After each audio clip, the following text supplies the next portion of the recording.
and a big, big list of games to go down.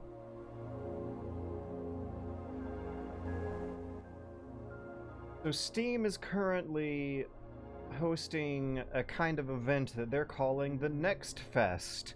You're supposed to have a festival for the next lineup or the next chapter of upcoming Steam game launches, which they are very, very generously striking some kind of deal, I suppose, with the developers. I suppose they can't necessarily just be asking politely to put up a bunch of demos. I will walk us through the history of this wonderful, wonderful, generous, affordable, accessible way to play games as we go through, but it is a tradition that has sadly died. I say sadly, but really, like, it's infuriating. It is anger-inducing that for someone who grew up relying on this stuff for console gaming especially, it is shameful, absolutely positively shameful, the attitudes that a lot of game developers nowadays have towards demos. I didn't mean... Oh my god, it's a bit too loud. Hang on.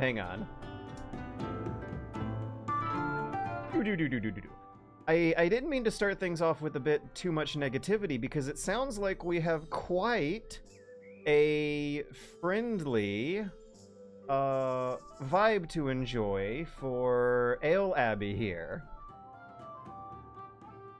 Yep. Still in development. That comes with the territory. You don't gotta tell us. I suppose a windowed mode is not on the options menu at this point. Anyways, Abbey is the first of many interesting, weird, lo-fi, small size game with worse graphics made by less people who are paid more to work less, and I'm not kidding, game on the list I have here, and I've got 20 of them. It's insane how many of these are available and how effective the marketing is here compared to other means, where I now have 20 more games literally installed on my machine, ready to play, that I actually want to play, that I otherwise never would have given a chance.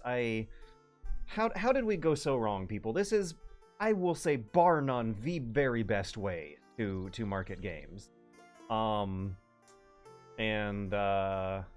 The bean counters eventually found out that game developers would make more money if they didn't do this. So, we are playing Abbey for a maximum of 30 minutes. I'm going to give these 30 minutes total, which means that for Abbey we're starting 13 minutes into this. Let me get my smartphone timer on and not count all this time spent chattering before we begin. Now, okay. Oh yeah.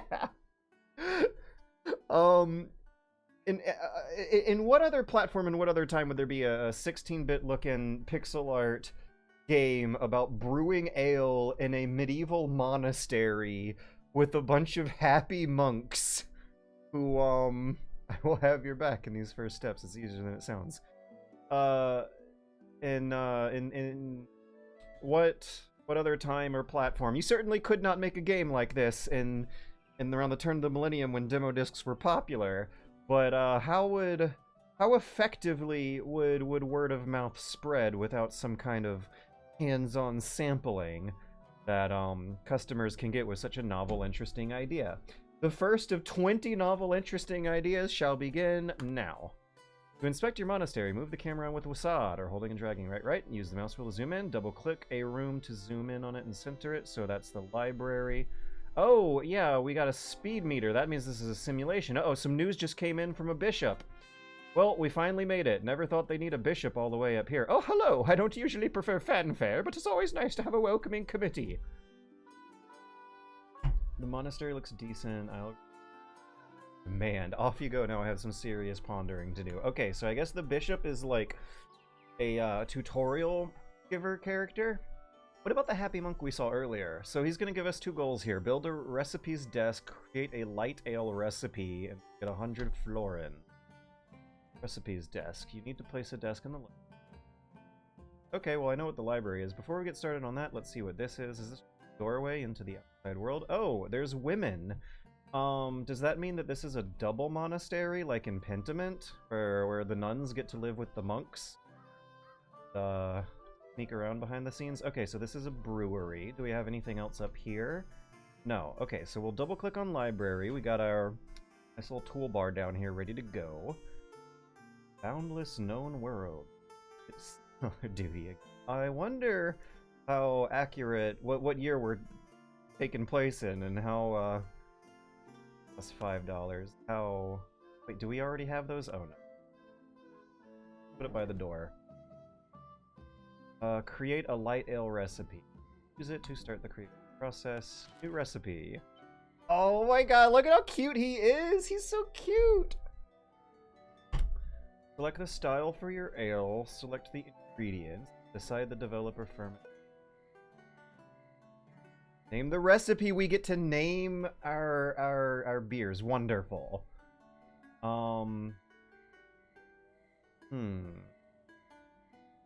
Nice tooltips, nice interface.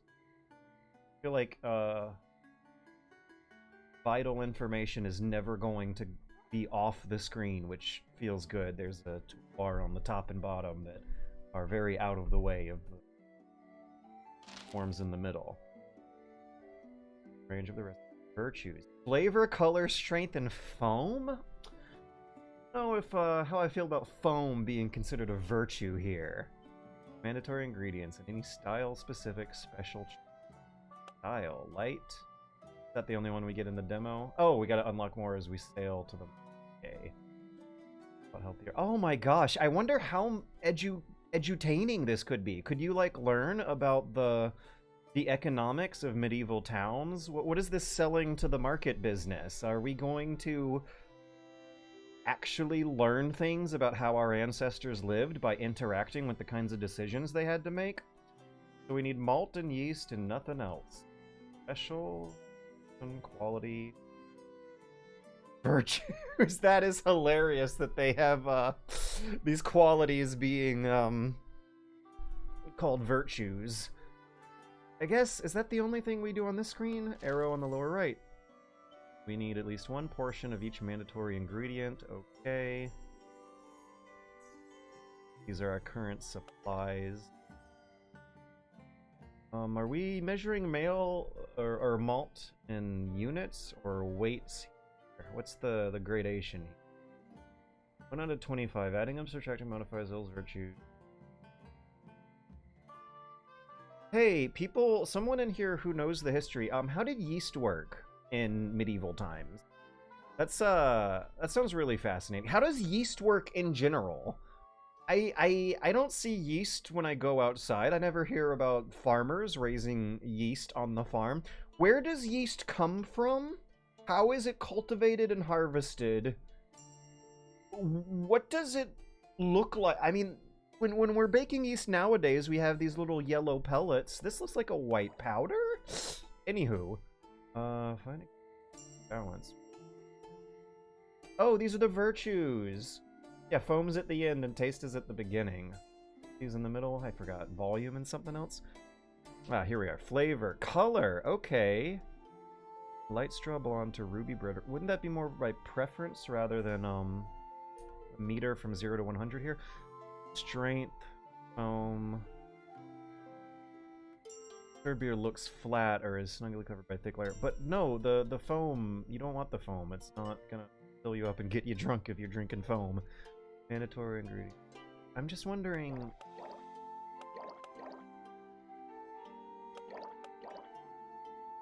how to interpret the numbers here. Okay, I guess we'll make 5 batches. Takes 2 days. Costs $15 to $25. Lives on the shelf for per day. Oh no, Helga's pixel art looks like it still could use a bit of time in the oven. Contribute to the rest. For now, you only have one library and start. Also, another thing about demos that I think I actually appreciate is being able to observe some of the process and respect the progress of the artistry going on in game development. When I was a kid, this was normal. Anyways, remembering how good we had it back. If you were let's say not necessarily growing up with a silver spoon, then you could get ridiculous amounts of playtime on your console out of one $12 magazine from the grocery store with the demo disc inside. And ultimately the bean counters ratted us out, and we poor kids today don't get to enjoy that option, I guess. They have to play free-to-play games instead. Oh, we're picking the brewer. And they're also called a fermentine. They have statistics. Pull up the recipe. So what's the difference between these two guys? Helga is smarter. Abel is Abel just a worse human being than Helga? No impact from current level of drunkenness. Yeah, Helga has bigger numbers. What's this 84 hours? Activity. Helga is smarter, but that means she's gonna take more time. Just play it safe. Go slowly and safely.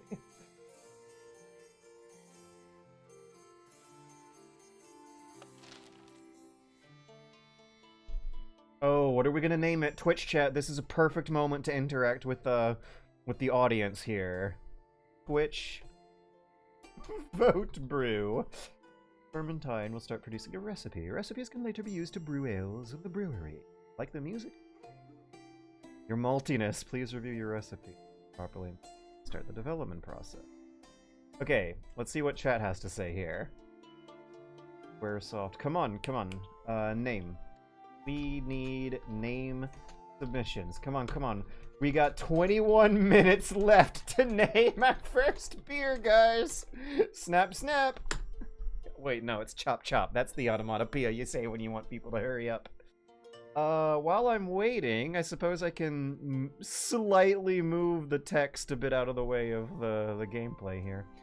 Hoogie, Brucifix, Saint Dionysius. That's good. That's real good. I bet medieval monks would find that hilarious too. Okay, so let's make a joke about how Saint Dionysius. I love it. Who submitted that? Blender Noob 64. Oh my god. You just showed up in the Patreon too, didn't you? Can I like give you a gold star or something? Blender Noob 64 has won. It's Saint Dionysius. That is what these cute little monks are gonna name their cute little beer. The old gods have gone from the public imagination, but not necessarily the public memory, and they are being remembered with humor instead of reverence.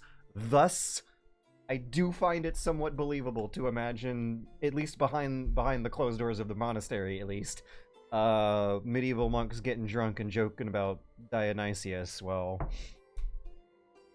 brewing their, at least sampling their brews, at least. I feel like this also could be a good opportunity. She doesn't want to work right now. Is it bedtime for her? She's Helga, right? Oh, there's the bishop. Is this the guy who's gonna deliver it to the town? Yeah, I'm wondering.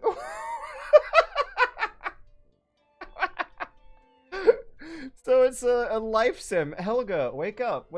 No, how do I get her to have a normal life and work in the morning instead of sleep on the floor in the middle of the night at the foot of her work desk? Also, I guess what she's doing right now is paperwork. She's not in the actual brewery room, the library. She what is this, like filling out forms or something? Create a light ale recipe. Oh, yeah. That is the step she's working on here. So we haven't gotten to the actual brewing portion of the tutorial where she is writing down what a more exhaustive, detailed, realistic version of the simplified game forms I was just clicking on in a matter of seconds. Floor time is needed sometimes. Catholics keeping the Greeks alive. That is unironically like how it actually worked too. Yes, this is wonderful. We are actually already learning. I would love it if we could get some edutainment going on in this game. There's a very good conversation to be had, I think, about how the monasteries have gone away, but they did serve a very, very important role in medieval town life that you get to see in Pentiment, but also maybe especially more so in the movie version of In the Name of the Rose. Yeah, it's actually, from what I know based on my current level of knowledge, I'm sure there were abuses going on behind the scenes in the monasteries, but from what I know, it seems like humanity might have taken a step backwards by replacing these facilities for people in the town who otherwise could not incorporate into society. This was a way that a lot of people with who would otherwise be rejected, let's say developmental disabilities, mental health issues, drug addictions. This was like the medieval version of a rehab clinic almost, but also to further explain the tragedy, the medieval version of like an asylum or institution that I believe nowadays might be a less dignified and respectful way to make sure everyone in the community has a good, decent job and is living a good, decent life and contributing to their community. Regardless of what you feel about religion, there's a prosaic, temporal, mundane conversation to be had about the sheer economics of the monastery situation. Find you're fermenting a proper place to sleep, or else yeah, we can't have her sleeping on the floor. And no, floors don't count, no matter how fancy. For the love of hops, build a dormitory with beds. Thank you, and so will I. But yeah, the abuses we explore in Pentiment are basically that the amount of funding that they were asking for was ultimately unsustainable as modernity developed. But the services that they provided in turn were oftentimes, in many situations, valuable and a dignified, respectful, good way to live for people who might not have a lot of choices on how to live in their life. Oh, we're building a whole new extension to the building. Now, wouldn't this take like... Didn't this take like 10 years? Yeah, we're looking at like 10 years of construction here that they're just knocking out in a mouse click. Each bunk bed provides enough sleeping space for 2 Fermentines. Start by purchasing one and placing it in the dormitory. Oops. Wait, yeah, I was wondering if I could put the dormitory on the upstairs floors or something like that. Oh, it still takes a construction worker some time to build it together. So we're doing our 10 years of construction here in a day. It looks like he'll be wrapped up before bedtime. Purchasing. Now, bunk bed. Where is the bunk bed on the menu? Bunk bed. Where is the bunk bed? Where is the bunk bed in our menu? Oh, I think I need to complete it and then press the chair button on the lower right. Yes, that was correct. Nice. I have no complaints so far, actually. This is delightful. Oh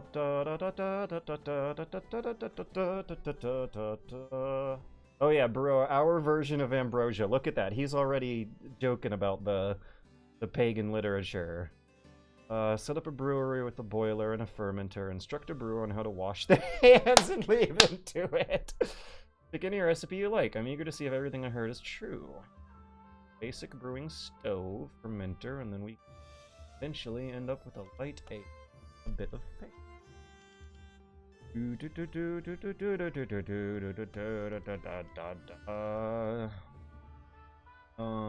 Basic brewing stove.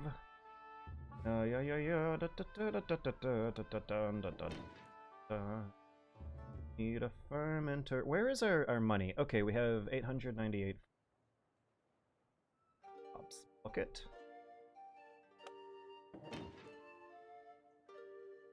Yes, yes. Do we find out in this game where the hops are coming from and how well the people farming the hops are being treated?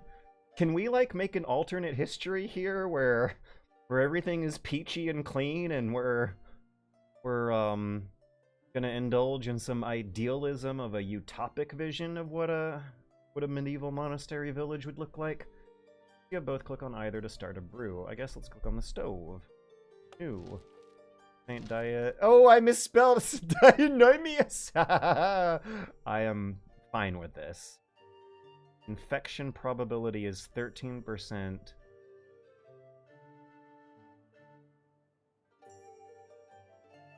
What is her -3? I still trust Helga, I think, more than Abel.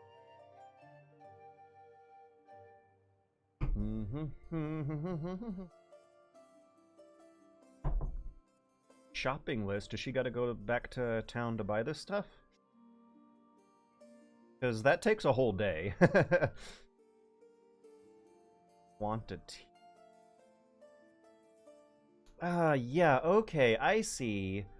On the desk, I was writing up a hypothetical recipe that for ingredients that you shop for in the next step. They don't actually have a store in this monastery right now. Malt.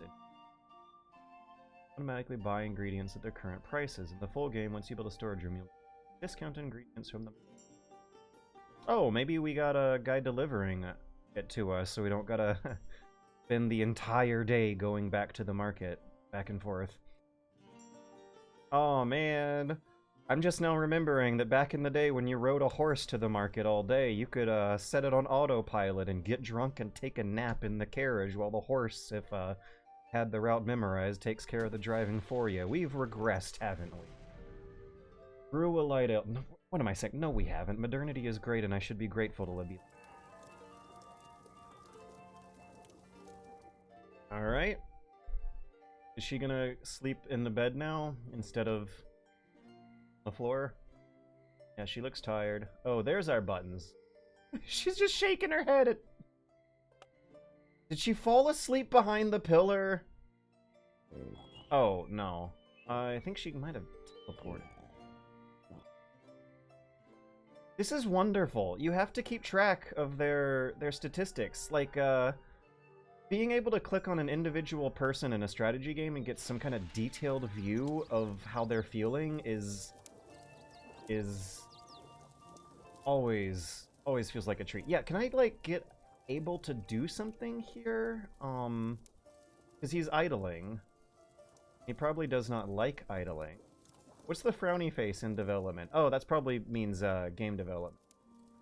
Person. Okay.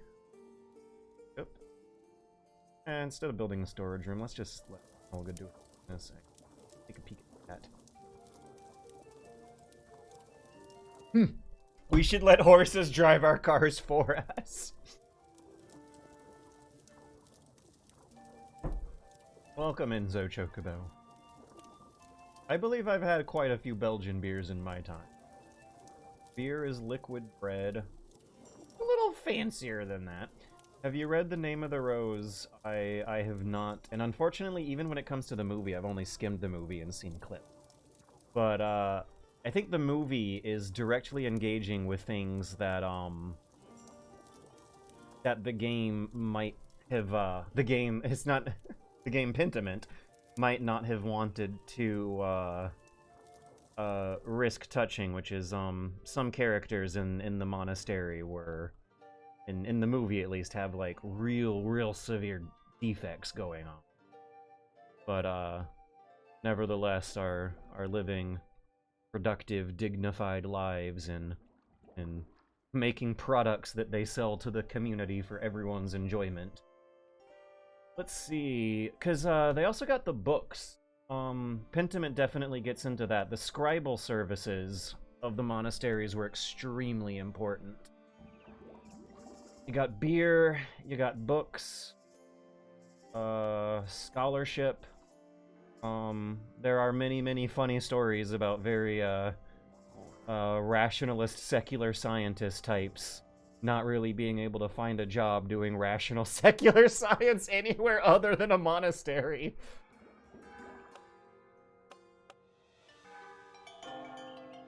Yay! We got Saint Dionysius. Alright, so the bishop should have more instructions for us. Never mind, I'll just click on buttons and see what happens. What is this? We could have done better, but you could have done worse. The meager quality of 0 out of 100. No, that means you could not have done worse. We could have done worse, I guess. What does that mean? Accidentally exploding the vat? Each market is only interested in a specific... Look at this map of the outside world! Dunkelheim? What a funny name! Pilsnerheim! Weisenheim! Walsdorf, capital. Hetnog. I don't know what that's referring to. Hochheim. Yeah, these are named after beverages. Hopfendorf, and that's, I guess, named after the hops. So we have a shit reputation, we have shit beer, so we are gonna be... Maybe we should be selling at a loss? Wait, fair price of 23, who's telling us that? According to who? Appeal is just this flat face. We have 70 liters to sell. Elation is tiny. Takes 2 days to get to the market, and... Oh, that's worse than typically hear from the accounts. Well, I don't feel confident selling this 0 quality beer at fair market prices, so we're gonna sell a discount. $17 per unit. All right, let's. Oh yeah, maybe the demand will make up the difference. Back to 17, and boop.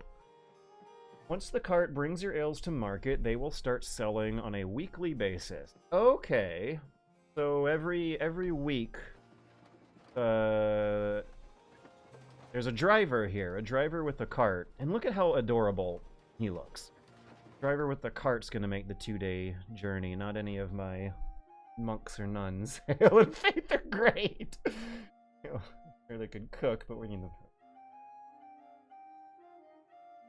Factory, properly equip it, a volunteer will up free of charge now. Refectory, cooking stove, and dining table.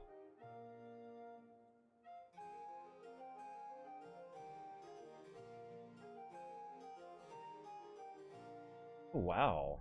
Ledgers. Cooker access. Earlier method. Now, I would like to use the existing space instead of spending however much money it's going to cost to build these things. Should the living quarters be on the opposite side of the building from the brewery quarters? Okay, I suppose I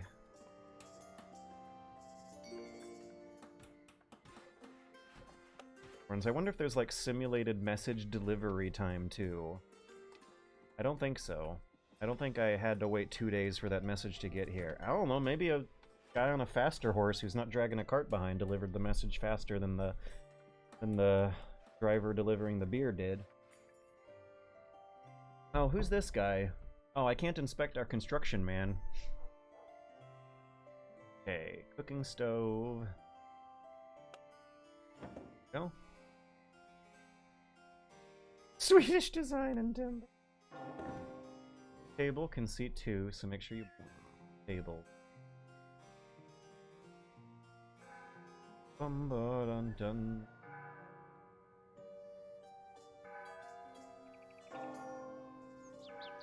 Okay, what are we getting at? 26 minutes? I have been delighted for 26 minutes.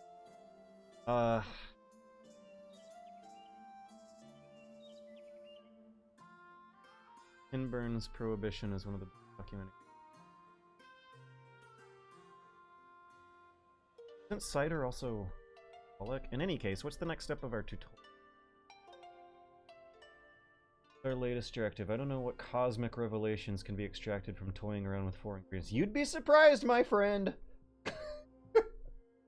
There's a shitload going on in the microscopic world of those four ingredients that you're shuffling around. You might not know the hows and the whys yet, but we'll get there.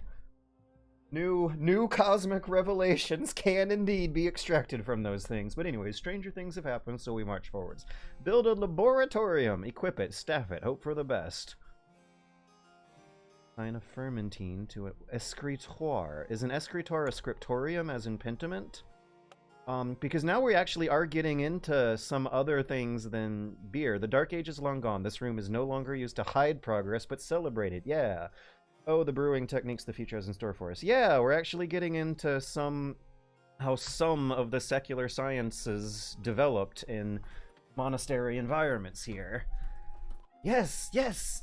I love it! I was reading between the lines of the bishop's dialogue. The bishop was ignorant to what cosmic revelations might be going on in their beer ingredients, but at some point in the laboratorium, some guy might figure out how to build a microscope and actually look at the cosmic revelations going on. Okay, so we're gonna find a researcher now. To do so, you need to provide them with an escritoire. What is that? I don't know what that is. Oh no, we don't have enough money. I spent too much money. Piece of furniture.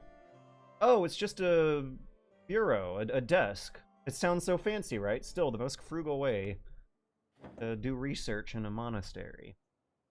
Accumulate enough and you can later spend them to unlock trees.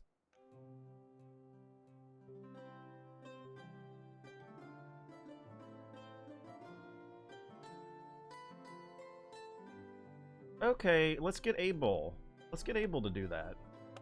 Helga can be our brewer. Maybe... Oh, I do remember, though, that, like... Abel had a lower intelligence score than Helga, so maybe I should just... No, I don't have the heart to keep Abel, idling. He's probably bored out of his... Kidoki, I am losing money fast. How realistic? Okay, we got a tech tree tutorial coming in. Monastery has begun accumulating character. Dust bunnies the size of pilgrims are gathering in the corners, and the refectory floor is now more... Dire need of a maintenance locker? What? Okay, well, I actually have to wrap this one up. I have been delighted. No complaints so far, except that this might not necessarily appeal to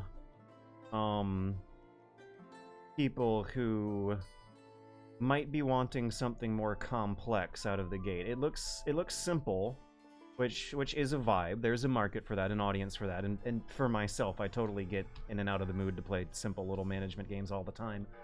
But when looking at it and immediately comparing to things like SimCity and Roller Coaster Tycoon as like the childhood standards for what business building, garden building games goes, I unfortunately feel the need to compare it to those. One thing I do hope, and I've seen a little bit of, but I hope that in the full game we have more of, is edutainment qualities. Fun facts. I would love it if little exclamation points would pop up that I could click on that would give you little historical factoids about the real life context behind the game's inspiration. Because learning about the economics of medieval systems, medieval distribution systems in monastery life is fascinating and worth learning. Thank you for playing. Thank you for providing. Wonderful. What a nice way to feel great about playing games without feeling embittered by the gratuitous amounts of time and money they oftentimes ask. All right, let's modify our text bubble there to /Ale Abbey off the list. Next up, we have Aquametsis. This is a first-person immersive sim, stealth game immersive sim that I have heard comparisons get made to Metal Gear Solid 2. Might be more aesthetic than mechanical when it comes to Metal Gear Solid 2 comparisons. We shall see. Reset my timer. Is the game failing to launch? Oh, no, it's just taking its sweet time. And it looks like OBS automatically grabbed it right away. And then once I pressed button, it stopped. Okay. And let's get some kind of windowed mode going, I hope. Ugly. I don't think these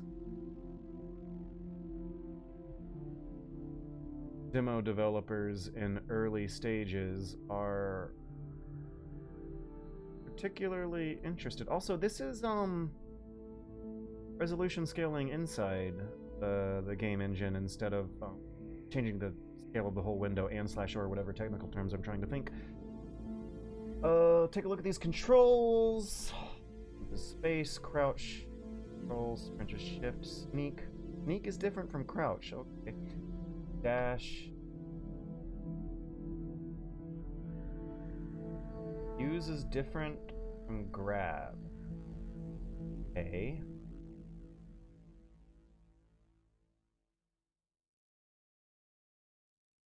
Change.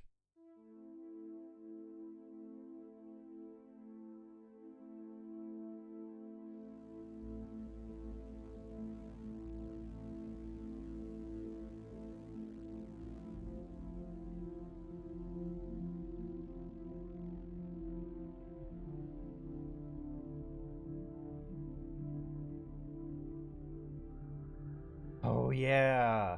Hell yeah. In-game keypads you control with your keyboard keypad. Perfect. Love it. Alright, start and timer. Wait, what? Oh, standard. And timer for 30 minutes is going on now. Wait, no it's not. I gotta take a peek at the quick peek. Twitch chat. See.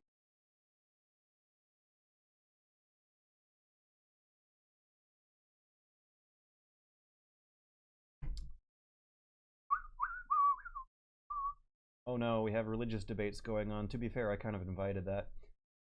Canadian prohibition was apparently a particularly funny version of it.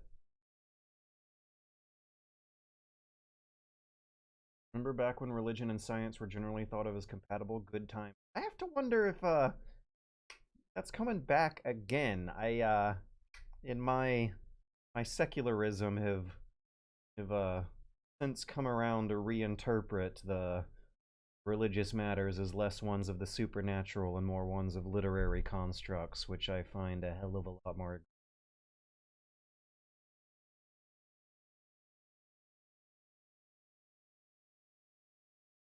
Oh, Streets of Rogue 2. I don't even know if I'm going to get to Street. Anyways. Alright, I'm going to begin the timer now. We've got 30 minutes. Let's see. I'm not going to begin the timer. That's me. Why am I being so generous? Okay, now I'm going to be beginning the timer. Aquametsis. Etymology going on.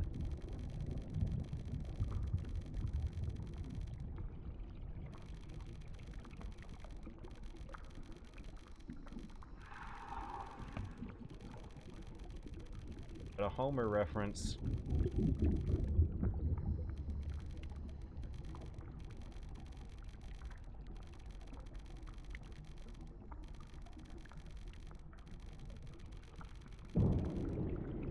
Okay, I get it. We're going to be engaging in some kind of fear of open water, I suppose. Oh, I don't know if I'm keen on how the water looks. Unless that's not actually water. Misinterpreting.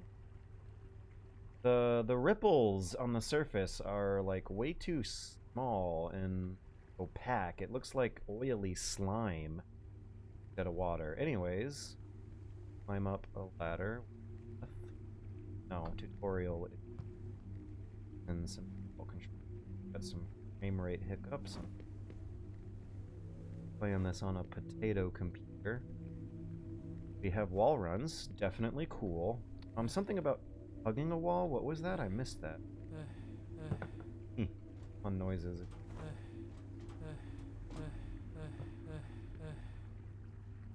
Ha ha ha ha ha! Yes!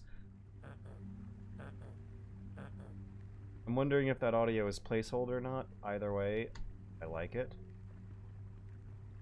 Fuck this chair. Okay, I would like to view that tutorial message. There it is.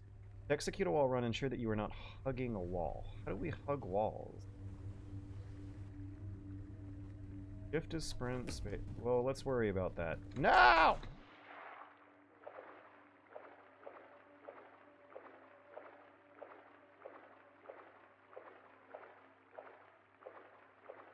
I'm gonna reserve some. Club over. Oh, that's the chair I threw down. Try that again. There was some kind of conflict going on with controls. Ow! Third time will be the charm, I'm sure.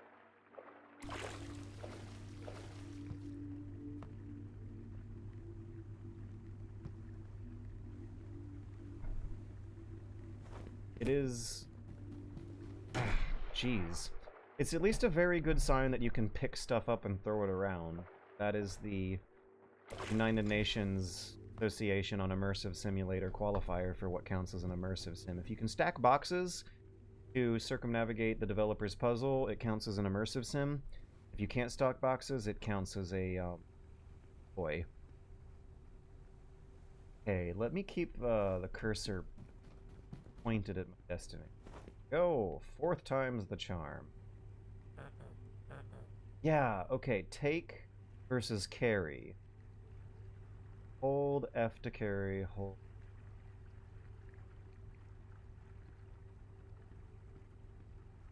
Oh.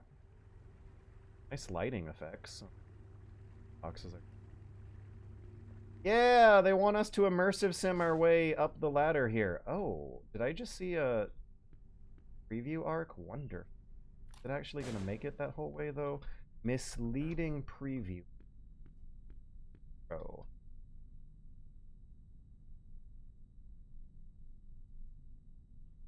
Drop it.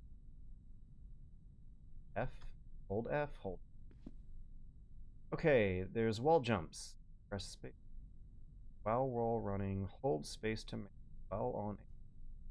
In the tutorial video, they're not aiming at that broken ladder. Should I be using the box as a booster? Tutorial, it looks like they don't. Whoa. Much speed. Yeah, oh, that felt good. That was a good one. That was a very good feeling wall jump. Huh. Camera movements. Yes. Coming. Okay, we got some first-person stealth. Always make that look. Here we have sly little peepholes and a character who's capable of squeezing into very tight spaces. I like that. Good. Let's disable some.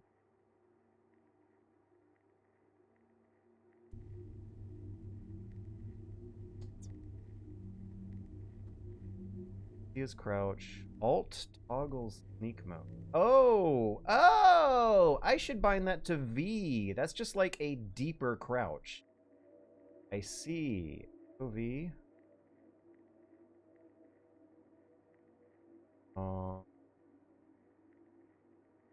Sneak.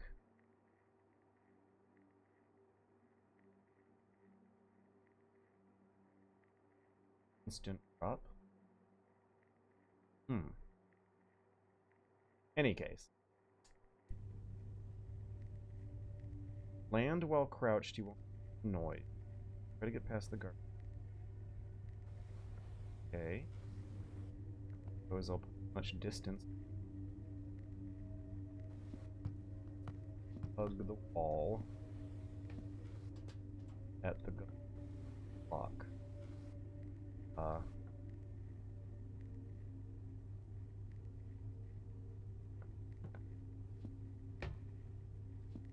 Standing.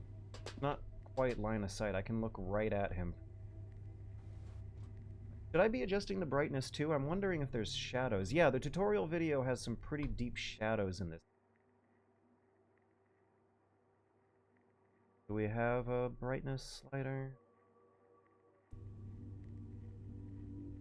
I'm not seeing the same kind of shadows the video is.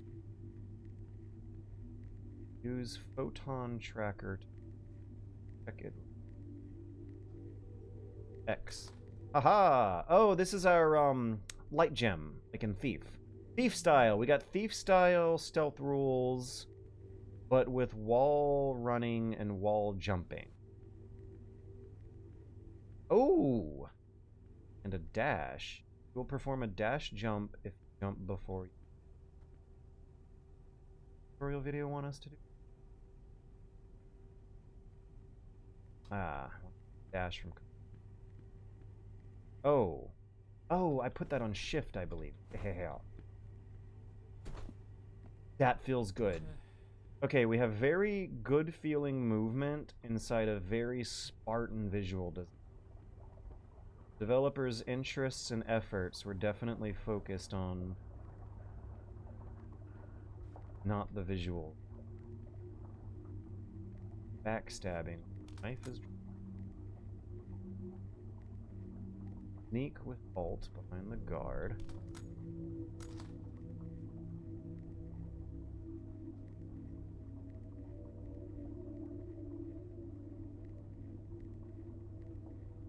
Point directly at a head and press L. And we'll...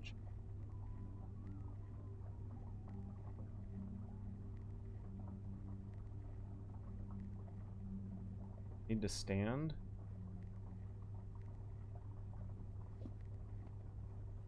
There. Yay.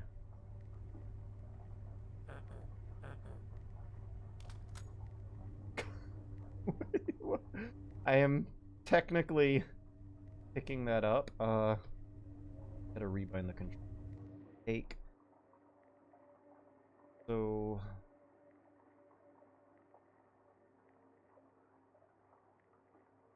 Okay, Z. I will put carry on Z and take on E so that it will feel like Fallout. Oh, binocular. An MG. Drop. Ah! Ah! Okay. Drop. X. Ow! Tracker. I'll put that on T. Wait, where is the photon tracker? Okay, you know, we're just going back to...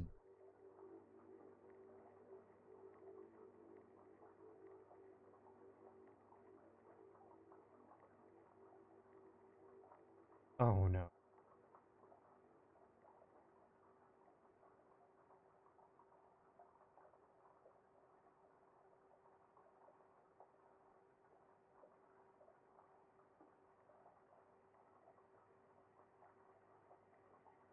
Okay, new rule for the Steam Next Fest demo stream. I'm no longer going to try to customize the controls as I go through these on time pressure. Back on. Gotcha. Crouch. Got it. Take F, carry F. Boom. Okay, now 2. Mouse scroll while aiming to zoom. Weapon stats like... Wait, right. Okay. I like that we get a eyeball zoom. They want us to attack this. Have a melee attack?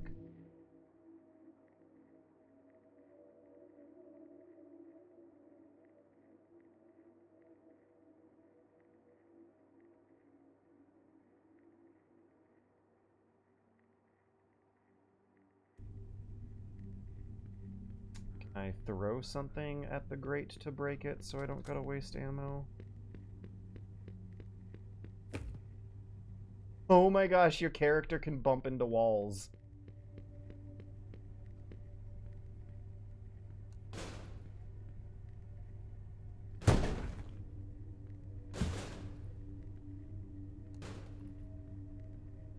Oh, you click and hold. Power.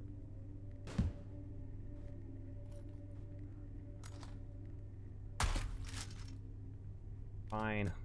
Gave up. Trying to be creative and just shot it.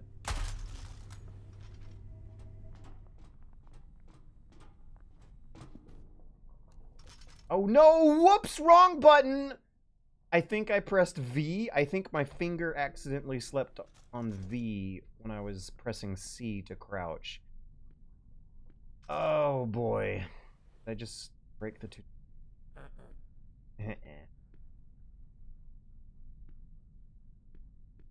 An urge to...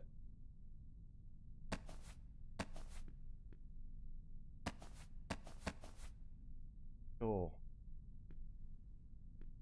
Cabinets, drawers. There's gotta... It's an immersive sim. I gotta be able to open these, right?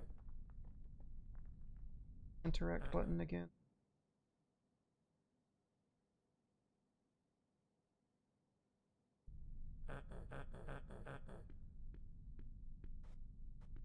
Don't get to enjoy the satisfying tactile feel of searching through drawers and cabinets.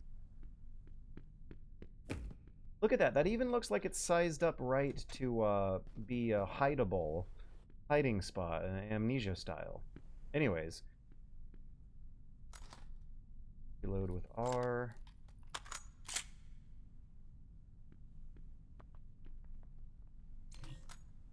Wow, there we go. Thanks. Oh yeah, I did have a melee weapon. The knife that I stabbed a guy with mere seconds ago. Armor. Okay, so the MGS2 comparisons, I think, are oh, come on. Are owing to the aquatic facility out in open ocean as a very metallic corridor. So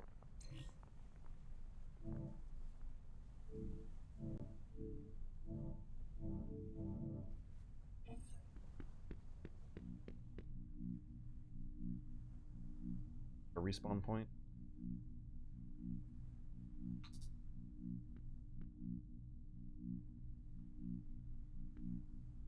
Oh, that's the button.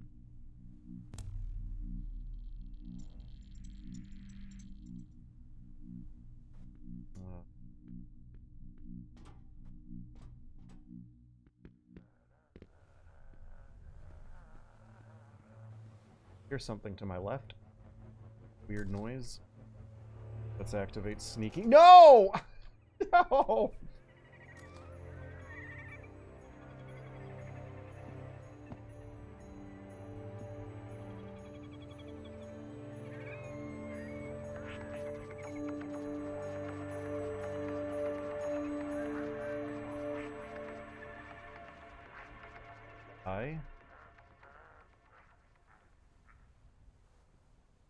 Gun controls are right click twice.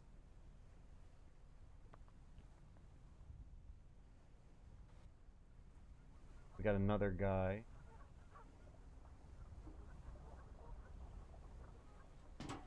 Why am I not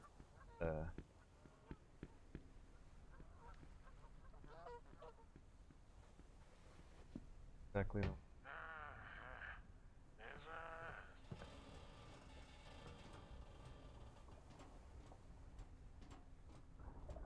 Definitely don't.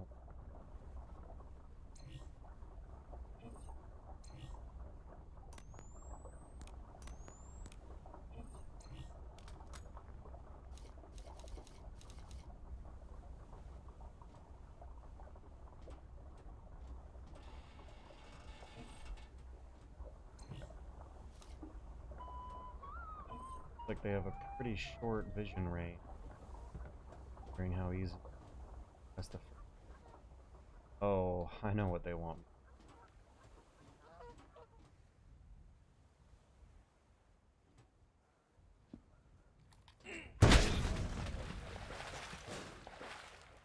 Did he just disappear?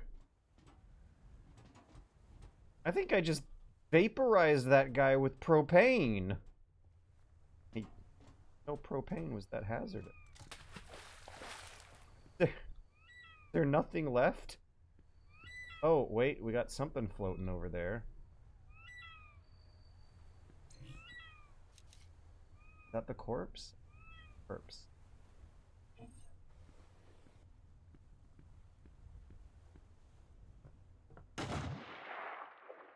Curious.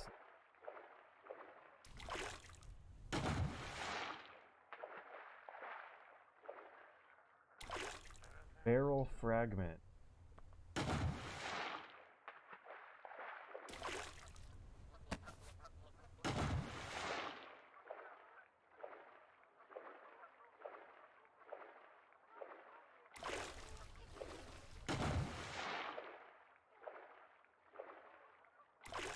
Dead body.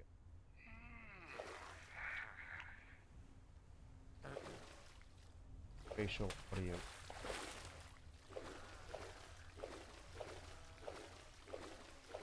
Alright, let me get back onto the path here.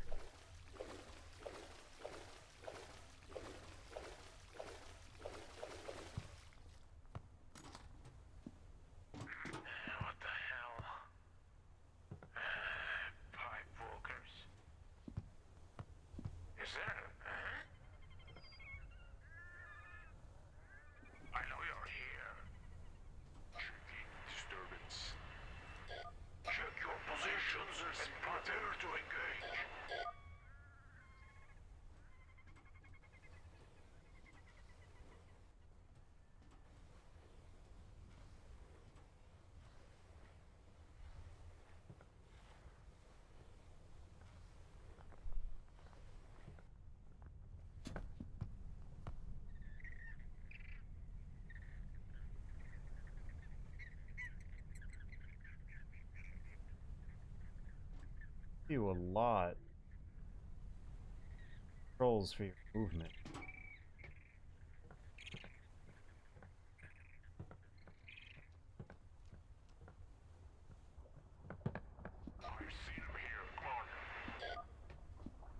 And be too visible about this. Ah! Is there a different route through a area?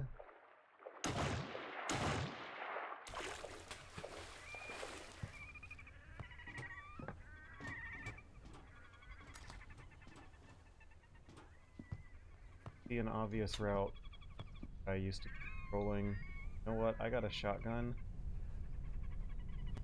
I know.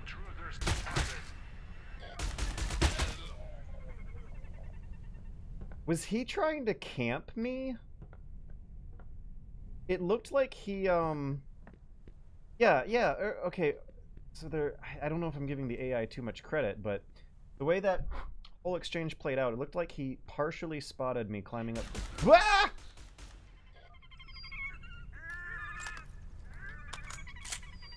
It looked like he partially spotted me trying to climb up the barrels, and instead of immediately shooting me to the death, it looked like he retreated inside, specifically hiding in a shadowy corner. They are corner camping me. That is interesting. That is very, very...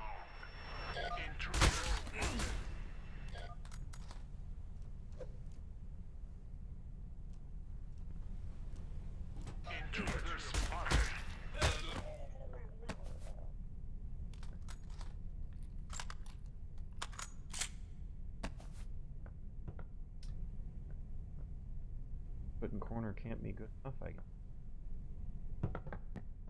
Right, so the AI is not necessarily typically video game aggressive either. They are, also at least considering some basic tactics of stealth and ambushing.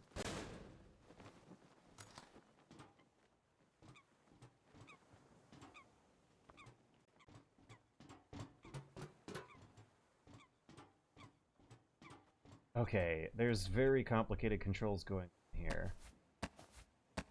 Which is... Lizard genetics? Where is... Okay, what are these lizard genetics? Press H to quickly consume health consumables. I don't need health consumables, I need lizard genetics. Advanced medical treatments that harness genetic insights from lizards. Typos are specifically formulated to accelerate the healing process. Oh.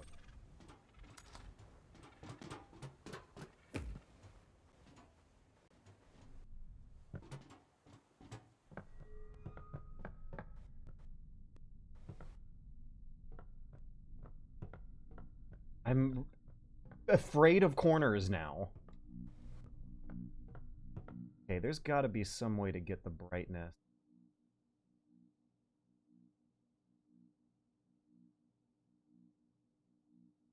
I'm feeling really bad that these guards were actually trying to hide in the shadows and ambush me. Have the brightness. So, bright that they couldn't use it to their advantage at all. Because I was unironically impressed that the camera.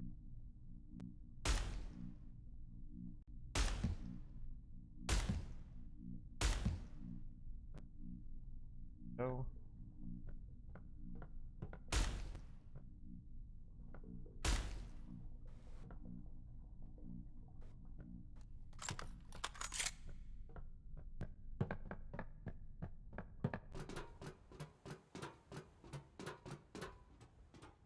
In order to deal damage to destructibles, you need to... What? No, come back.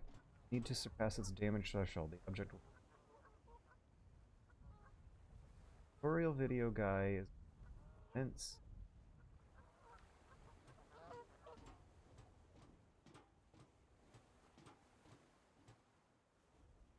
Ah. I think it's a bull.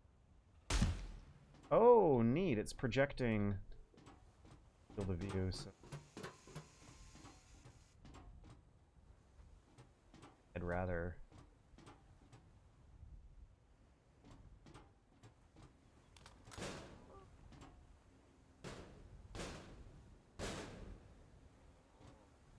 aha, the door hidden behind movable boxes.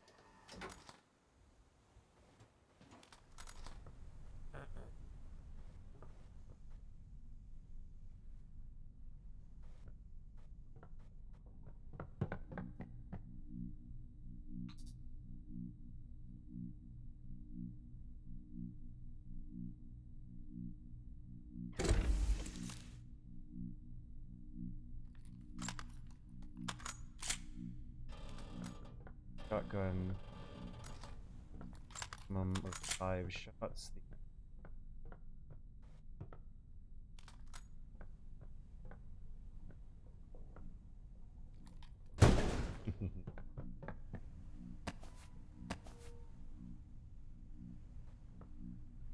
My word. Knee pads. Oh, this isn't too very complicated to work. I don't think our upgrading.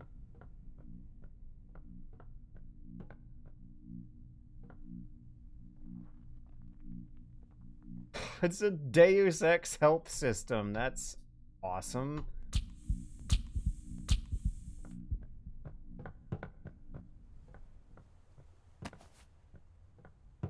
Ooh. Front row.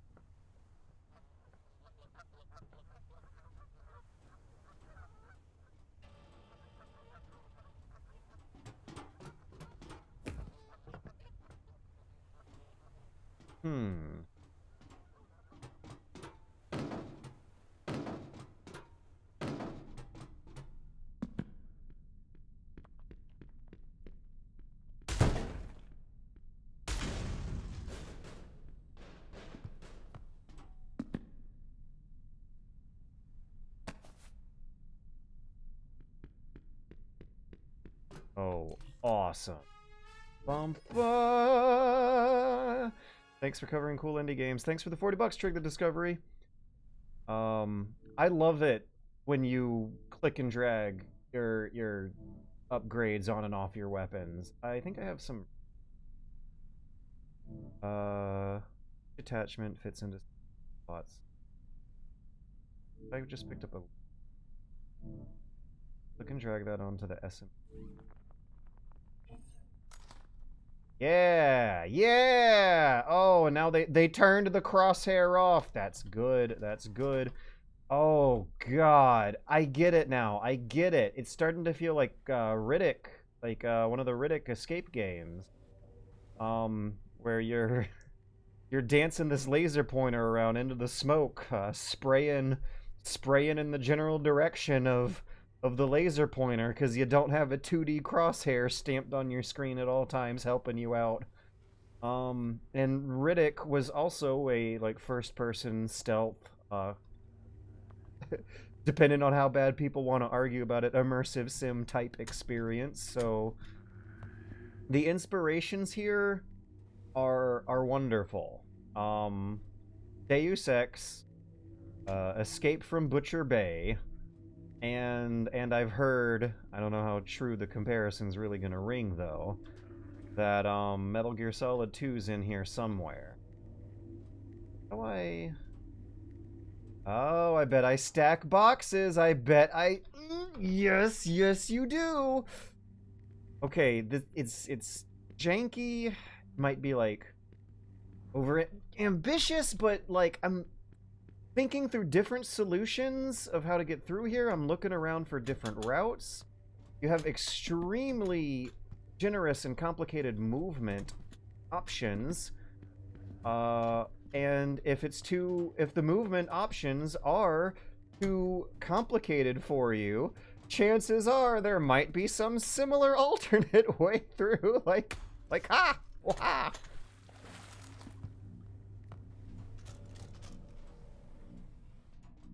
Hey, can I break this one? I don't think so. I'm seeing a health meter appear. Yeah. I came in from it. Okay, weakest link I think definitely is aesthetics here. The level of interactability is very impressive. And the I guess yeah, I'll say that the level design is satisfying.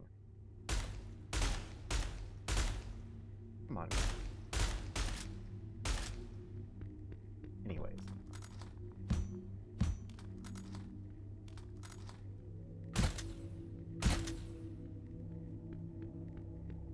Ooh.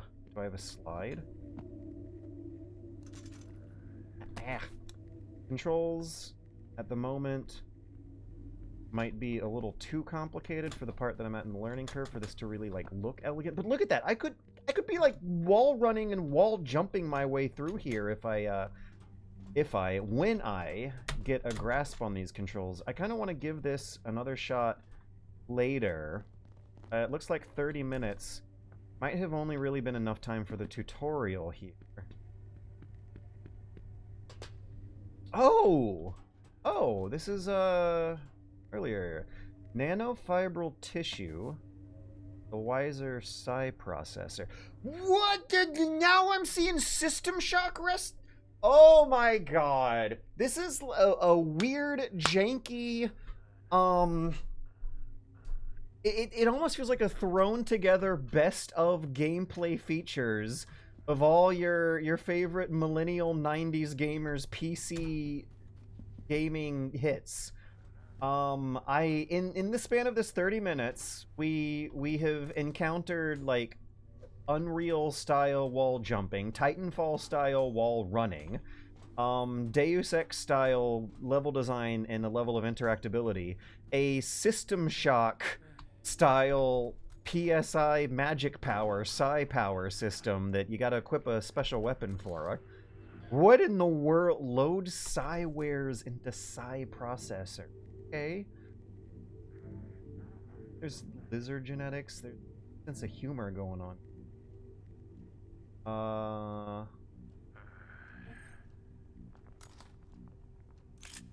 Oh my god, there's a guard. The guards hide in the shadows. They have a sense of ambush and timing to them. But I guess I was too hidden for that one to really do anything impressively. Okay, we just hit 30 minutes. Do you know what that means? We're gonna activate some shenanigans. You know what? I don't want to instantly headshot. I want to be cooler than that. I think I'm in a shadow right now, but can't really tell. Ow! Okay, let's get myself killed and see what the firefights are like. Do I have a slide?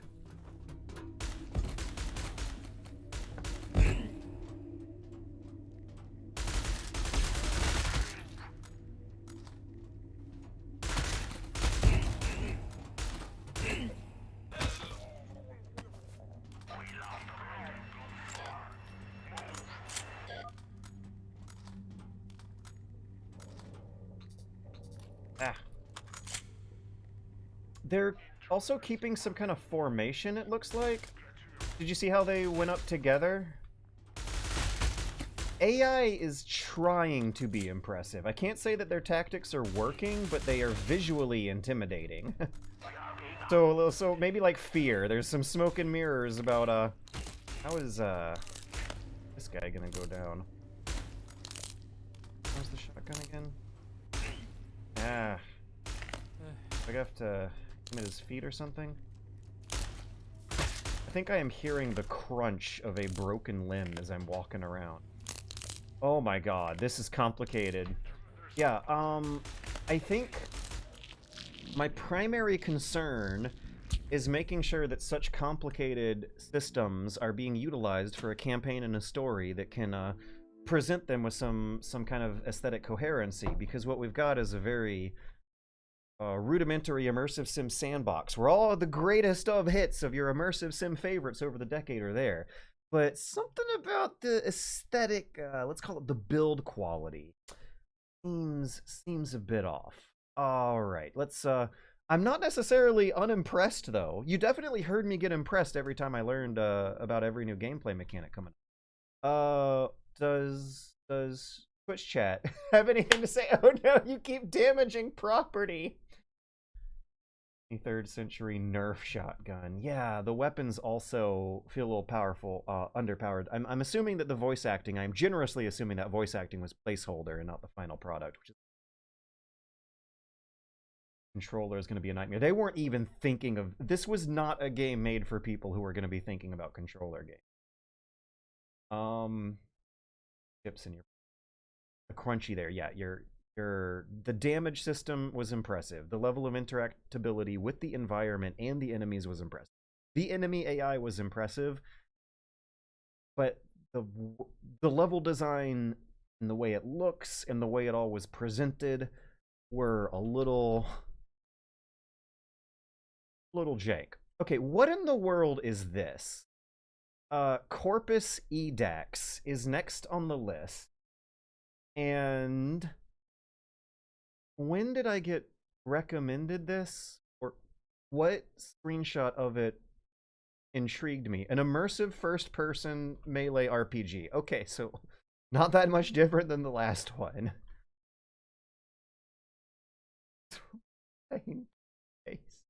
Oh, is this the one where you're kicking the shit out of pixelated bad guys?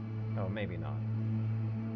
We got flashing lights, we got a low frame rate on my potato computer, we definitely got to lower the graphics or else I might just go to the very next one. Considering the skipping I'm seeing already, yeah, that's... I may never get the frame rate of this one good. Motion blur, field of view, guided mode. Awesome. Keep it at the...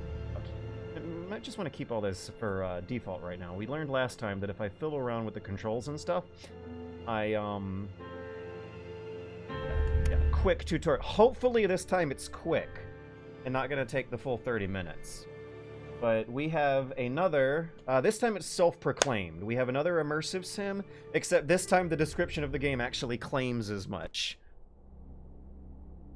Oh god.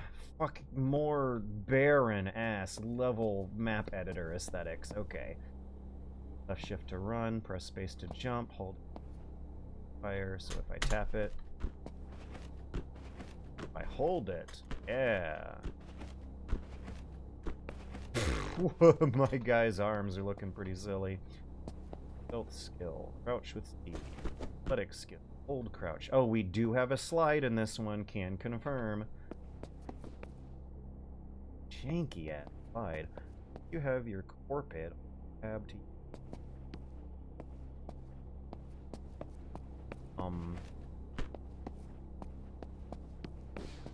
unresponsive. That's what's happening. So I think I'm sliding when I release C instead of press C.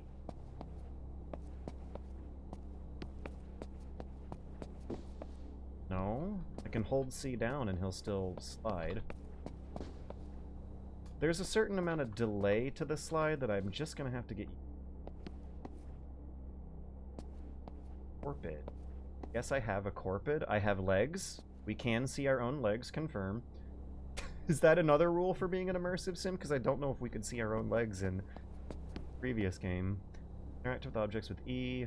So this is immersive sim stuff. We are grabbing and throwing held objects. Mouse button 3 is throw. I think we're making a staircase. A Deus Ex immersive sim staircase. Let me rotate. Wait, what did the tutorial message say about rotating? Grabbed objects can be rotated with mouse buttons. Hold right mouse. Rotate. Okay. Button. Huh. Loop. And a dupe. And oh, they slow your sensitivity down when you're.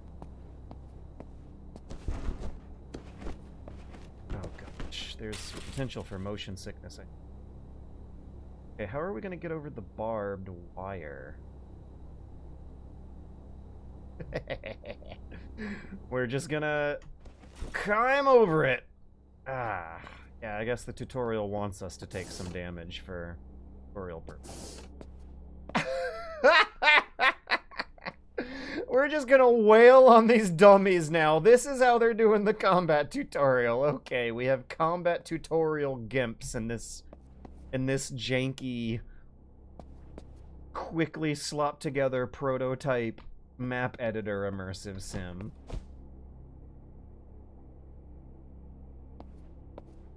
Left mouse button is punch. Right mouse button is kick. Kick, kick, kick, kick, kick, kick, punch. Aim slightly down, kick, punch, hold, kick. Kick, kick. You have combos or something? What do they mean by kick plus kick plus kick? I think we have combos. 1, 2, 3, 4, 5, 6, punch. 1, 2, 3, 4, 5, 6, punch. Slightly down and kick.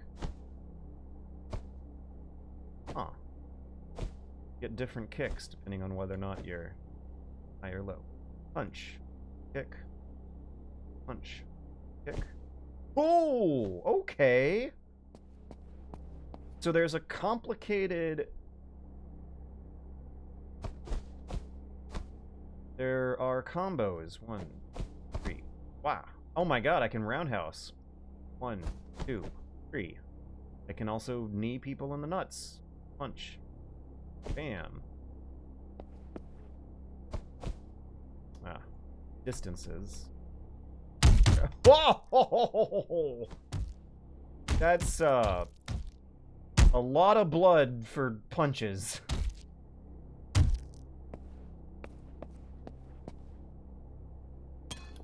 Oh, and I can instantly equip stuff without having to go. So when enemies are unaware, you LMB them. Okie dokie. Oh, run and... Oh.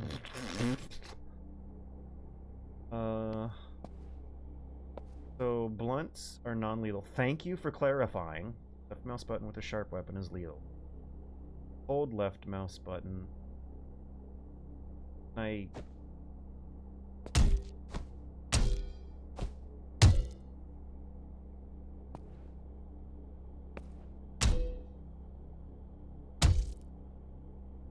There's a lot of small little steps my character is taking that are giving a sort of,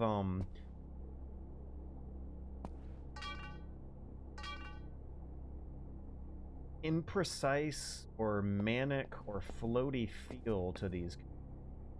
Retract beam is a distinct weapon. When thrown, it attaches to a surface and extends outwards. Platform. Cool. Entrap if an enemy... Cool! If an enemy runs into it. When equipped, it is a normal weapon. What is it? A normal weapon can mean a lot of different things in video games. Retractable metal beam used to those rioters or other dissidents. Oh no, are we an authority figure in this game? Thrown, it attaches to it. What's the throw button?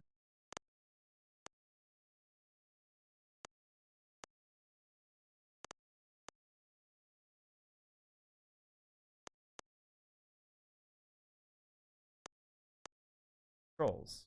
Findings. Throw, throw, throw. Where is throw? Throw, throw, throw. I don't see throw. Oh, this one actually does have some ambitions of being playable on a controller. Drag, drop. Throw objects. Left alt. Oh, it's like a baton. Okay. Yes, yes. Very authoritarian. When thrown, it attaches to a surface and extends outwards. Oh! Oh, so I can make stairs with this. Wait, how do I jump? Wait, I can't jump right now. Is it because I have too much combat stuff going? Yeah, okay, so combat mode has like completely changed my control scheme in a certain way. Rest by holding X.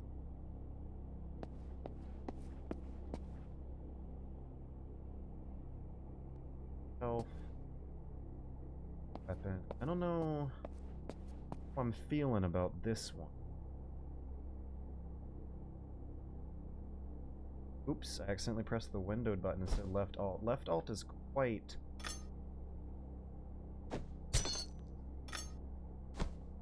an uncomfortable throw button for me to be using on this ergonomic keyboard. That it's not be as big an issue for other players, but for my weird left alt not. Yeah, see, I have to like peek down at the keyboard to make sure I'm not accidentally hitting the Windows key using focus. How do I disable this combat thing? I want to climb up my immersive made out of immersive. R, press R again to leave. There we go. Thank you. Okay, and make stairs with left alt. Call it a retractable beam instead of on. Oh, come on, come on! No! Myself over? Boxes. Out of? The combat feels very wild. Imprecise, unresponsive, but the combat won't be everything. And overcomplicated.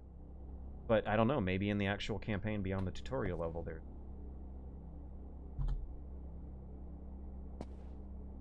more elegance to how it's presented. One gets really bad above is a... However, also work language here. Hack. Help me hack. Pulse with right mouse button. Okay. Click on each two nodes sequentially that have clone numbers to deactivate them. Clone numbers? Duplicates might... Oh, I have a time limit to click on. Oh no.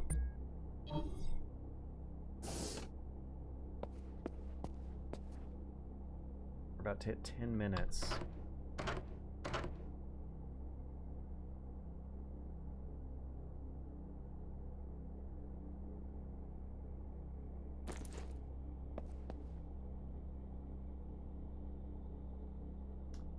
Okay, move the magnet around with the mouse.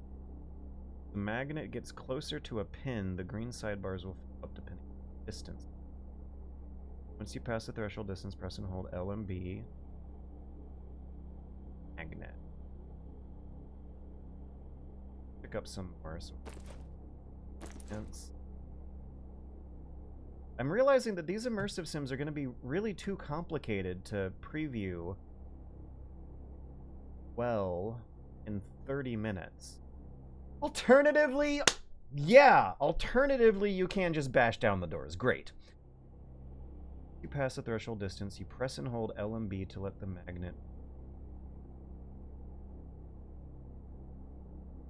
gets closer to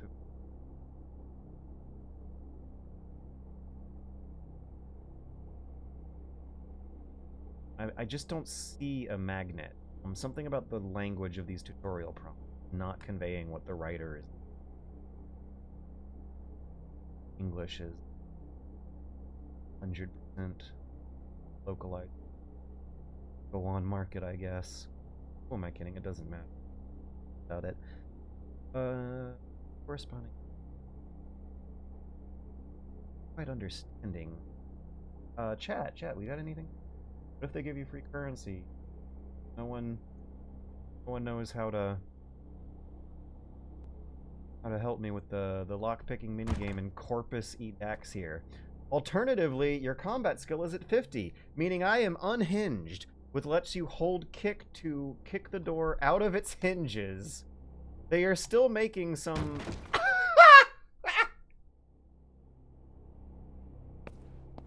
They're still making some good puns. LMB falling. Knockout in.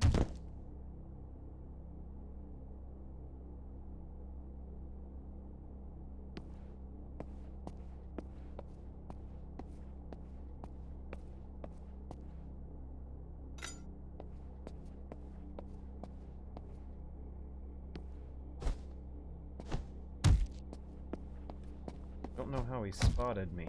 Oh my gosh. I'm getting, Boneworks flashbacks. How do I take that out? Very aggressive ragdolling.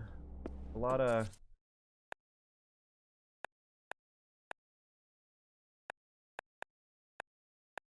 Picked up a shiv. How do I... Last time I picked up a shiv, I feel like it auto-equipped it. Oh, because there is a way to pick things up and auto-equip E.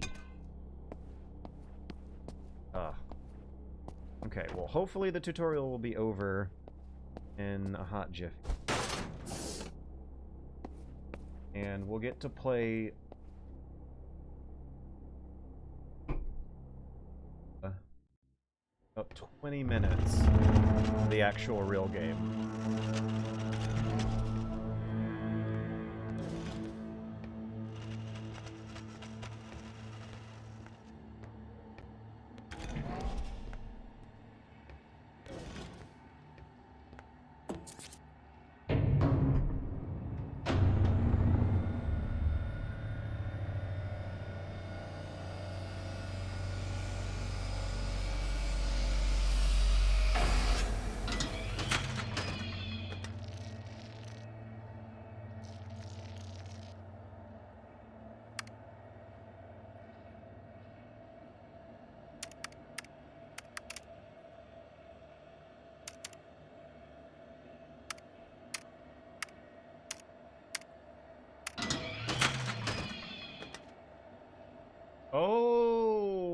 Okay. Some RPG specialization going on.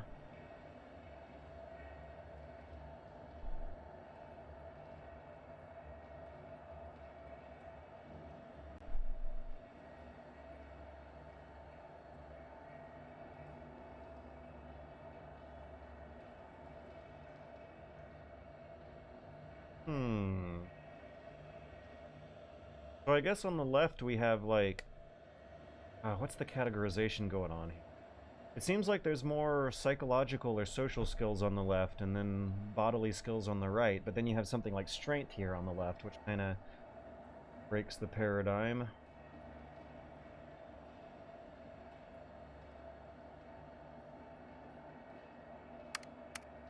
Well, let's be...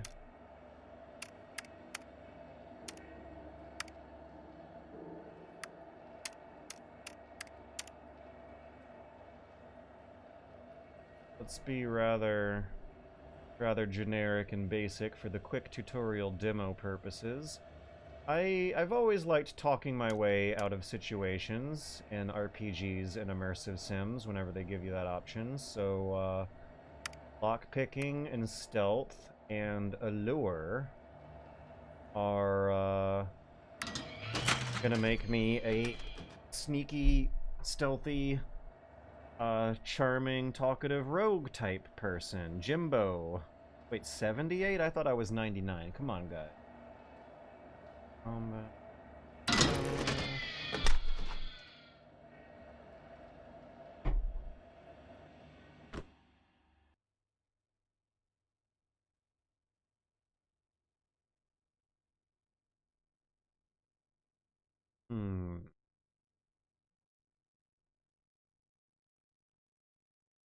Where was dexterity?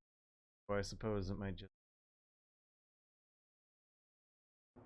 be a matter of George's own dexterity in terms of how well he can figure out the weird controls. Oh boy. We're gonna have to talk about the quality of the texture work and modeling going on of Dr. Thabisa here.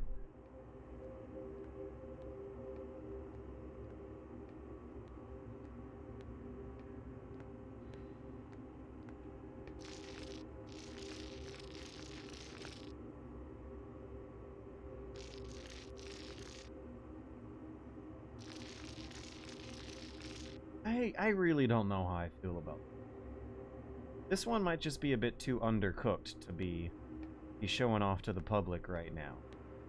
We're about to hit 20 minutes, and I don't really know if I've been feeling it through most of this.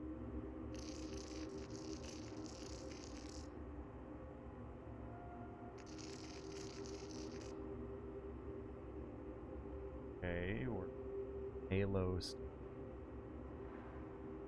mouse look tutorial, but we already just played through a 20-minute tutorial. Ain't right. I have so many questions.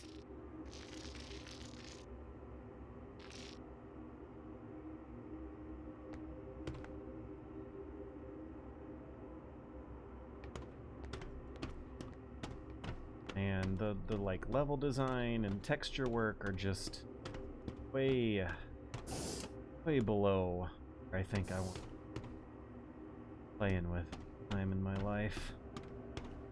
It's not exactly a beautiful aesthetic experience I'm having. Yeah. Trying to depict a sterile hospital corridor, I'm feeling like Half-Life 1 is easier on the eyes than this.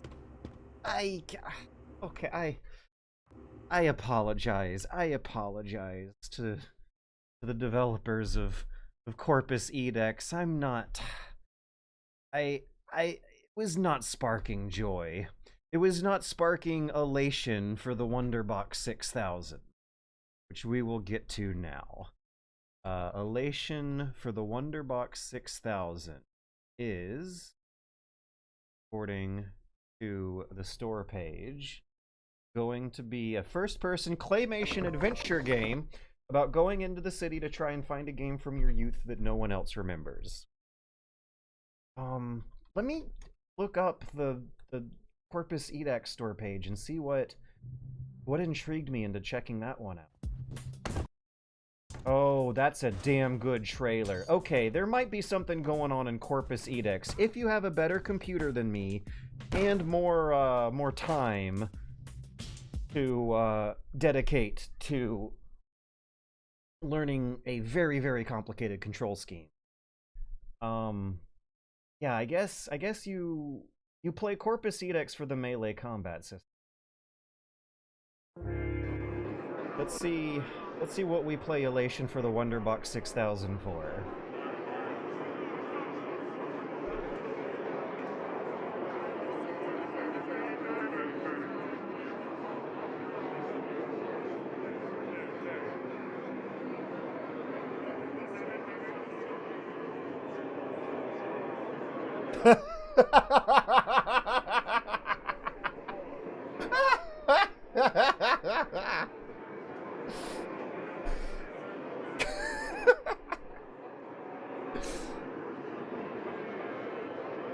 If properly understood, may even upend the venerated table, rendering its predecessors obsolete. It is a work so monumental in achievement that it not only outshines all prior attempts at representing the sublime, but completely redefines the nature of the sublime itself. With the sublimity sought by all prior capital A arts now gone, all that remains is this video game. Okay, comic book guy. This is giving me flashbacks to the pump rants from Barkley. Do you know where I can find a copy of Elation for the Wonderbox 6000? Big laughs at oh no, we got death threats. All videos are bad.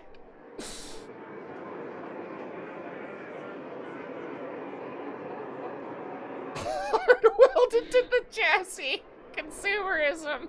I should kill it. Okay, they made a whole game about the internet, about the stupid internet debate. Interactive sex scenes, no. So they, oh my gosh, and now we're seeing ourselves reflected in the okay, that was pushing a lot of great buttons. We're 2 minutes in, and I am feeling, yes! I'm feeling way better than I was in the last demo. Cruelty Squad inspiration is now happening in the world. Look at this Cruelty Squad ass screen we're looking at. Oh my god, I feel right at home in this one. We're being mean to you. It's the true state of cultural literature. Holy cow. This is a game after my own heart. They're gonna kill me. They've banned me. Yeah, let's go touch grass for a while. Oh my god. Oh my god. So, this is a game about having a stupid internet argument about whether or not games are art, and how after committing to it too bad and getting your feelings hurt, you just need to go outside and touch some grass. Perhaps Gamekind's greatest achievement in the field of watercraft. I was literally complaining about water graphics 30 minutes ago. Holy shit, I feel... And there's a keyboard in front of my keyboard. Whoa, guys, I'm sorry. I gotta grab the webcam here and show a little bit. Look at the keyboard. Look at the keyboard down here. And look at... Hang on, let me... Look at the keyboard on the screen. There is artistry going on here. Holy cow. This is already really, really impressing me. I'm definitely gonna pick number... Okay!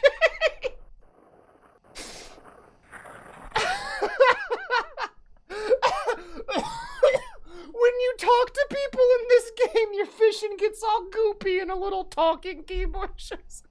Oh my god, oh my god, oh my god, oh my god. Who is the weird little face who lives in a hole in my wall that gives me a pep talk when people on the internet are mean to me?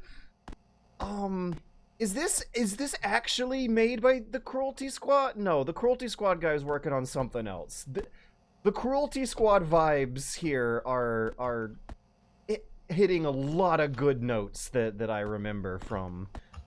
Oh my gosh, and we're still immersive simming our way through the apartment, opening every cabinet and checking inside for anything Any lizard genetic hypodermic needles in these cabinets? No? No? Alright, well. And who are you? This freeloader wants nothing more than to swipe my most valuable possession, but I can't help but think he might go into something with regards to this going into town idea. Okay, are we a schizophrenic gamer fanboy inner? This is oh, this is so good. This is oh, look at this weirdo's apartment. Conveniently serve as mini tiny trash. That's fucking disgusting. Holy cow. What? So, my personal entertainment room is able to isolate the neuroreceptors responsible for feelings of love, lust, beauty, a cool twist that you didn't see coming. Everything, anything, and directly stimulate them all at once. It's heaven, and yet it still pales in comparison to Elation. What originally started as a sequel to pornography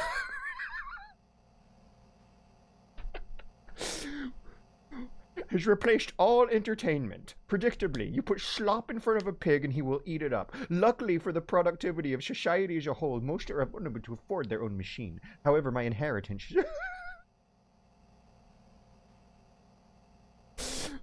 I gotta wipe away a tear from laughing.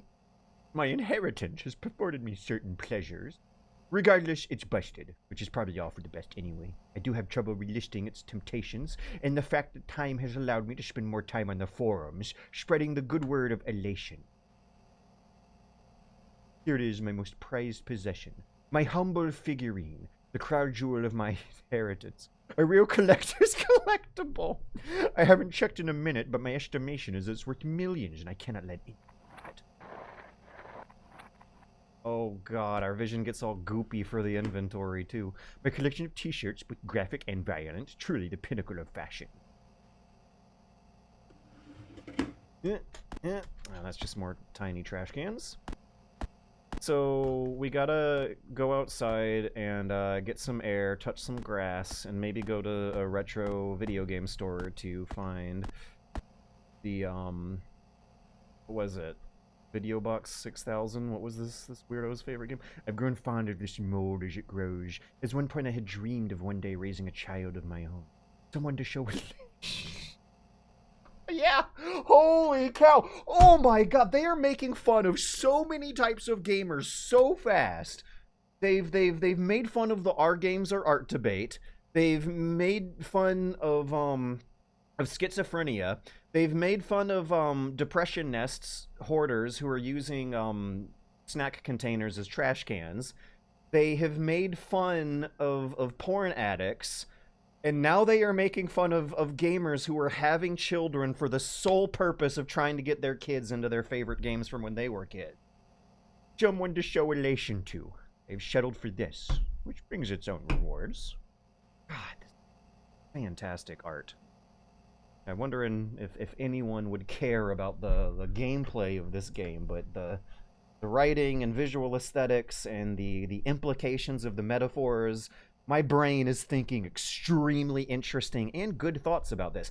Because whenever you're going through this thing and you might be like, and you get hit with a pang of like, oh my god, that was me 30 minutes ago, that's a good thing. This is a game about sparking self-awareness. Yes! I think this one's my favorite so far. At one point I installed a cushioned toilet, like you see in the homes of the elderly. This led to me sitting quite comfortably for too long and developing hemorrhoids. Pleasure is always outside my grasp. Boy. Wait, can we not leave our apartment? Okay, there we go. Elation for the Wonderbox 6000. Let's...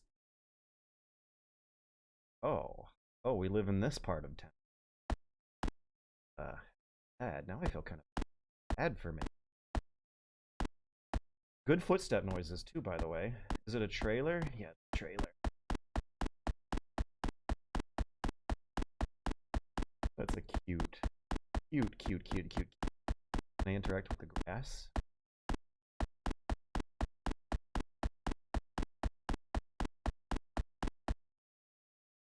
It is also pitch silent out here. No mail, not even any death threats. If you can't commit to postal, no one should take you seriously. Let's go off the beaten path to the right. Is there any... Hey, what's this? WSA and D is movement. Electrical hazard, keep out. You can't tell me. I'm a rebellious gamer. Oh, invisible wall. No, come on. Come on. We can think of something to put here, can't we, game developers? Left click is interact. Oh, let me get some good composting here. Look at that. The sky makes for a good color contrast with the credits, encouraging you to keep your viewpoint pointed in ways that make for a pretty image. Tab is your open inventory. Oh, wait. I got my figurine. Hell yeah. Hell yeah. This is awesome. What a good game. Oh,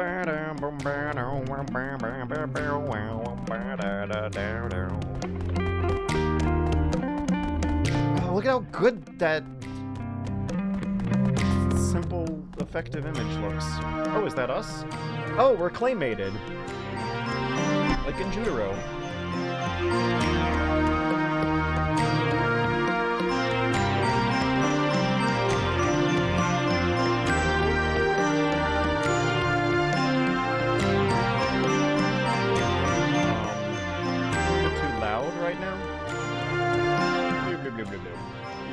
I think I gotta...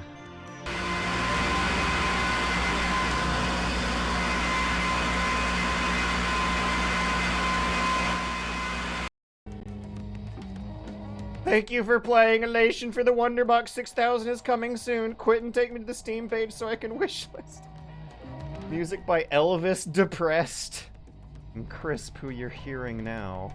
What in the world is he, like, a little face on top of a pile of strings? When you make it to town, are you in third person? Okay, I'm giving this the wish list. That was only 12 minutes, but that was a better 12 minutes than the previous. I'm wish listing that one. For sure. Which also reminds me that it would be a good Samaritan task of me to wishlist these games as I go through, and encourage viewers to wishlist their favorites as well. That wishlisting is very, very important for small developers. So let's mark off Elation for Wonderbox. Goblin America, hell yeah! I've been looking forward to this one. I think this is the one where you kick the shit out of pixelated lo-fi people, but this will be our second game where we do this. Goblin America. Wait. Before I launch, let's see if anyone has, I want to see what Twitch chat had to say about that. Story of my life, looking for the story of my life. The game should probably at least have one good hook by 20 minutes in, and that one gave me a good hook like 2 minutes in. This was written by the least presumptuous Ico fan. Who's laughing now, Roger Ebert? Oh my god. Fucking internet assholes that don't recognize the glory of Paper Mario. Oh, that was good. How small the hands are on that keyboard. Look at this garbage bags. See if you can throw the garbage. You are now the garbage. The Yoko Taro fanboy simulator.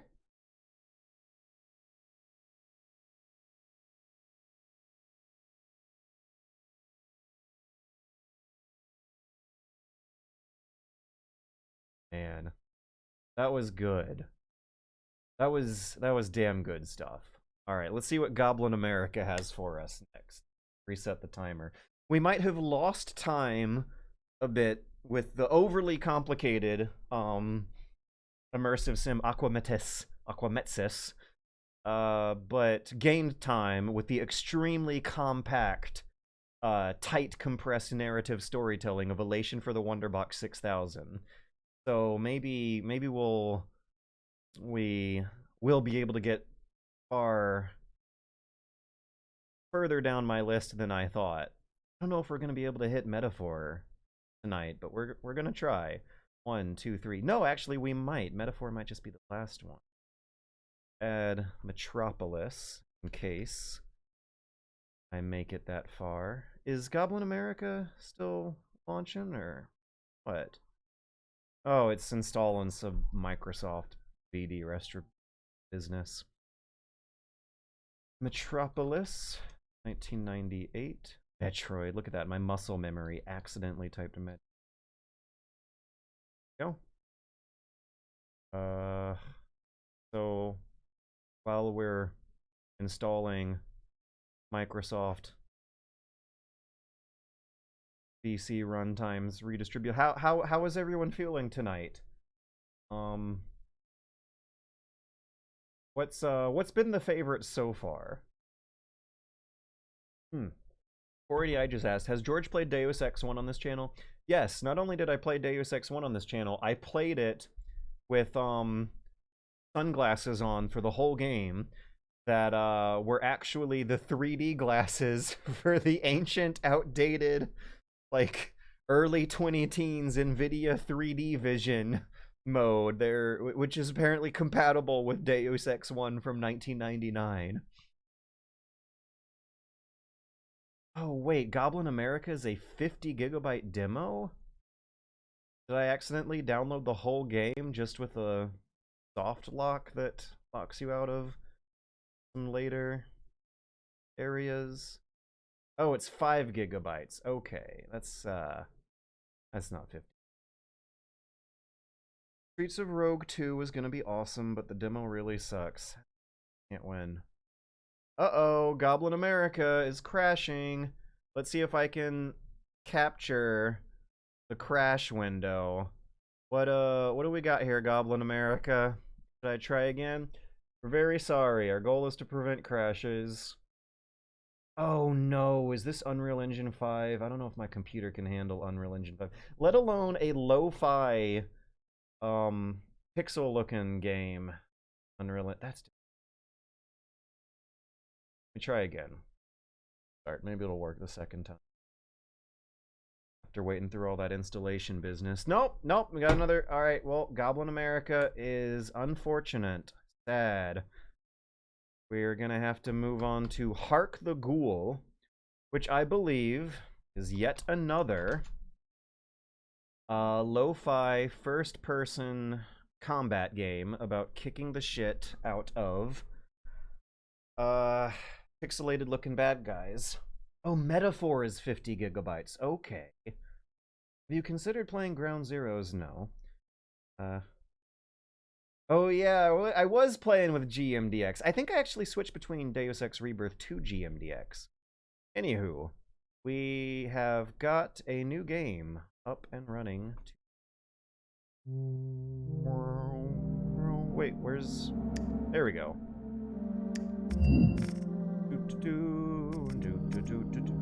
Oh, hell yeah, PSX wobble. Wait, actually... Didn't I say before Metal Gear Solid 1 that I prefer things without the wobble? But I'm gonna put the wobble on because I'm sure they're being artsy about it and not limited. Pixelization meter, very pixelated, extreme. That's cute. Oh, thank you. I think my monitor is set too bright for some of these stealth games. Oh, I think they have this one set up for controller play as their higher priority than keyboard play. Gosh, this is a beautiful menu too. Jump, interact, consumable, that's good.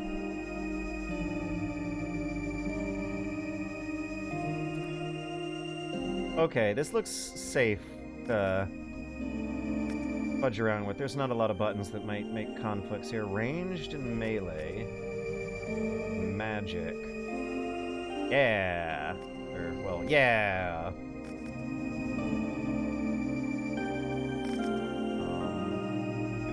Okay. 4. Nice. Simple.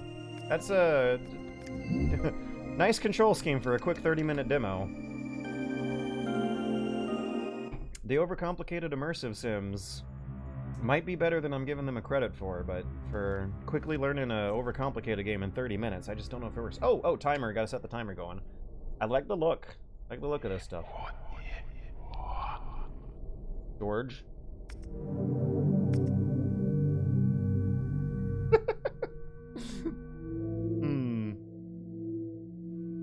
Prized possession, unavailable in demo. Oh, look at how cool that portrait art looks like. Okay, let's actually name myself based on... Background will affect your appearance, the way characters react to you in some quest lines. Look at how the text is waving a bit. That's great. That's great. I gotta think about this. I gotta think about which one I'm picking. Let's read these. Do I want to be a Bloodborne man? You're dangerous with...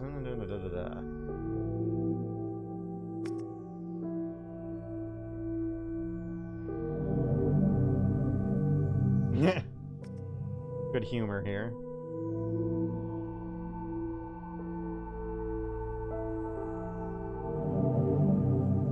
I'm intrigued by the scholar.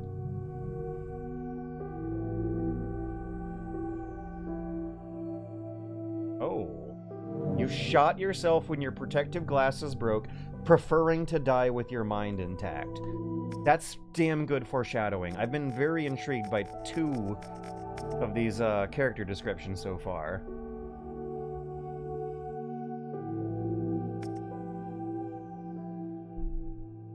And they're like, look, are we insect people?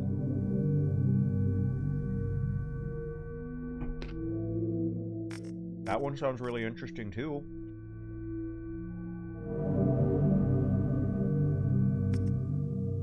Oh, I'm actually getting some slight shiver, goosebump reactions here. Millennia. Oh my gosh, there's at least 4 really interesting paragraphs of flavor text here.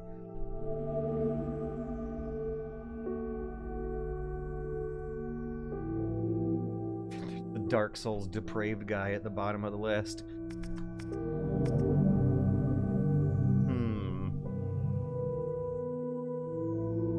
So, if I'm a scholar who was really into astronomy, Newton. I'm not sure. Is caps lock on? Can we do lowercase? I think we have to be in all caps. Okay, we're gonna be Newton. Oh! Shock.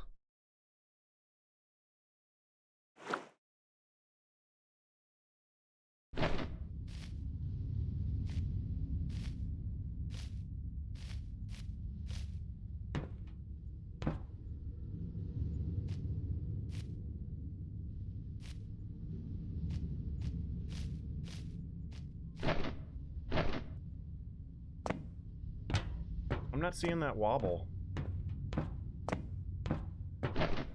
I ticked the wobble option. I don't know. I feel like,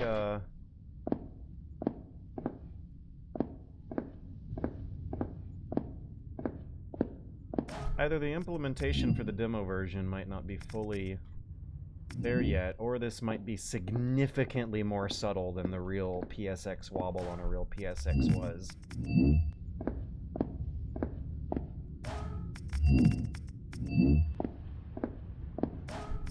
Or maybe the pixelization is hiding the wobble.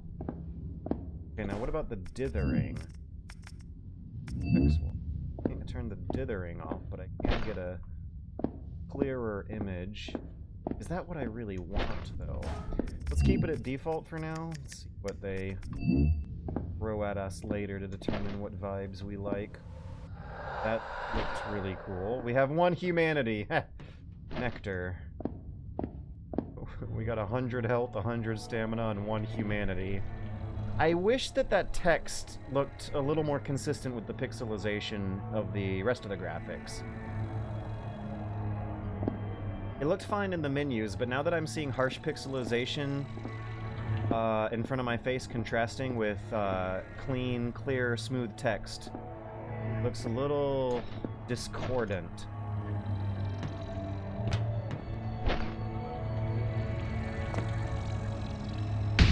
Oof.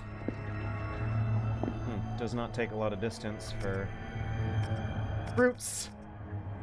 Huh. Okay, we got, like, FromSoft vibes here. Just weird menu options that you don't know what they do unless you press the button. I just pressed the fruits button. What does the fruits button do? I don't know. Let's find out.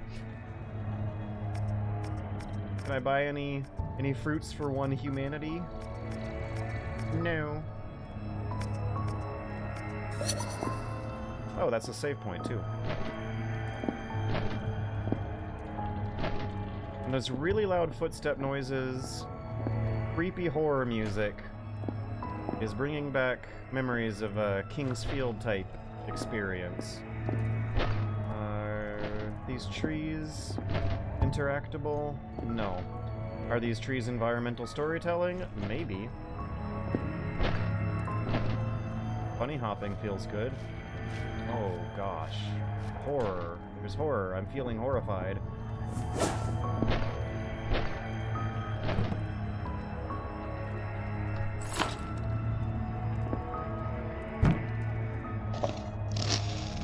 The grenade's a consumable?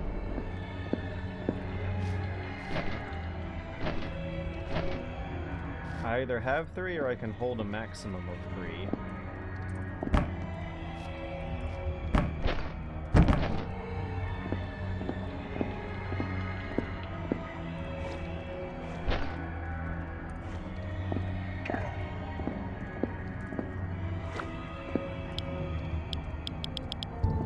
Other attacks. I think I'm just gonna have to evade. Keep my crosshair pointed at the nearest. There we go. Piece of environmental blockage. Reviving bark.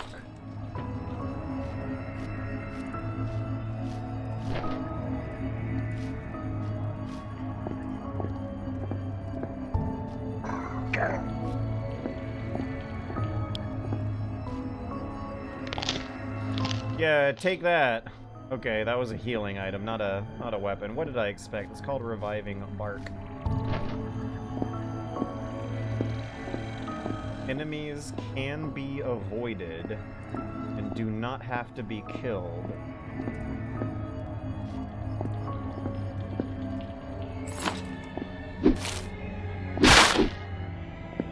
Oops. Sorry, I didn't mean to wake you up. Grenade! Okay. I am getting kind of a first-person Dark Souls feeling in the sense that the grenades are like fire pots, and the healing bark is like Estus, and the vibes are From Software vibes.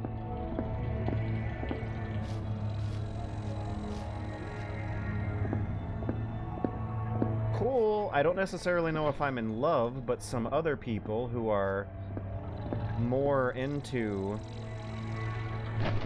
this particular flavor of weirdness may be in love. Can't move the metal, I can move the wood.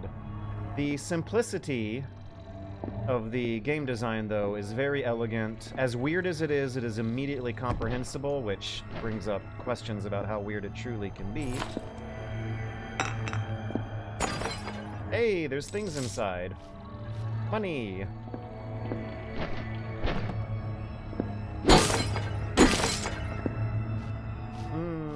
The hit impacts also make these really, really gristly, gnarly sound effects. That is also probably showing some Souls inspiration. Uh-oh, do I actually have to kill these guys? Oh, I kind of don't want to. They're a little bit cute. See if I can lure them into leaving their home for a little while. Nah, I'll let them keep whatever treasure they're guarding.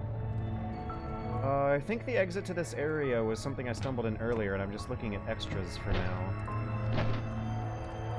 Oof. I should have known. I remember being shocked at how... Oh?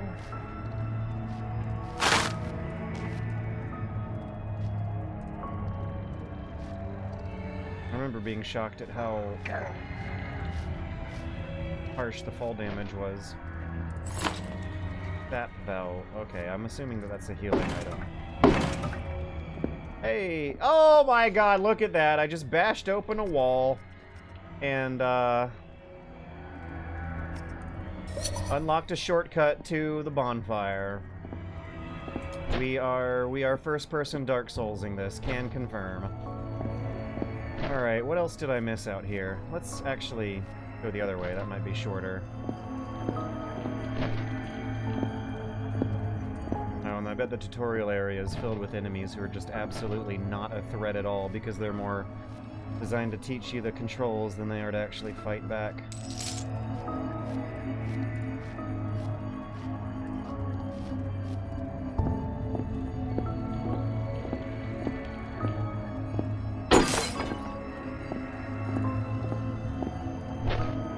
There were some interesting things that I wanted to check out in here before leaving.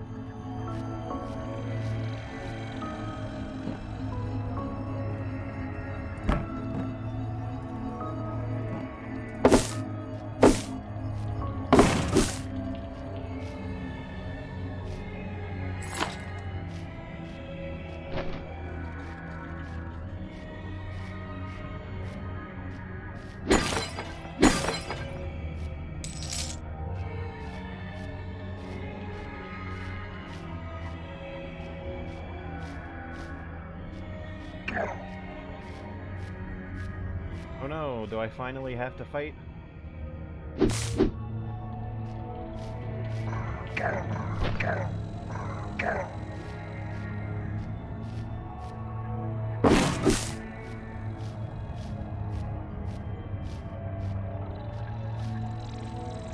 I can say that I'm digging the sense of mystery. Oh, is this a boss? That... Oh god, what's the A button? Can't magic. Middle mouse. That's what, or forward home button, that's what that is. Whoa! Look at that! They just, Is this a source of light?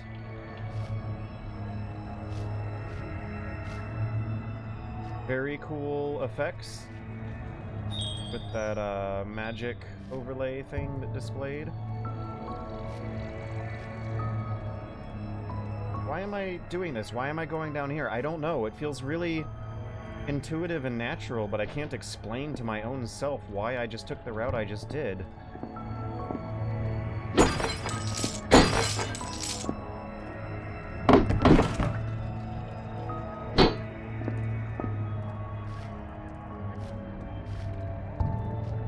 I have to use my imagination. Whoa! Huh.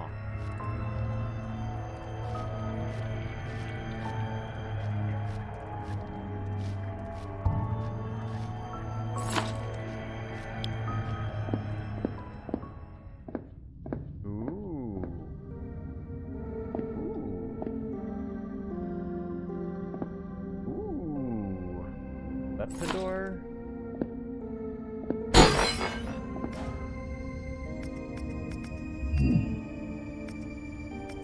Oh yeah, this is totally a FromSoft-like.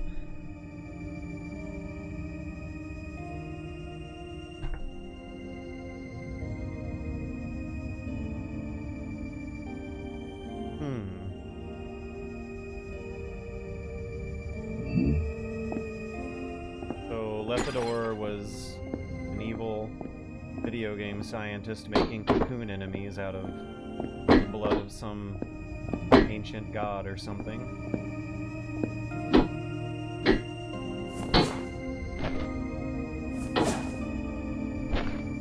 The music is coming from the orb.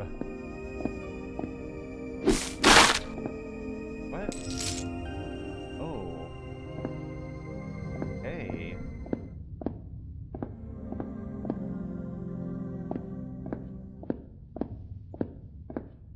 like it.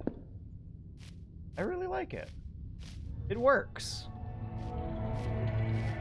I think the text choice is the only thing I've noticed so far that might not work. But there is a very strong calling to be investigating more of this weirdness. Very big urges for exploration are going on here. Teasing, that's what this is. They're teasing me about a very, very, very cool game ahead.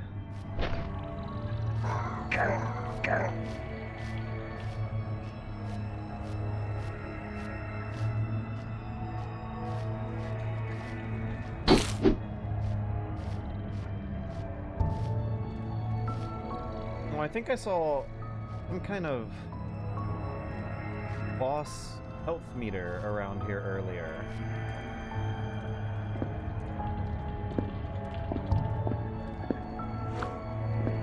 I thought that might have been lava, but I think it's just regular, ordinary water. This is where I just was. It's a bit disorienting, but that might be the artist's intention. Okay, so the way out of this area was not quite as easily discoverable as I had thought.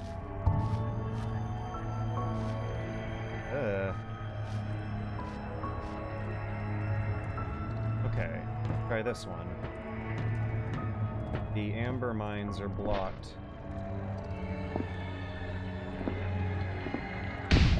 Ant-Man.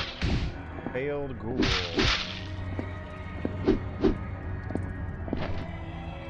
Me climb ledges?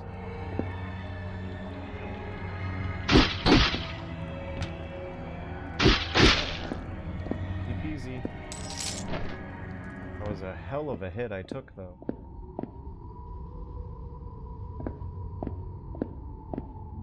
Okay, I'm gonna use the rocks and boxes to block them from getting close, like how I used ledge for the previous one.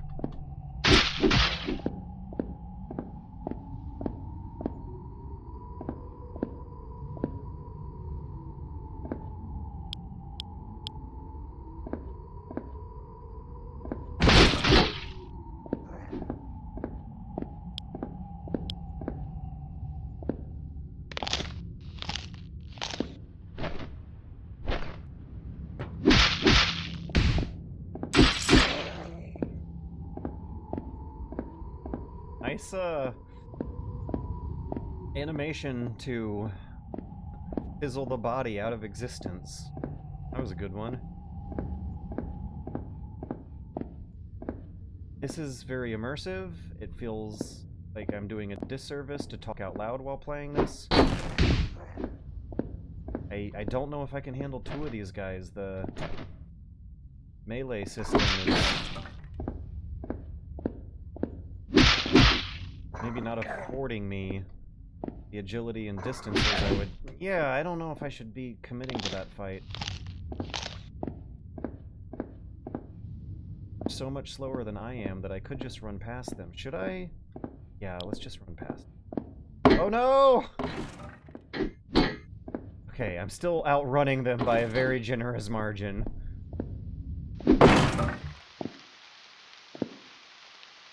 Oh, that looks cool. Look at all the rats.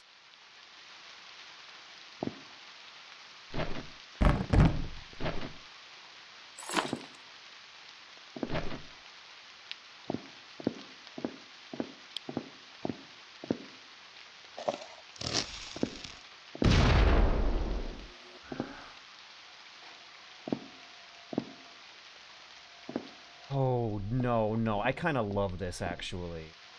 My imagination is using a lot of brain cells right now to, understand what I am looking at as I slowly approach mysterious new things. Can I slap it? Is it just window dressing, or is it interactable? Should I stay or should I go?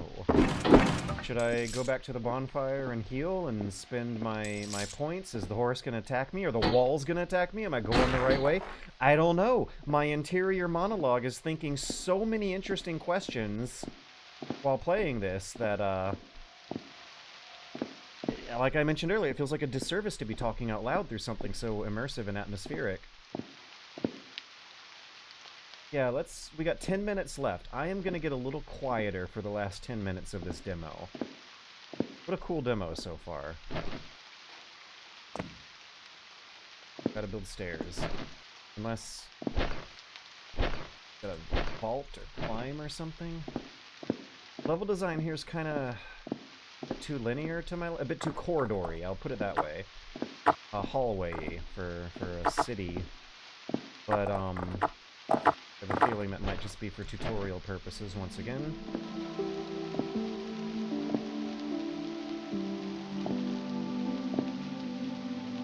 Friendly? Am I safe here? The music. Oh, yes! Oh man, we are not actually a Dark Souls-like. Are we more of a Bloodborne-like? Oh, look at that. That, perspective, line of sight, composition. What's it called when games force you? Focal point? Valve came up with a term for it. Signage? Breadcrumbs? You gotta look at the cool, dark eclipse, sun, moon thing, and line it up with the statue here as you approach reading the sign. Grand Ruler, our Lord Eternal. Is the rest of it scratched out, or do they just not want to give him a name? The music is too good for me to be talking through it like this. A meal, like from near? Oh. Oh, I love it. I love it.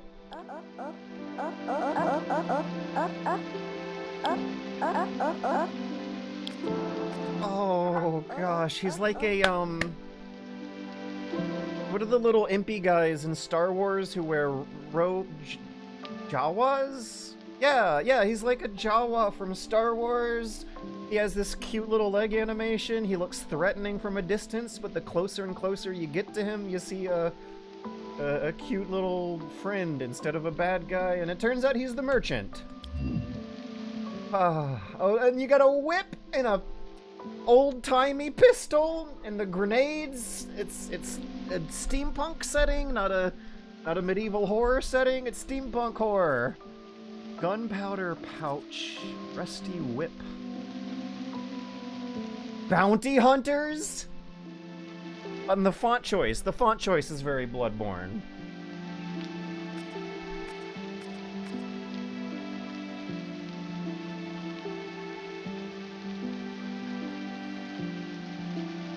We got inner sap flowing through our veins somehow.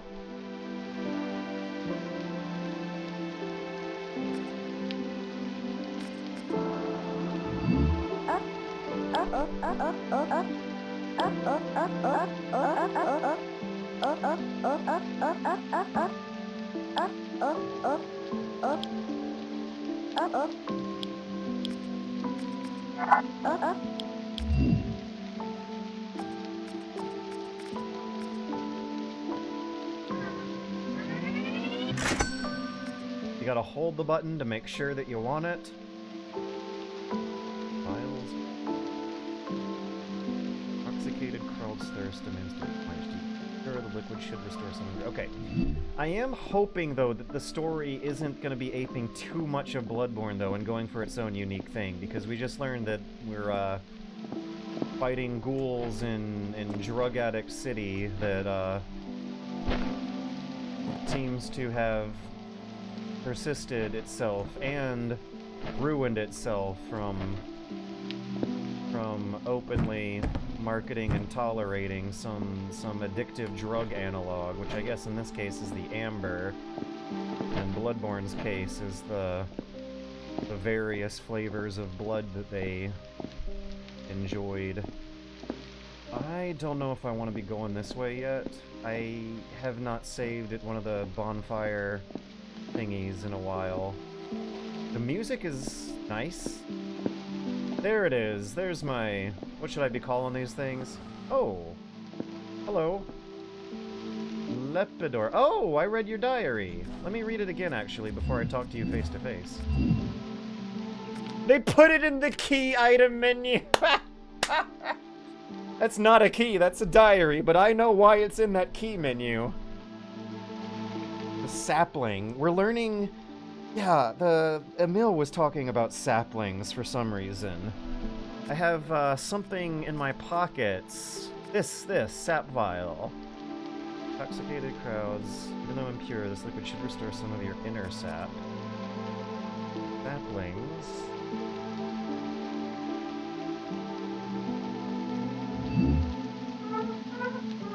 Oh, what a nice noise.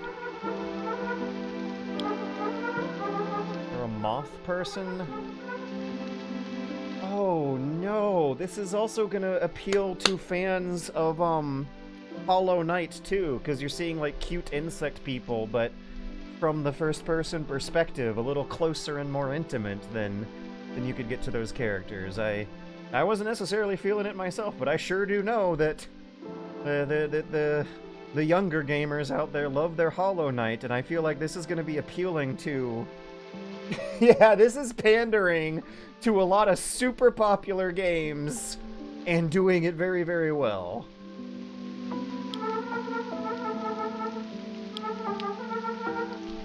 Oh, I got 4 arms. I thought that was a piece of clothing until they started moving around. Okay, let me actually... I was talking too much through that. Focusing our essence of our sapling. Use your fruits to channel your inner nectar and evolve.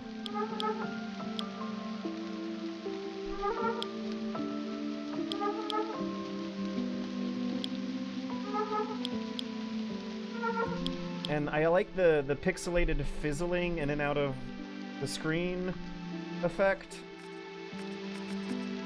I wonder what past time does. Should I experiment with that right now? It's interesting that your upgrades are not necessarily going to correlate with the XP from killing enemies, but from collectibles you get from exploring. So there might be more emphasis on exploration than combat here, which I guess makes sense considering indie game development on a more of a budget than AAA Japanese game development, and how much of attention it can focus on fine-tuning polished combat systems. Okay, so... Inner sap is our magic meter. And I bet there's going to be some nasty plot twists involving it later. She's like, she's now striking me as feminine. I'm using she pronouns for her. Like the shrine maidens, fire maidens, Firelink shrine maidens. This like cute girl everyone loves who hangs around the bonfire at the Safe Haven level hub. All the elements are there. Are you friendly? No, I don't think that's friendly. Animations are pretty stiff, but the pixelation effect is deliberate enough to hide... Ow! Hide a lot of it and force me to use my imagination. There are going to be sound cue-based horror moments that you wouldn't necessarily get in the traditional third-person Soulsy games either.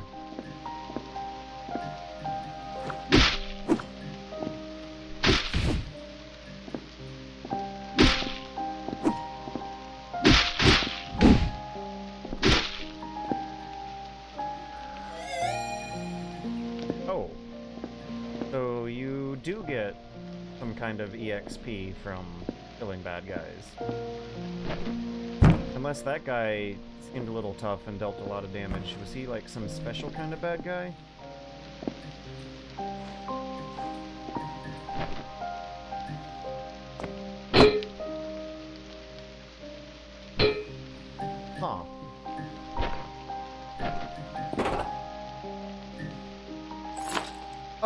I just put that in my pockets?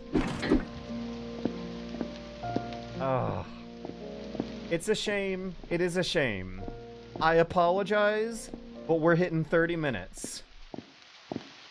We're gonna go back to the bonfire when rest, and I am going to pick this one back up in my own time for sure.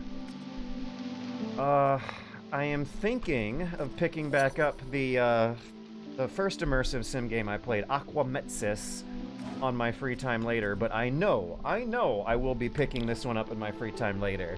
This is Bloodborne fan pandering, which is fine, which is great. Very intriguing for me. I'm loving it, but there are concerns about the sum total of creativity on display when you are aping an existing product so much. This has happened through some demos we played. Aquametsis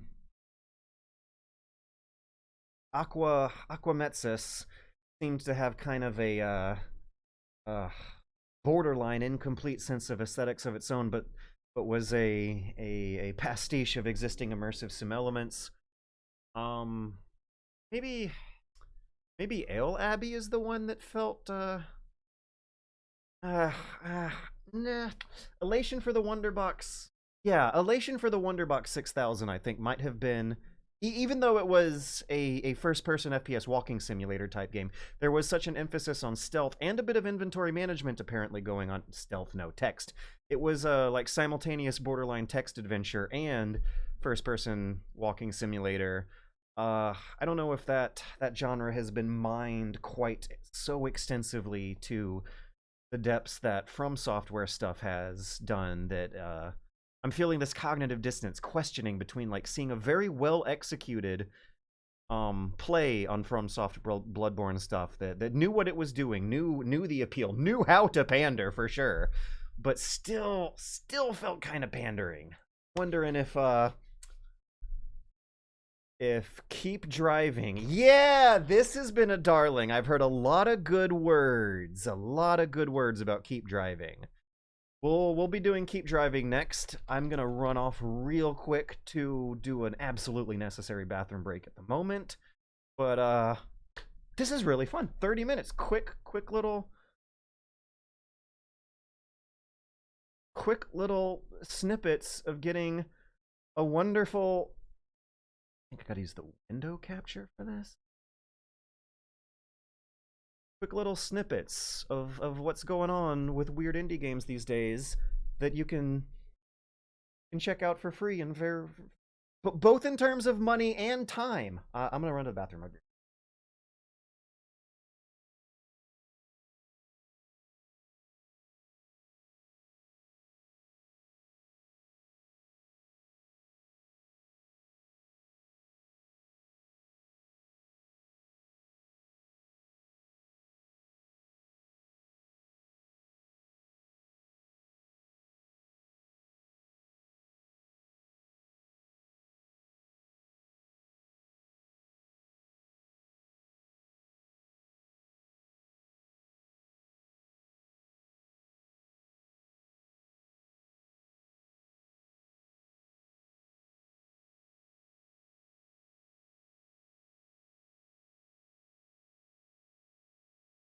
Okay.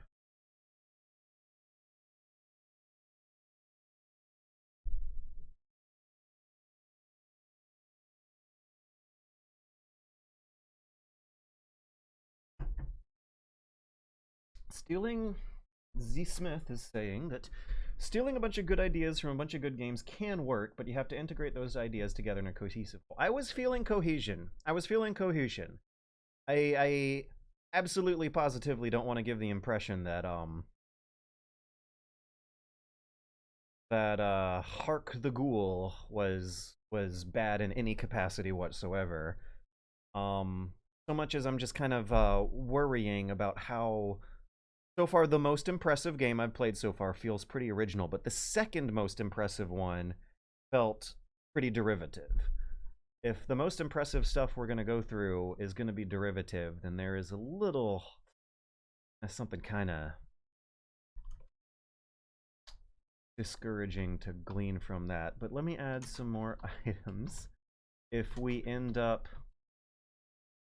coming through next few games fast enough, we might eventually get to a like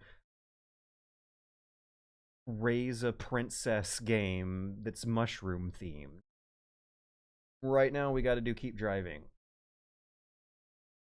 There it is. OBS was having some problems capturing this one, but we're good. Did we freeze?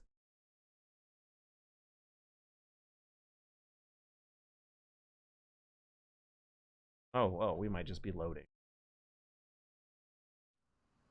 Oh, unfinished loading screens as of now. That will probably be good, but it's in a tiny little window on my screen that's not capturing the mouse cursor properly. Ugh, what is happening? Options. I can't click on the options. Oh! Alt, enter? Oh. Okay. Options. Alt, enter did the trick, but it's still not quite. Really good music from the game. We're not turning streamer mode. Or turning full screen mode off. EA keep.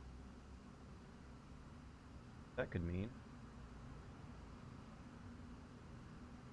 Okay. OBS capture looks good. New game and timer start.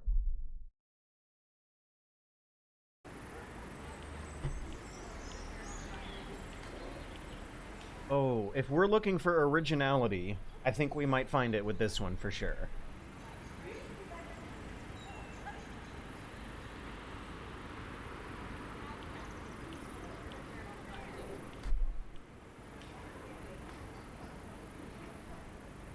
So it's Thursday. Huh.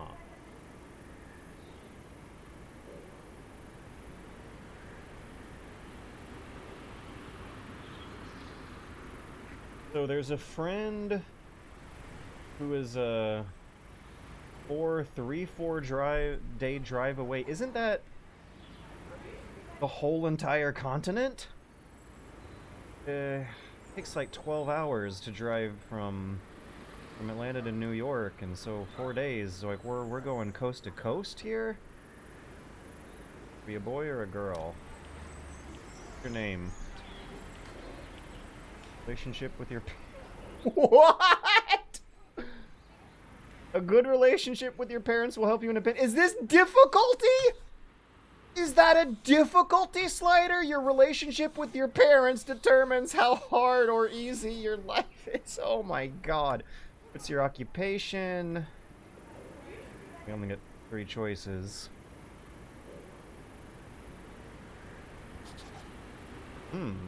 That would be useful to be on a road trip. Oh. 1 video game. Oh wait, we always get 1 video game.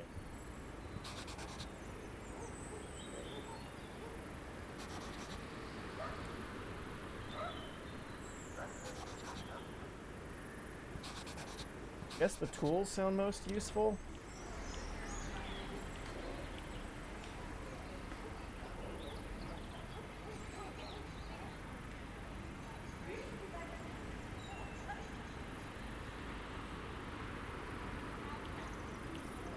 Let's stick with the basics.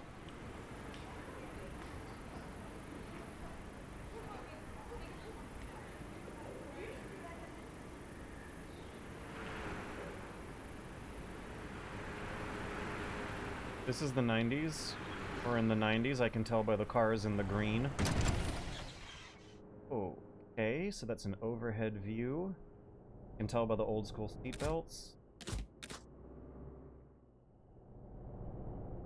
Buy it.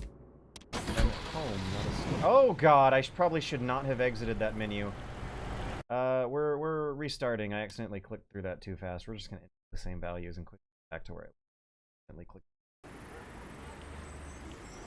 Bum bum bum ba-dum ba-dum ba-dum bum bum bum.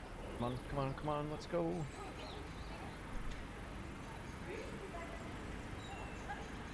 looks damn good.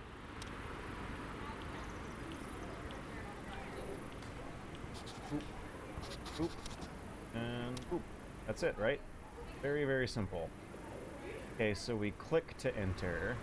There's also some things down here we can click. Gas, brakes. Close any open menus during events to escape. Okay, so we're at home, but it's telling me that I'm, like, buying stuff? And like, what am I looking at? Is this the items I have stashed at home, or is it in the trunk? I'm getting kind of trunk vibes. I feel like I heard a trunk pop open when Aquatic Adventure. Oh, is it Echo the Dolphin? Oh, it's an N64 cartridge. We have slots on the bottom of this. Drag item to your trunk to buy it. We have $75. Are these euros or pounds? Something else altogether. Some weird European 90s currency I might be... Okay, so home. We're taking stuff from our closet and putting it in our trunk. The menu text might have just been a little bit misleading. The rest of the game, you're probably doing this in stores where you pay money for stuff. Rear roof. Oh, this is cool. Spray cosmet. Look at how much creativity they would have had to employ to think up of upgrade slots for this kind of situation. So we have like quick use slots in the glove compartment here. Right, okay, now I'm getting it. The green, that's of course, that's the heads-up display behind the steering wheel. The glove compartment must be these slots on the left. Gas, carometer, energyometer, statusometer, moneyometer, and then a gas pedal and a brake pedal. Did I break my way out of this menu? Yes, I could. Okay, let's D our way out of here. Damn, we're going very fast. Click on car to open car menu. Calendar, trunk, map. Do we have a date and time somewhere on the screen?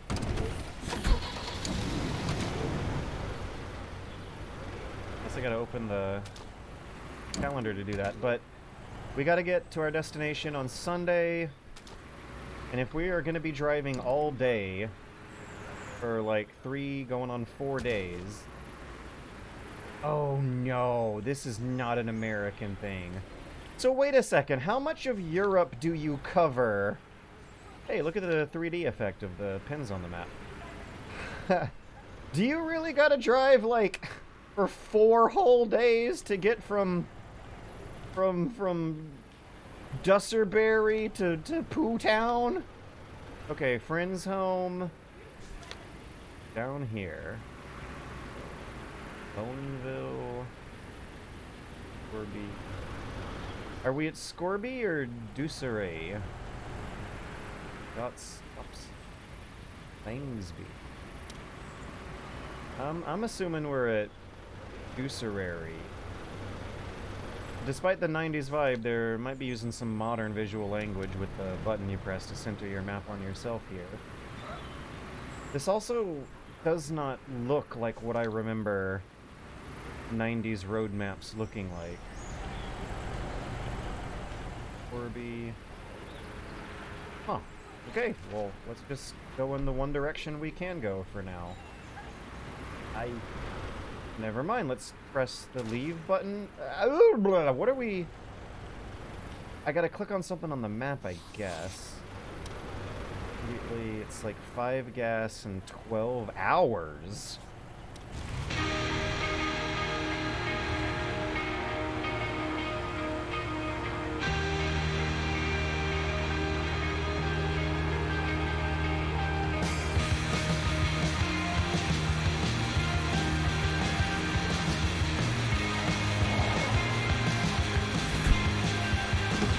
No!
Vaguely.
We've got like Vlambeer screen shake and tactile feedback for a depiction of pumping gas.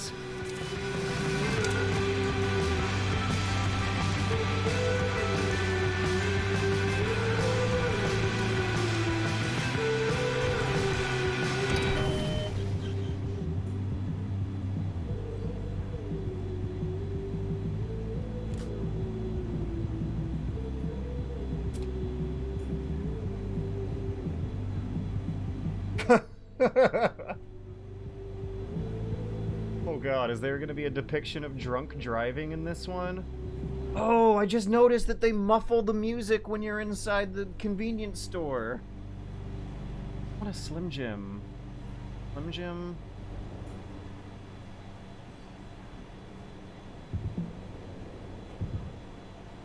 Cigarettes might keep me awake, but a nap would be a far healthier solution than either the coffee or cigarettes.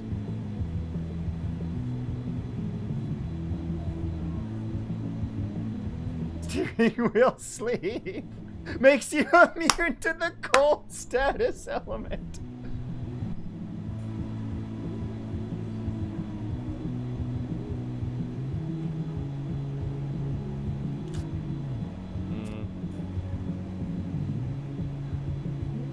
Protects against sunlight.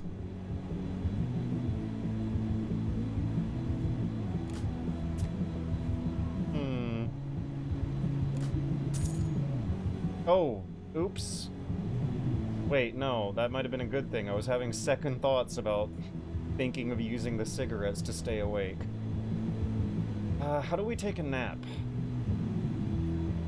How do we pull over and take a nap?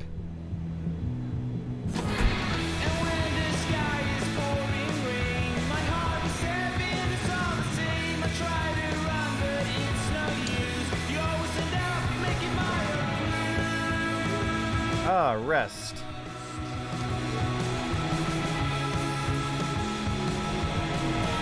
EQ. Wait, is that gonna be... Is there an EQ button that's not implemented in the demo yet?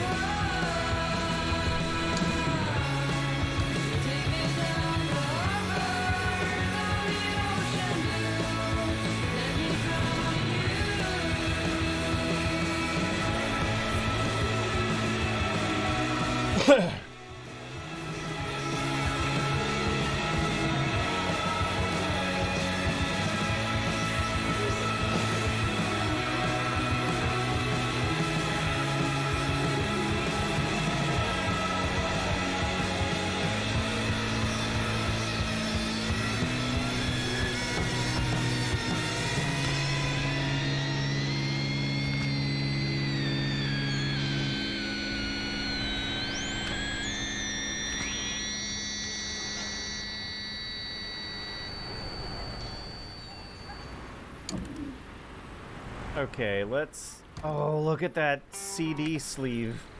Let's keep the music off for a while, because I want to narrate, but that was amazing. That was incredible. I don't understand the gameplay systems going on during the events at all, and I consider that a good thing right now, because I can tell you're supposed to learn it over hours of experience. I accidentally... I want to get to my skills. Where did like my road skills thing go? Journal. Yeah, that was it. Okay, not entirely sure how that worked or what was going on, but now is the time to take a nap. We made it to the first stop. How are we doing on time? Not actually that bad. And how are we doing on distance?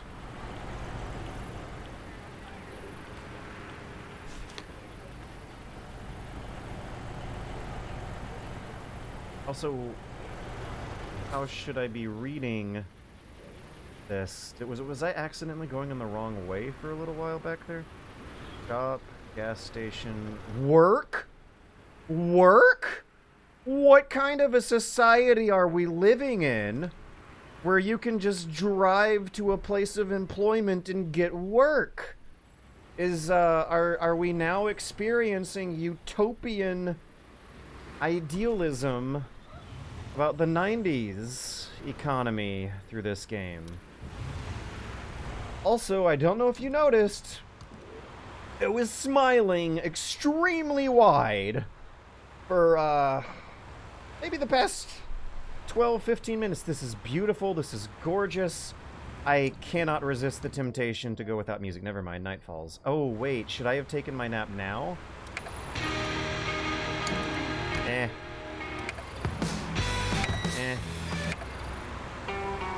Okay. Better vibes for night. Abandoned car. Why would we care about an abandoned car? Set your threats to attack. We got an abandoned car.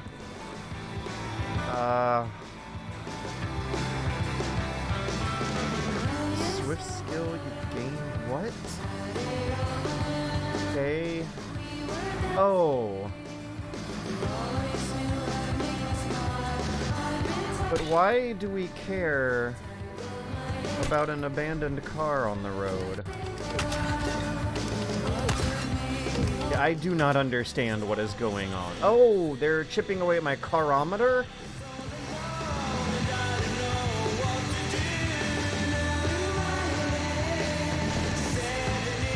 Also, what do these threats represent? There's a blue circle and an orange-red little man.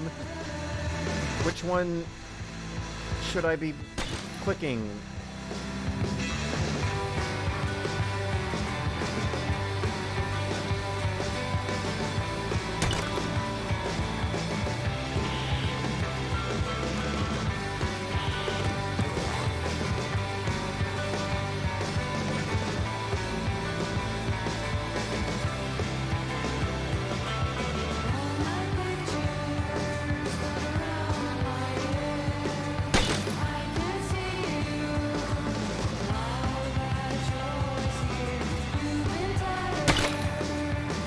I'm supposed to get rid of the little orange men?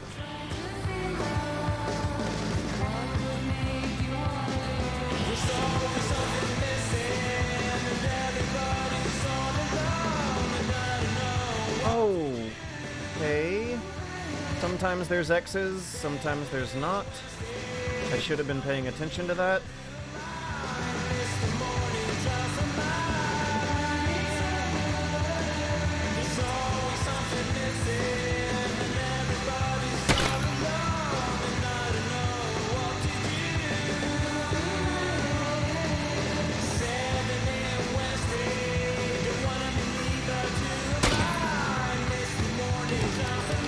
I think there's some kind of puzzle game going on here I'm not understanding.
Absolutely need to rest.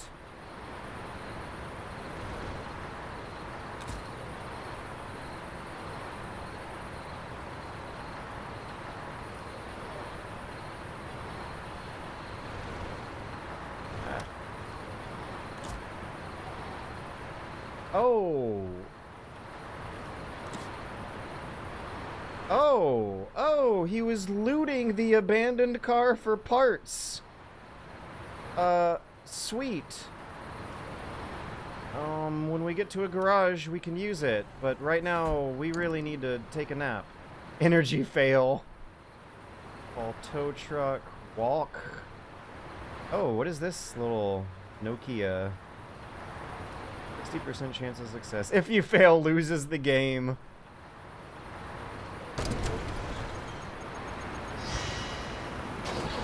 Oh no, I'm sad because I was sleeping in the car. At least wait till sunrise. Oh, come on, wake up. You didn't have to sleep till noon, dude. Alright, let's go. Oh boy, now it's raining. We're starving, we're cold, we're dirty. Hitchhikers gain less experience. I think there were some snacks in here somewhere, weren't there? Yeah, we got an apple and a candy bar. Chewing gum. That's not gonna fill us up. But the apple will at least help. Wait, no, bring it back. I want to use that apple. Yeah, om nom nom. Okay, now we're just hungry, but we're not starving. Good. Okay. Let's Okay, the stream is still running. I did not get copyright struck. I'm having a hard time with vocabulary because of how stimulated I have been of the creativity of this game and how into it I am getting really, really fast. This is super good. What was I looking for? Map. Yeah, where'd the map go? I don't know, but keep driving. Oh, now can we map? Yeah. Halfway to Langsta. I'm intrigued to see how work works in the 90s on road trips.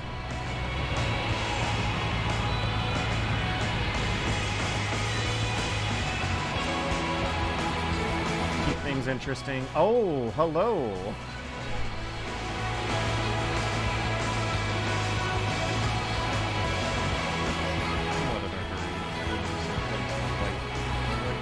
I got weed.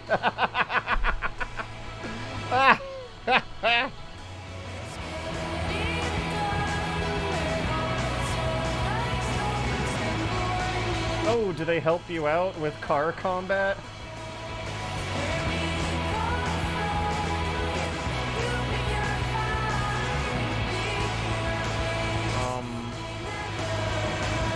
Pick out the Caricane. Enigmiagere. Occupation is something I can't quite read very well. Yeah, I don't want to deny her. Closes active menu, closes active menu. How do I bring her, what do I gotta push? Somewhere on this menu. There! Ah! I love it! I love figuring out an interface for the first time and giggling at the methods going on here. Okay. So, can we converse? Do we have character development? Dude, this is a great song!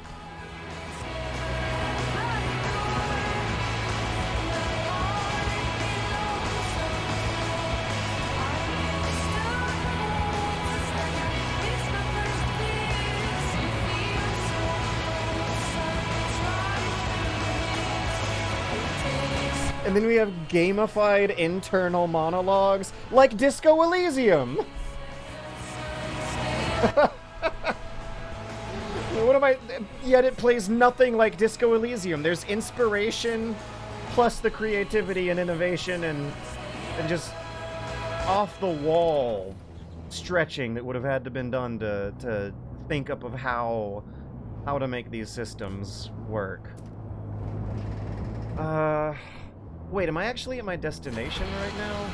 Rusty's auto parts. I believe so. Yeah. Okay, I wanted to see what this business was with work. Let's get some more basic necessity. Oh. Oh!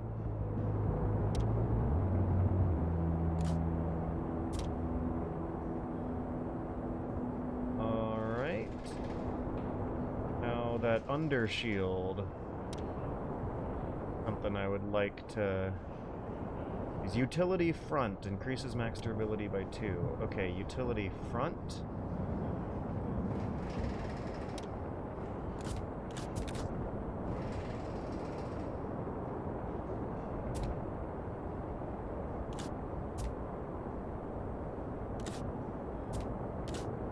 How do I... use. Upgrades.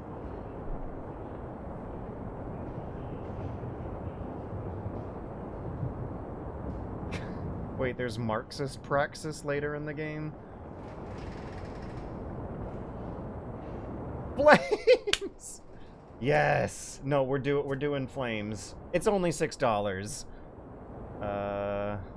Roof interior spray. Cosmetic. Oh, come on. Come on, how do I do it? How do I do it? I want to do it so bad.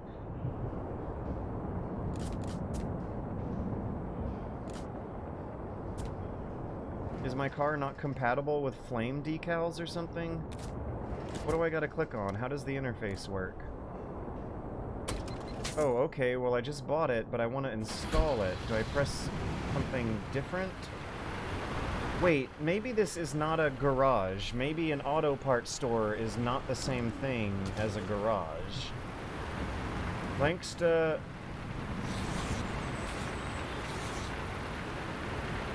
Ah!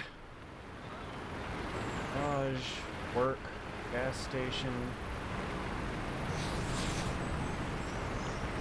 Links to... I'm seeing grocery, gas station... That must be... Work is the third icon. Let me just confirm that... grocery cart means grocery store. The garage icon kind of looks like a key. If I want to be going to friend's home and I want to get to a garage sooner than later... Oh my god, we're at 31 minutes. 32 minutes. I lost track of time. That was great. That was fantastic. That was so much more ridiculously soulful than anything else I have played in many, many years. However, I still think Elation for the Wonderbox 6000 is my current favorite because of how hard the laughing was going. I think at this part of this time in my life, I think I'm prioritizing the laughs over big deep smiles at impressive amounts of creativity. We got the complicated actual real game made by the real game industry now. I don't think that this is going to be a Steam Next Fest demo either. Metaphor ReFantazio is like something like a Persona game, kind of, right? It's probably a good thing if you lose track of time. Yeah, right? Okay, and what is this with Marxist Praxis later on in the game? And is the game actually finished and out yet to the point where you can judge what is later in the game? Because the thing is, I can't tell if that's a joke or real or not. If they're going to be talking about the job market being so good in the 90s that you could just pull over for an extra 8 hours in the middle of your road trip and work the cash register or the auto shop or something for 1 day's worth of money and then get back to your life without a whole lot of complicated long-term obligations, then that sounds like a premise ripe for intense economic discussion. I think I had to press the play button twice on Metaphor ReFantazio. What does chat say? I follow music. Emotions coming through the ears. Game of Thrones meets Persona.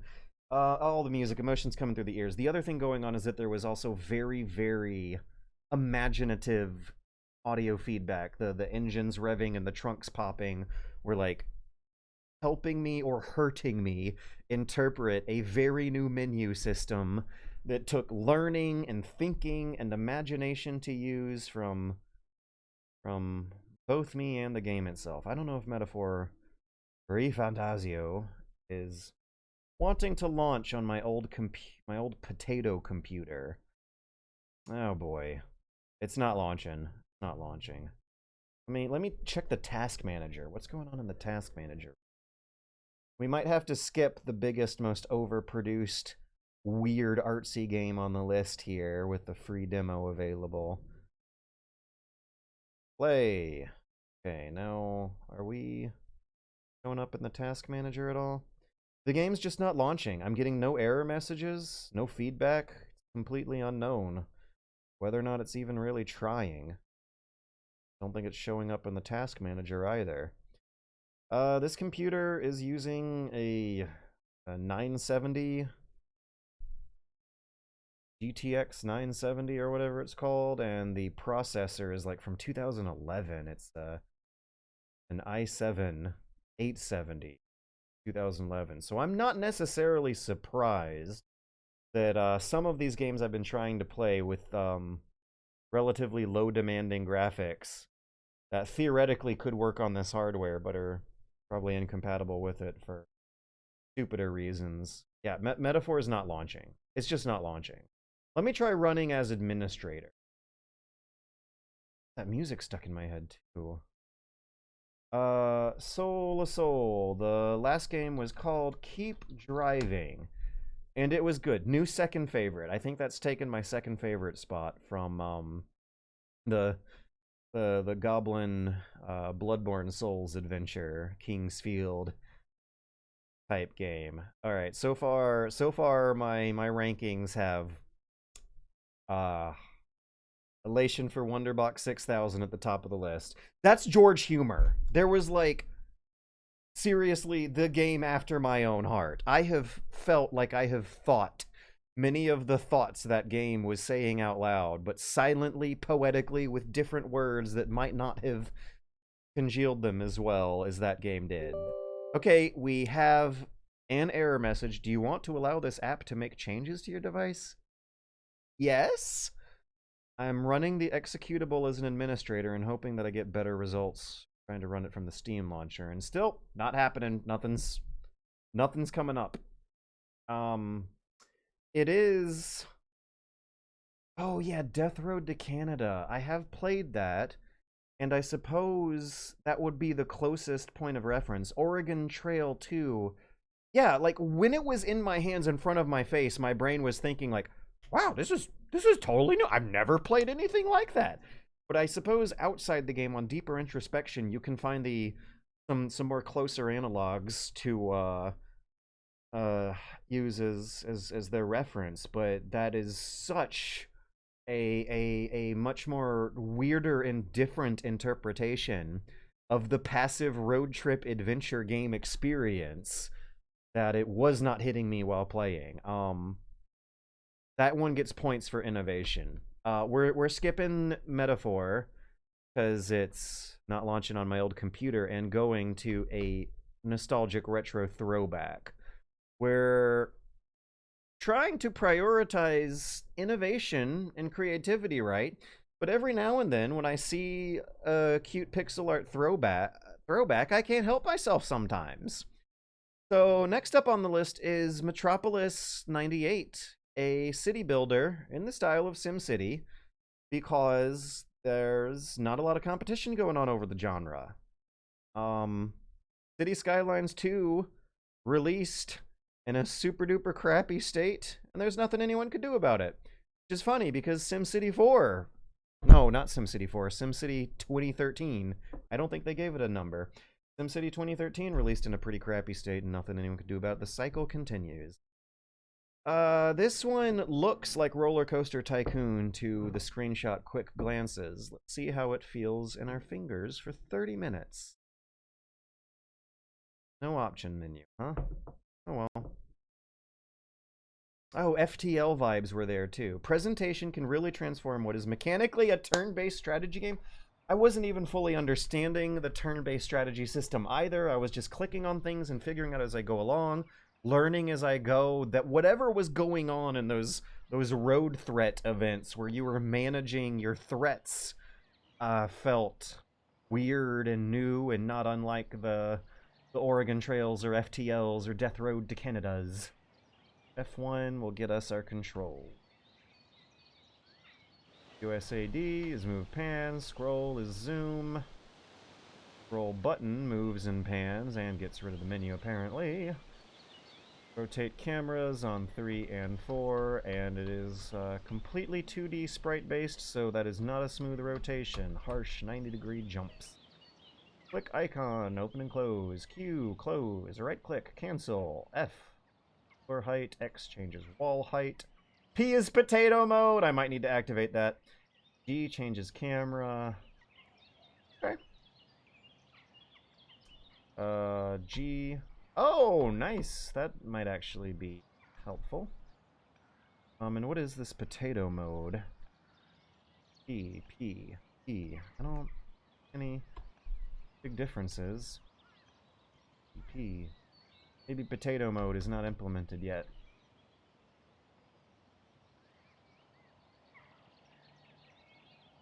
Okay, so unlike SimCity, we at least have a road to found our city next to. Oh, and a fence. Like the...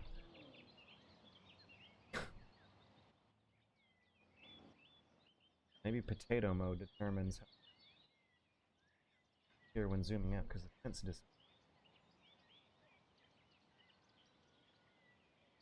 Okay, in America, I think cities begin with a post office. I think I recall in SimCity, cities begin with a police station. I wonder what the most advantageous first building is. Or maybe we should start off with a road connection from this one here. Bird chirps are very calm. Can I adjust the size of the window? Ooh, yes, nice. Oh, yeah, the window size is perfectly customizable, so I can have wonderfully laid out screen with Twitch chat on the right. Okay, timer, 30-minute start, let's go. Let's build a city, and laugh, and giggle, and learn about society.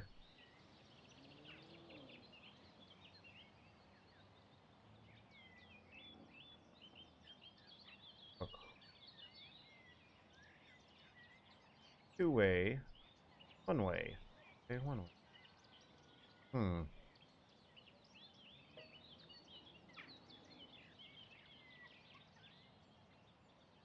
SimCity Simulation was designed based on libertarian... Yeah. Good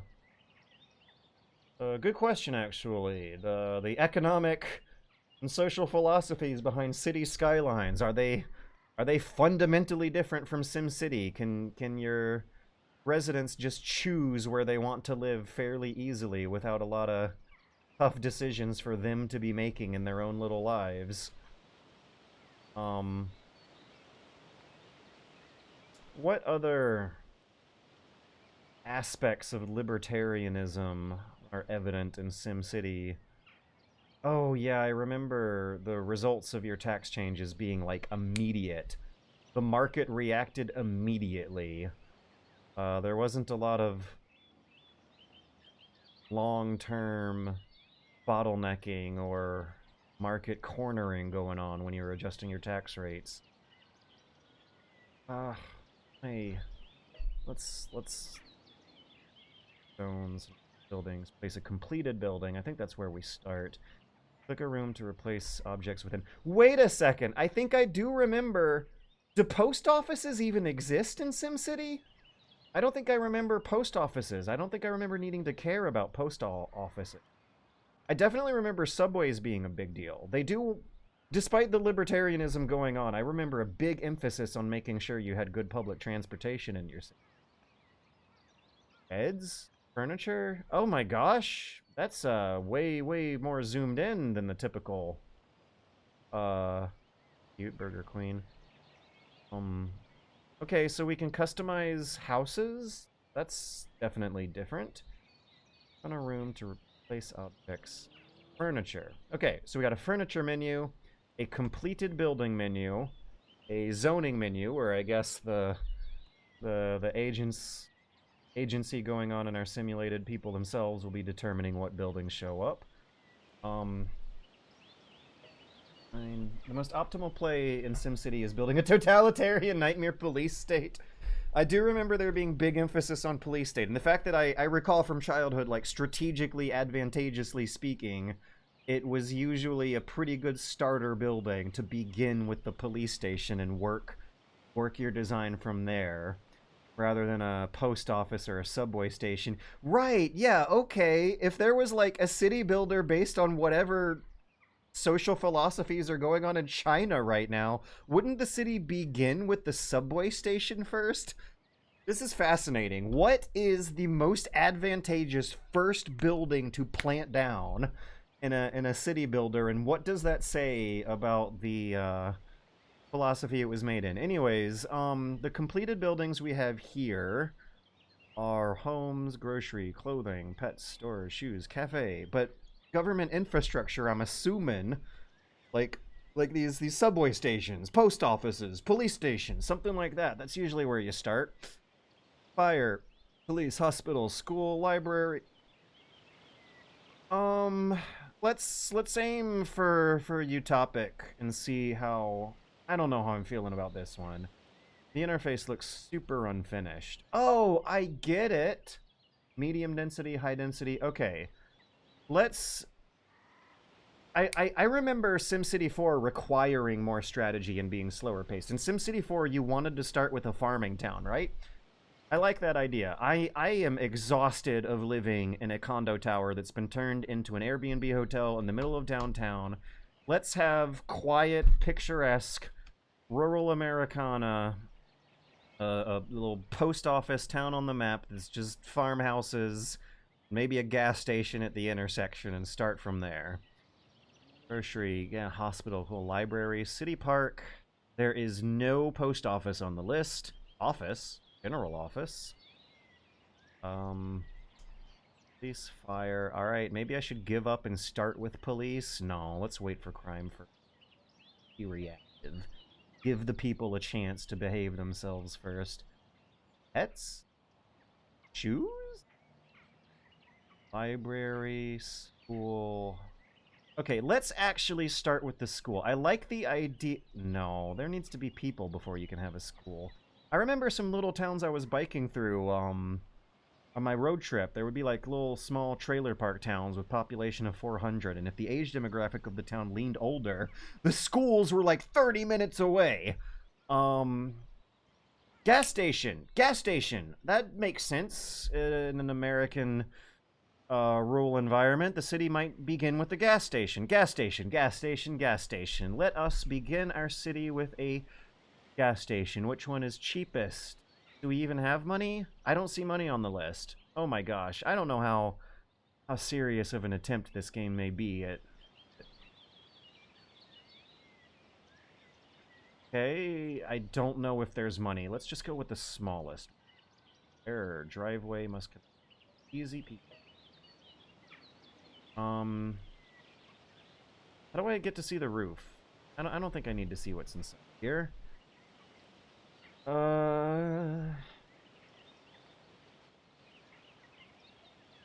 Floor height and wall height might be the relevant buttons to press. No, no. Zoom in and out. Eh. Eh?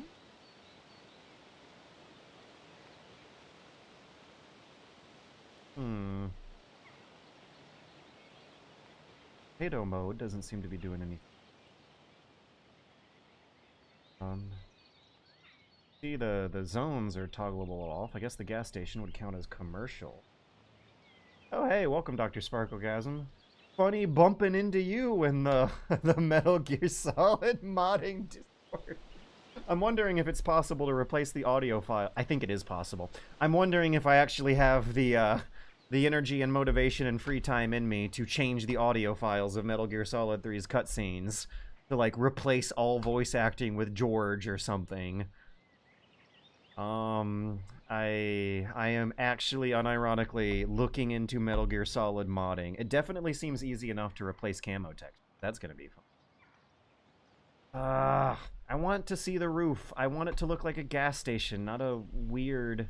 I want it to look like a gas station, not a convenience store with no walls. Oh, it's definitely toggle the day-night cycle.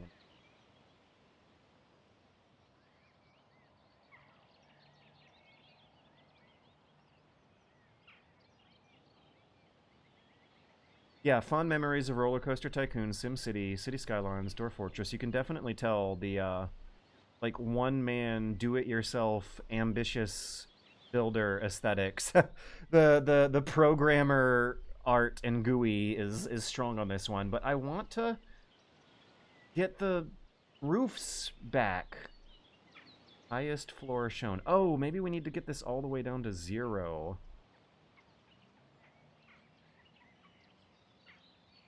Highest floor shown. Current weather. Residential demand. Oh, they are doing an RCI. Oh, we have more finer details of economic demands. Industry, municipal. Oh, cool. They do want basic government infrastructure, but right now they want homes. The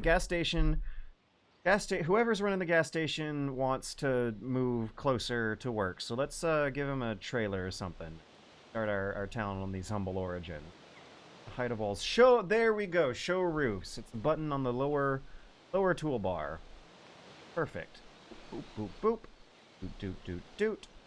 And pause and unpause. Residential zoning.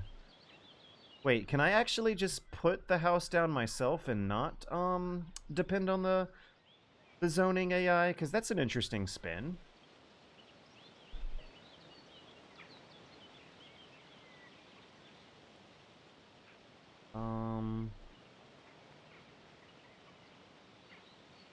So I'm wondering if I'm using view counts for this one.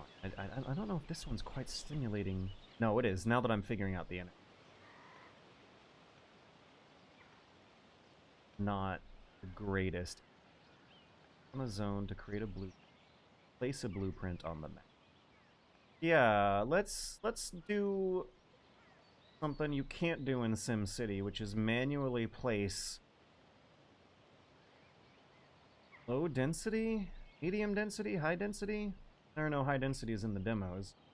All these are 2-bedroom, 1-bedroom. If I'm imagining a gas station owner who's in the middle of complete nowhere and thinking about buying some other properties and turning them into other businesses and seeding an actual town, I'm thinking trailer park. That's not on the menu though.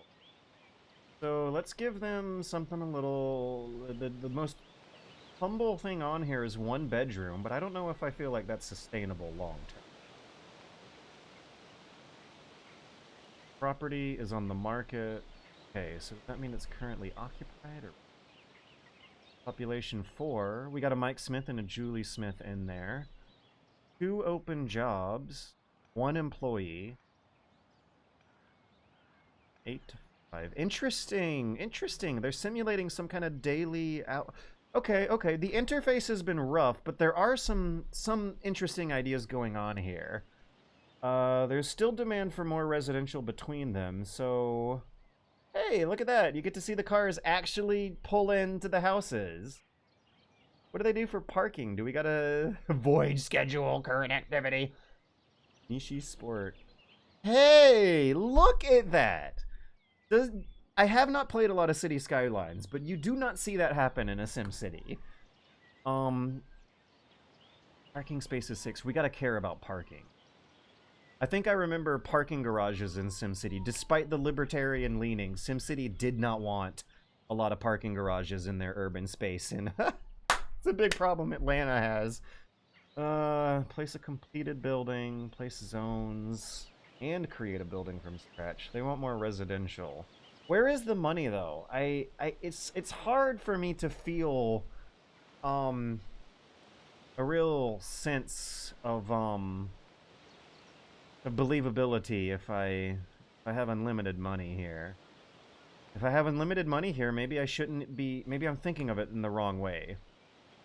Okay, so if I have unlimited money and I can make a weird gas station crossroads nothing town to my heart's content, I shouldn't even be trying. Shouldn't I be trying to make the beautiful, glorious, utopian Georgeville instead of trying to wrap my head around how the economic progression system would work and thus what kind of society is being reflected on the screen? Anyways, the, like, 4 people who live here demand another residential building, and now I want to test how... Property, create a building room by room, place a door, place a stairwell, place driveway and parking.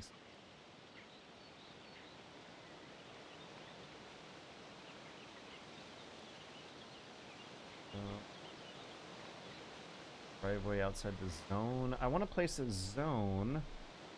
I don't know if you can place a zone without a building already on top of it. Oh, auto low. Oh, that's what that means. Auto low density residential. Huh.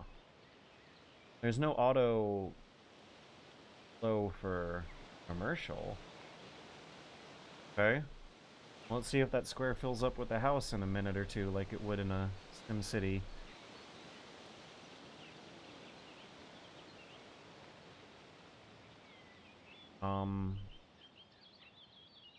Yeah, there we go. They're building a house. Size 24 tiles. Hey, look at that. They're starting with the foundation and the flooring and building the studs after the floor. That's cute. Smith, Julie Smith. Don't get to see who the gas station guy is. Very detailed construction cycle sprites. I appreciate that. I am a little worried about my roads here. Grass and... Oh, yeah, the outer sidewalk. That would be nice. If money... Money's not an option. Money is not a concern. Let's have the fanciest roads with the most luxurious sidewalks. Adjacent to an existing intersection for...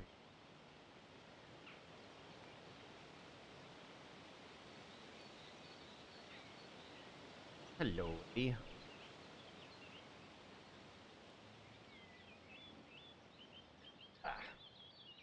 He is demanding his usual late stream dosage of attention. Okay, we now have one extremely large block. Let's actually, that's too much. Demand for residential is lowered, and I would like to give them a nice, luxurious courtyard to roam around in. Yeah, no, this is fine. That block is not too big. This is utopic. Utopian, I mean. That block is just going to be wild, undeveloped green space for right now, but we will turn it into recreational green park space for, the kids working at the gas station, selling to the traffic passing through on the road outside. Let's do more residential, and let's... Hey. Blueprint. Where'd the zoning go? Where'd the auto residential zoning option go? Oh, these menus. Yeah, like the homes button, the grocery button is on both menus. There's like a zone menu, but there's only one option in there. Okay, so at some point, kids are gonna have to move in, and they'll need a school and a playground or something. We got 10 people living in here now, so that's, wow, four people in that 2-bedroom, and then 6 people in... I don't know what kind of decisions they're making, and if I approve, but let's beautify the green space in their backyard. Look at their backyard. They have such a big backyard. That is nice. God, I am making, like, the opposite of where I'm living right now. Yeah, if they gotta take the dog out, they definitely don't gotta go up and down stairs. They can just open a door and the dogs and the kids can roam free. So long as they keep away from that busy highway we're building this of. More residential. The people are demanding more residential. I don't know if anyone wants to... Yeah, I'm sure someone wants to live across the street. Fine. There's gotta be some basic municipal necessity they're gonna need, though, with the current population numbers I gotta keep up with. School, hospital, something like that. How long can we hold off on the police station, though? That's the interesting experience I want to weigh, which might show some personal feelings of how much the developers themselves trust their fellow citizens living in their fellow society. Gym? That's important, but they also have the outdoors here.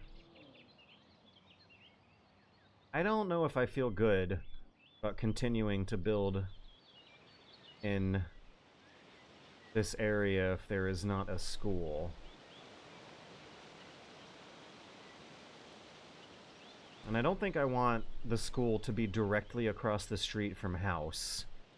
That sounds a bit too close for comfort. When I was a kid, I feared and respected the school. I did not want it to be that close to my own personal life.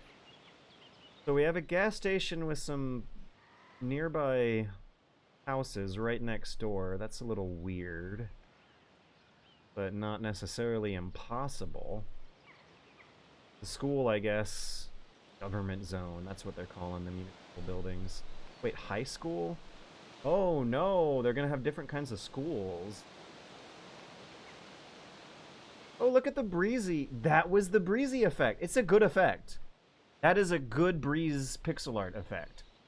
Wouldn't vigilantism take over at this point? Either the cops are coming from a next city over, or they're doing some kind of vigilante neighborhood watch thing, which is not going to be sustainable once we hit like 80 people. Oh no. Am I letting my own distrustworthiness of my own society leak through? Giving everyone their own backyard was a whole mistake. They don't use it enough. Just give everyone access to a park. That's better utilization. Yeah, what do the park options look like, and how do they compare to the green spaces here? I don't like the idea of having to worry about furniture in a city builder, actually. That feels like too much. City park. Not in the demo. We don't got city parks in the demo yet. Library sounds quaint and cute. Fire station might become necessary sooner. Oh, fast food restaurant. That would be nice. Grocery store. This is actually probably the next most important step after the gas station and the houses. I think in real life, in American cities beginning in the middle of nowhere, it starts with post office, gas station, then probably the houses, then the grocery stores. Depending on location and all sorts of regional factors, of course, but that's usually, I think, the trends I was seeing in my cross-country adventure through the middle of nowhere. Let's put the grocery store next to the school, so that way the parents can take care of their errands. And, quick succession. Cafe, shoes, pet stores. There is no... money's not a concern. Why am I even... In a matter of seconds, I could build this thing up to, greater heights than before. Does this count as, commercial? Office and admin zone. Industry, office. Office is a different actual, demand factor than commercial. I think in the later SimCities they got that fine graded with it as well.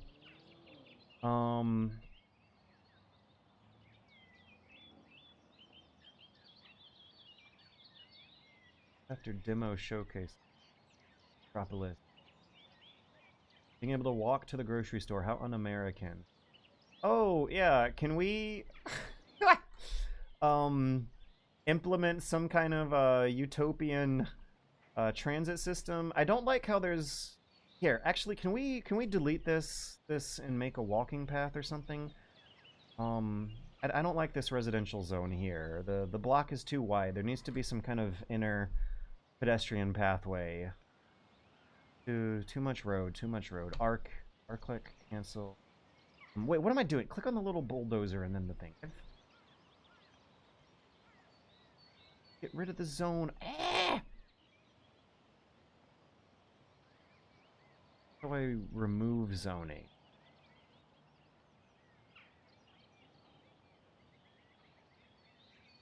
Delete zone tiles. That's what I was looking for. Error. Cannot modify auto... Hold control or... I thought I was using Demoler Zone, but holding control got the job done. Okay, now when it comes to alleyways, walking pathways, pedestrian cutaways, I don't think they're on the menu. We just got to use our imagination. What are the parkways and green spaces like? Building, pets, store...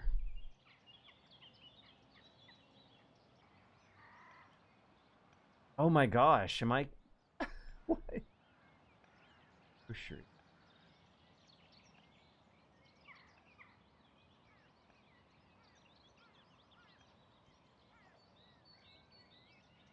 There's no one working in these businesses. I guess because we need more residential right now. Well, we'll do the auto zoning, but I gotta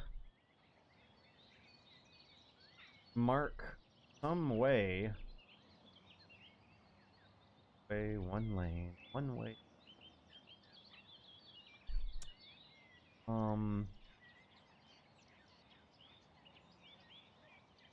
Oh, wait, can I move entire buildings? Click and move or nudge an object. Okay. Okay, we'll do some landscaping. We'll move the trees around to create the pathways. Wonderful. Wonderful. Okay, now it's starting together. I'm starting to visualize it. However, I think my impressions involve asking some questions like noting that the interface is definitely rougher and less professional than the SimCity games that already exist and the Roller Coaster Tycoon games that already exist. So, and also the economic and social models are not particularly well thought out. If there's no money going on that I have to worry about, then we're missing like the fundamental core fuel of really simulating a society rather than just a canvas to paint on. Ultimately, I don't know if the intersection between my creativity and goal-based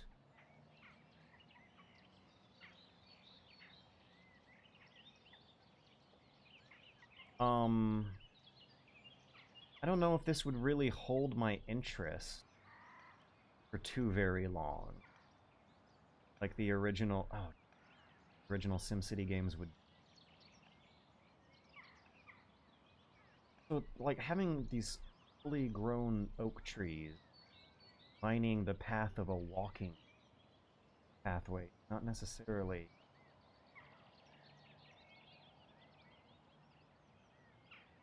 sensible.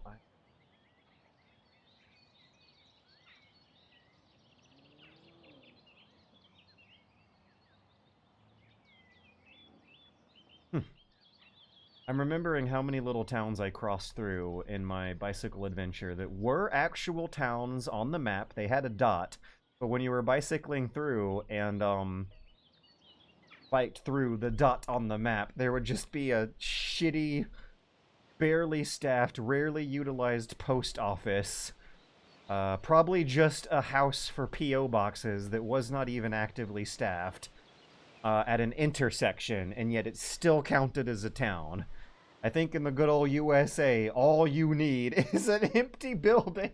Not an empty building, a unoccupied building with P.O. boxes at an intersection of roads. And thus you can file some paperwork somewhere to found a town there. Back to the AutoZone menu.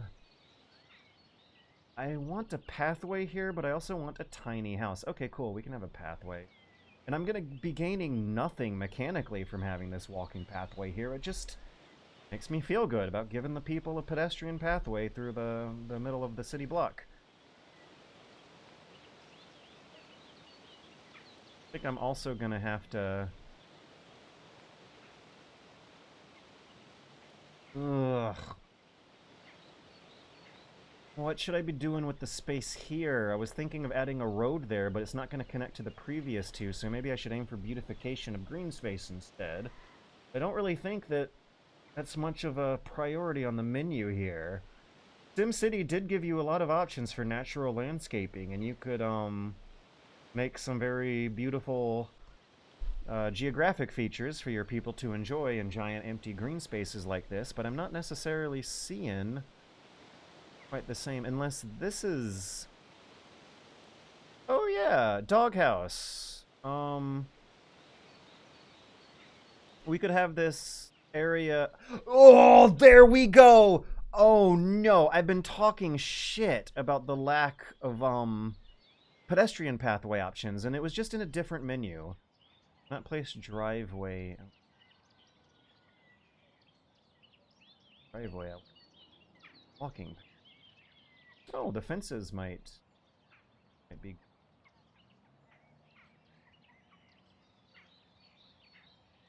Oh, wonderful, wonderful. Yes, yes. Let's have a trash can in front of the businesses.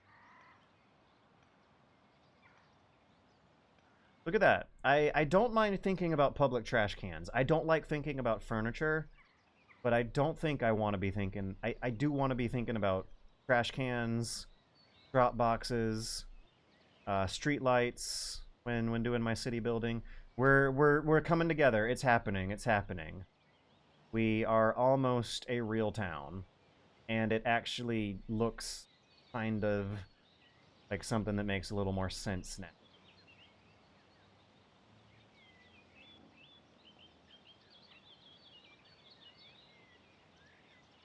Outdoor floor. Ugh, the game interpretation, the game engine is interpreting these things as driveways, but that's not what they are even looking like to my eyeballs. Like, who in the world wants a cobbled driveway? That's gonna bump the shit out of your vehicle. And in these dirt pathways, not place driveway outside the zone.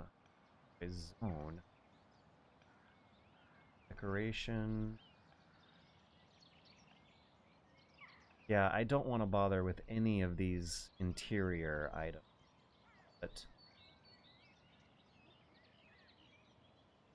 But I am seeing a little more coherency to the idea the further I go in. It's like a weird mishmash between how far you should be zooming in and how far you should be paying attention. City building genre is enjoyed by two barely overlapping groups of players, those who enjoy the simulation and those who enjoy the detailing. I guess I'm more of a simulation enjoyer, because I'm caring a lot more about economic factors that are not being simulated. But at the same time, I'm also wanting to do detail work, but at a scale larger than what the game developer seems to want me to be doing. I'm just gonna zoom in on the humble beginnings here. Gas station, residential block, where I saw a road going through the plot of land, which had my hopes up. In SimCity, you begin on a bare-ass empty plot of land, which is ridiculous. And the population of your city spontaneously generates from the dirt, which is ridiculous. And seeing that they're driving in from a road makes so much more perfect sense. Way more. But ultimately, the fact that the game developer does not seem to be interested in money at all just really has turned me off. Though it did hook me for 30 minutes. We hit 30 minutes on this one. I don't know if I'm interested in picking this one back up. It's not living up to the idea. Whatever is on display here in the demo version right now is not... Also, have you guys noticed the lack of sound effects going on?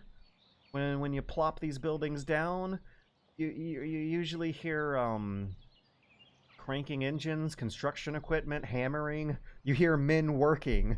You hear manly men working manly jobs, and here we hear nothing. It's underdeveloped, it's undercooked, and the fact that there's no money at all in this stage of development has me almost feeling like it's under-ambitious. Which raises a question about what is it really worth it to just remake SimCity but less? How far did we make it through here? It is 11:30. I have streamed for 4 hours and gone through 1, 2, 3, 4 Goblin America 5, 6, 7 games. And I think we may have time for one more, but might cut this one off early if either it doesn't hook me good, or if I ultimately become too hungry and sleepy and questions here. What's your favorite demo you've tried so far? Just got here. It was called Elation for the Wonderbox 6000, and I will send that to you in text because I want you to look that up and Google it right now. It was only 15 minutes long, but it was some of the most fantastic 15 minutes I've had of the night so far. Second favorite was Keep Driving, which is getting really popular. I don't think a lot of people are talking about Elation for Wonderbox 6000, but I have seen a lot of social media chatter for Keep Driving. I don't know if you'll have to look very far to find that one. But Elation for the Wonderbox 6000, probably the one you got. Now we're gonna try Mohrta. H. Emphasized. City Skylines YouTubers with super long videos of them placing garbage containers behind restaurants. I could dig it, but ultimately if we're like simulating a society, that's not a matter for you, the god of the government. That's a matter for the business owners, which strikes me as a different layer of social simulation going on. Mohrta, are we capturing it? Good. Before I begin, let me answer some more questions, because we got some good ones. There was some good stimulating thought going on with the Metropolis city builder, but not necessarily good city building or good city simulating going on. If I ever travel to Japan, it'll be to try their trains in Tokyo. Not necessarily that order. Fun association and thought that triggered. I bet had I not traveled to Japan so many times, I might not have cared so much about making sure that they had some kind of walking pathway to cut the corners and take shortcuts between the city blocks, because it is ridiculous. If you have a lot of walking pathways, your society just makes more sense. We're depicting rural American towns here. I think that was an American developer. The emphasis on roads and cars and driveways absolutely strikes me as building an American city with American sensibilities in rural territories where everyone's going to be driving long distances to live their lives. Just the fact of life of how it works out there. However, even in the constraints of that kind of environment, there is still a significant amount of gains to be made from including pedestrian pathways and green space and forestry and beautification that is compatible with in a lot of cute towns. Marfa, Texas, that was a good one. Very interesting walkable town in the middle of the desert in utter rural America where you have to drive for an hour to get there. But once you are there, you can walk from the grocery store to the theater, to the school, to your house, and it's fine.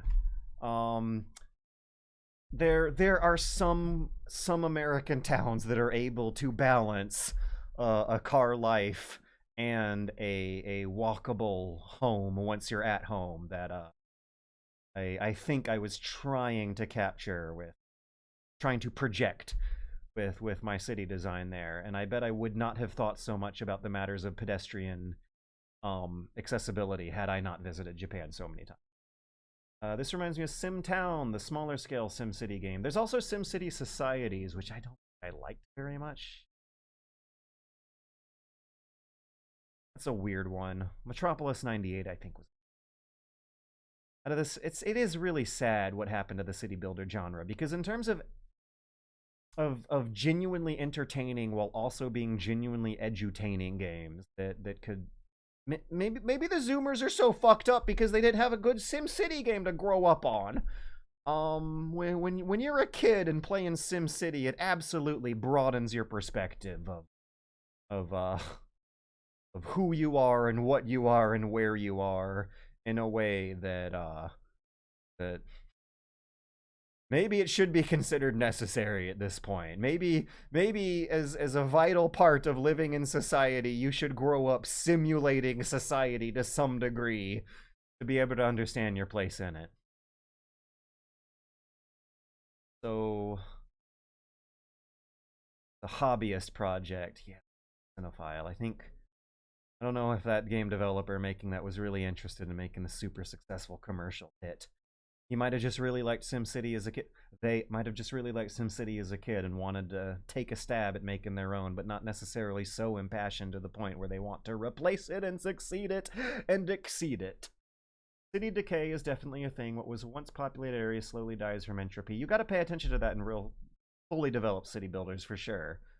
That's what I loved about SimCity, actually. I remember feeling genuine senses of panic and tension sometimes when seeing zones of your economy starting to break, and you would gradually watch the buildings decay and trash piling up, and it felt like a real visceral emergency you gotta take care of. There was a real sense of alarm and threat and feedback and excitement going on without any violence necessary. What happened to that kind of sensibility? What's your favorite demo? We got that one. Elation for the Wonderbox 6000. They typically, the city skyliners who focus on detail typically play with infinite. If I had a gun and a time machine, I'd go back and shoot the guy who made water pumps degrade over time in SimCity 4.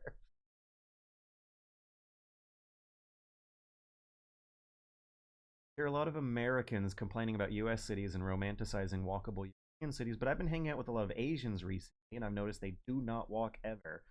Oh, just like not Japanese Asian, East and South Asians, and I noticed they do not walk ever, even in incredibly walkable. That's They hate walking and they suck at it too, but they have a walkable city. That's the thing. Americans who hate walking typically develop that mentality out of what I am sorry for all my wonderful urbanist friends to say, but like, affordable living in America to a certain extent requires a car. That mentality does not come from nowhere, and I feel like I have a good understanding of the dynamics at play and have traveled and studied enough to witness with my own eyes how the dynamic happens.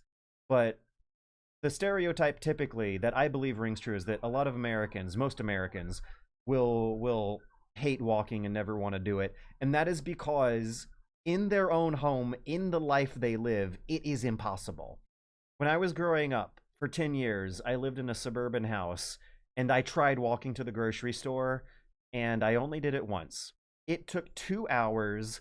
I came back with horrible sunburns, and that's not a good way to spend your childhood.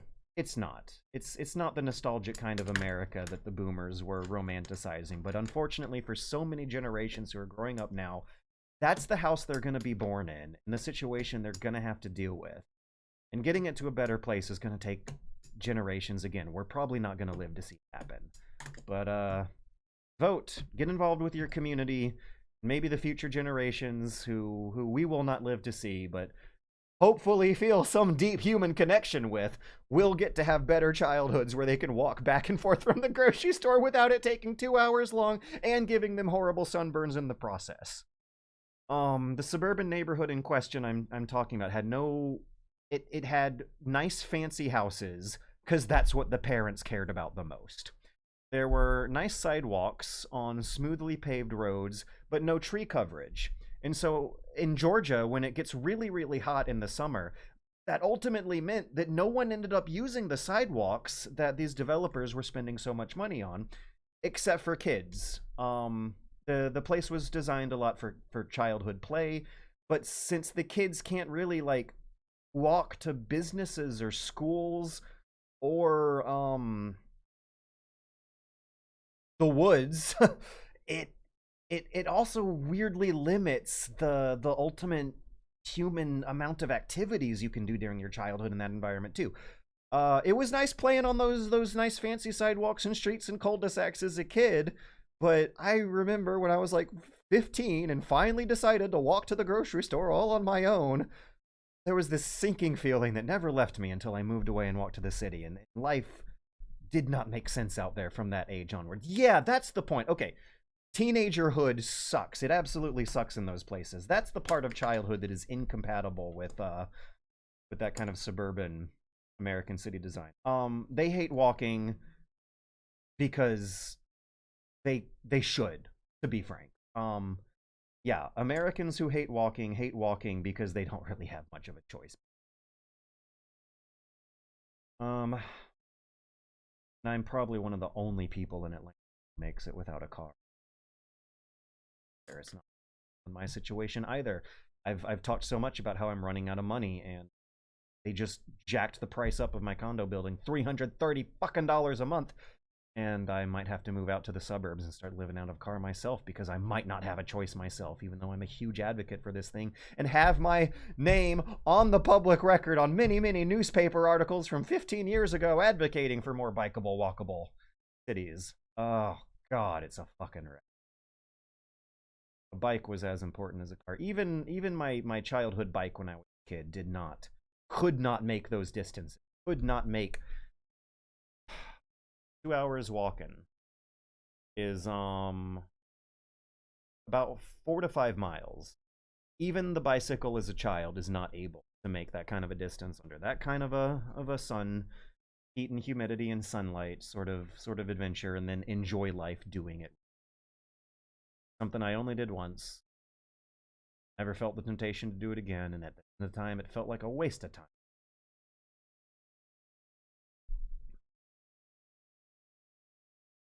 Every kid should have a mandatory semester where they build a building. It doesn't have to be a full house, just a simple shed or something. Just that would make people meditate on this stuff on their own much more often. Just the experience of making something essential and practical that probably take as granted and have never considered the process of in meaningful detail. I agree, and I wish I had a childhood experience like that myself. Apparently the Asians who hate walking, that's really weird. Because yeah, all the Chinese cities are like giant US mega cities covered in big motorways. Wait, I was actually, because I really want to visit Chongqing someday, because that looks like one of the most ridiculously walkable cities I've ever seen on a computer screen in my life. From what I've seen of the YouTube walkthroughs of Chongqing, it looks like a Deus Ex level.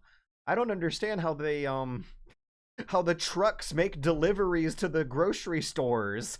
How do they build a new building in Chongqing? How do they deliver construction materials around in a city that ridiculously dense? Where I grew up, there weren't sidewalks. I live in South Bay, LA, don't have a car. This might be one of the few places where you can without cars. Oh God, I feel so bad for the kids who live on busy streets too.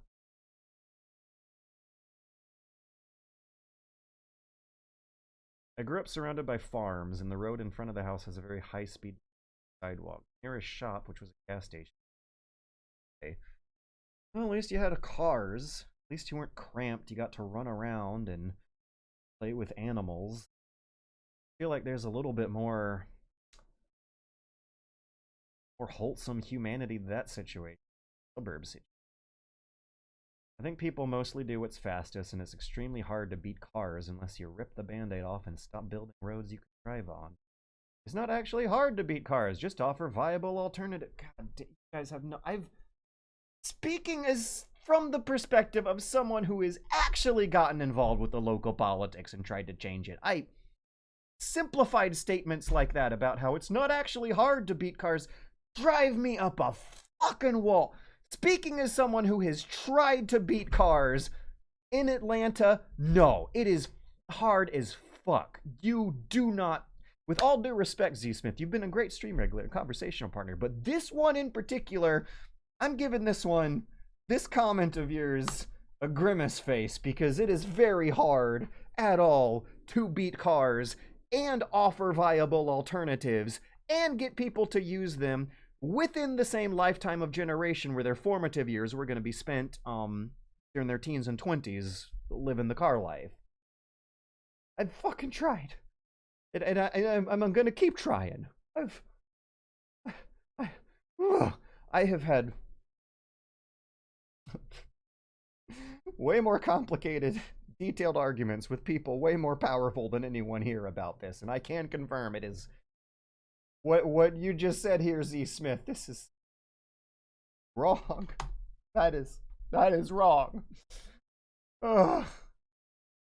I've only been to a few Chinese cities, and it's a big place, so I'm probably way off. Yeah, I've only visited Beijing, and I remember carring around. I took a taxi from the hotel to the city, and that was something like a 20-minute taxi ride through a highway that looked very American. It looked like the Atlanta suburbs, actually. The Beijing suburbs reminded me a lot of the Atlanta suburbs. But once I was in Beijing, I took a subway around to some of the tourist stops, and that felt more weird and Asian and closer to Japan, but still had wide streets and more focuses on a car lifestyle than you typically see in Japanese cities.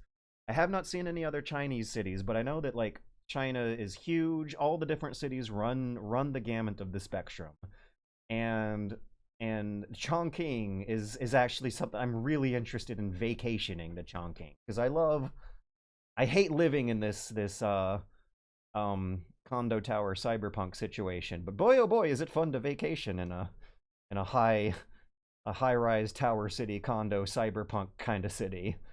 But at the same time, going on a road trip through the countryside would probably also be really well. I think I heard that they're way less friendly to Americans after the pandemic year. Anyways, so the Chinese cities that Finn's been to have only a very small portion of people driving, because most people aren't even granted a license. The person who knew how they drove for the month was Contact.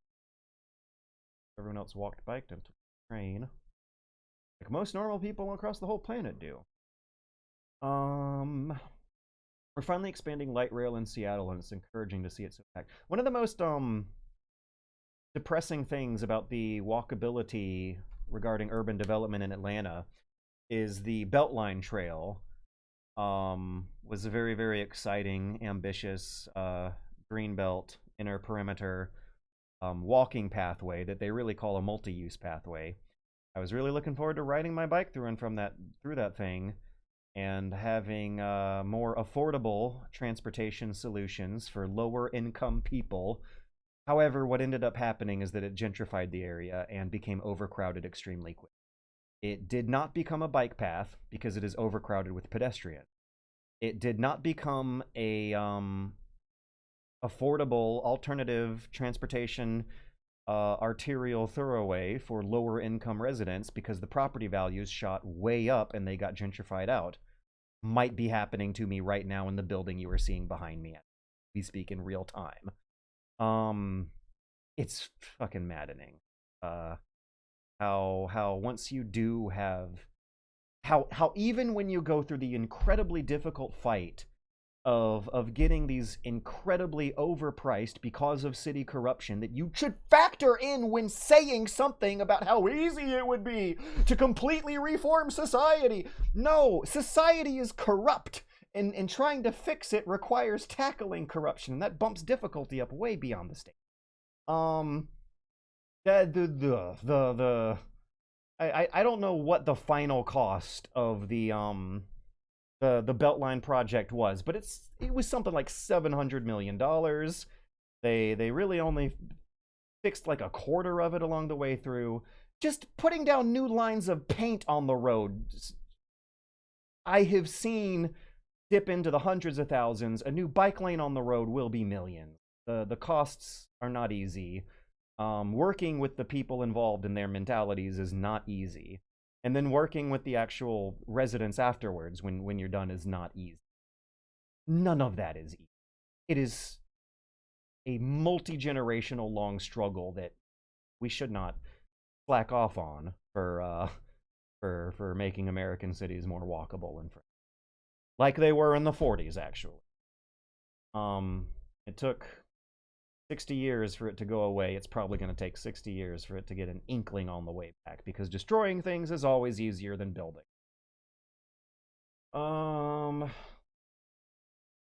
Yeah, so we're finally expanding light rail in Seattle. It's encouraging to see it so packed, but at the same time, you got to keep in mind that could ultimately end up perpetuating some of the problems even further, like this business I was talking to with regards to the Beltline in Atlanta. Ugh, look at this. I was gonna play a video game, but I ended up going down a 20, borderline 30-minute discussion about urban planning after playing a kinda mediocre and underdeveloped city builder.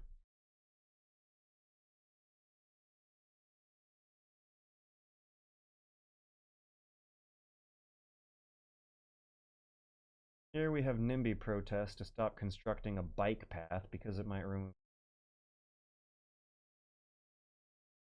You're right, there seems to be infinite money for highways, railroad, because there's less demand.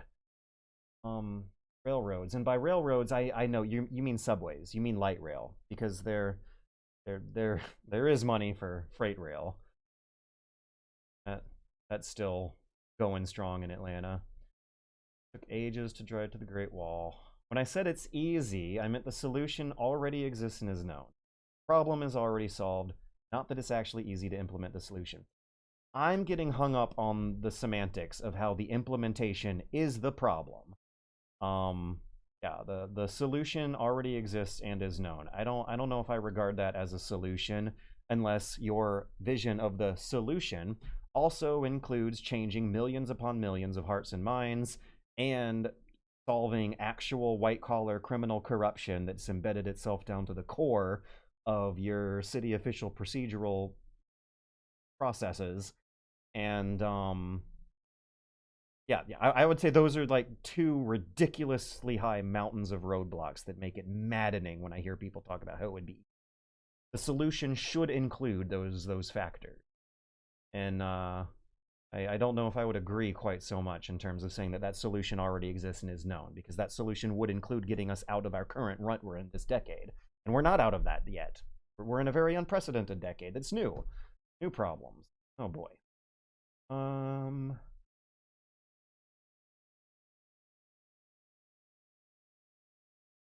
George, can you tell us what it's like working on some of those projects? I'd really like to know more about how hard it is to make real change in the government.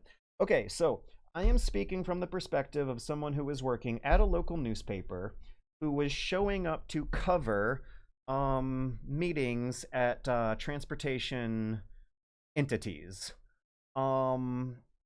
There was a few important characters I was working with. Rebecca Cerner of the Atlanta Bicycle Coalition was one. This is the work I was doing when I won an award. Best bike-centric media coverage. You basically, I can't say that. It's complicated. One thing I witnessed, yeah, I'll say it this way. A thing I witnessed is that there is a dedicated demographic of curmudgeons who will show up to city council meetings that will oftentimes get shuffled around a schedule and be very unpredictable, that get held in buildings that have difficult parking rules, inaccessibilities. They're oftentimes dedicated curmudgeons who will show up and protest bicycle infrastructure and walkable infrastructure propositions vehemently. There's a vocal minority, and arguing in this one particular case, it was strange to try and argue about this. There was how should I say this politely? A very, very loud, angry man of a low income, representing disadvantaged demographics of the Atlanta area, who themselves was deeply opposed to the new bike lanes getting constructed on Auburn Avenue. Turned Andrew W. National Hark the Ghoul. They changed the name of the street easier than they added a two-way bike lane. I was covering some city procedures involving the installation of a two-way bike lane up and down 2 blocks of street. It took 4 years, cost $11 million, and of the 3 meetings that I showed up with, 2 of them had a guy show up who could barely talk, who was kind of wearing rags, who looked really wrinkly and old, and he was angry as hell. I don't think his mental health was in a great place, but as a civilized society who has democratic meetings where the population's uh protests and oppositions have to be taken into account for, that guy had to be listened to. That guy was being listened to, and then there were corrupt rich people who were definitely not talking with their mouths open as much as that guy, but were still opposing these not necessarily imposing the corrupt rich people demographic. You'd be surprised, might not necessarily be as hard-lined opposed to bicycle and walkable infrastructure development so much as they are ravenous about slowing it down and increasing the price tag. And then I've been beating around the bush about it, but hopefully the clues I've been given are now clear enough. There are a lot of impoverished racial minorities who were advocating for things that might not necessarily, at least from the college textbooks when you read it, seem geared towards their interest. Woo! Hey, Chad, if you dig the rabbit holes, that's what makes a stream. We have gone down quite a rabbit hole here, haven't we?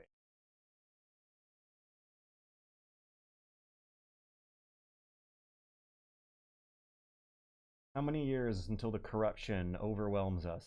Society collapses. How many years has it been since November 2016, Doctor? Corruption has overwhelmed us and society has collapsed. 1 million Americans died in 2020 out of preventable cause. We arrived at our...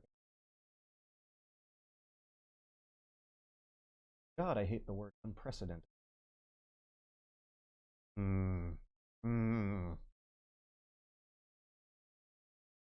God, New York is largely walkable regardless, but the times I've actually tried to live like a normal person in New York in a fucking night caused me to fall out of love with some of these concepts. Well, trade-off is always going to be that highly walkable places are often very high cost of living. Yeah, and then again, once again, you'd be surprised. I have seen exceptions to these paradigms on my bike trip. There are weird towns in western Texas, or at least there were in 2011. There were cheap, weird towns in the middle of nowhere in super rural areas that you had to drive for an hour to get to that still had like walkable city blocks inside the actual city town limit at the intersection. Yeah. The way it worked is there would be a very you'd drive for an hour through Texas and see absolutely nothing, and then all of a sudden hit a ridiculously overdeveloped intersection 4 ways with development spreading out from there in a spider web sort of pattern. And within that intersection, there would be like maybe 2 or 3 fancy gas stations competing with each other. Competition's good in these kind of weirdly walkable West Texas, middle of nowhere trailer park towns. There would be like a little competitive ring of fancy gas stations, and then a fancy hotel, because they operate off of a travel economy, and then weird tourist trap roadside attractions would also be stimulating the economy of people who lived in small borderline trailer park houses that occupied most of the space of this spiderweb looking town.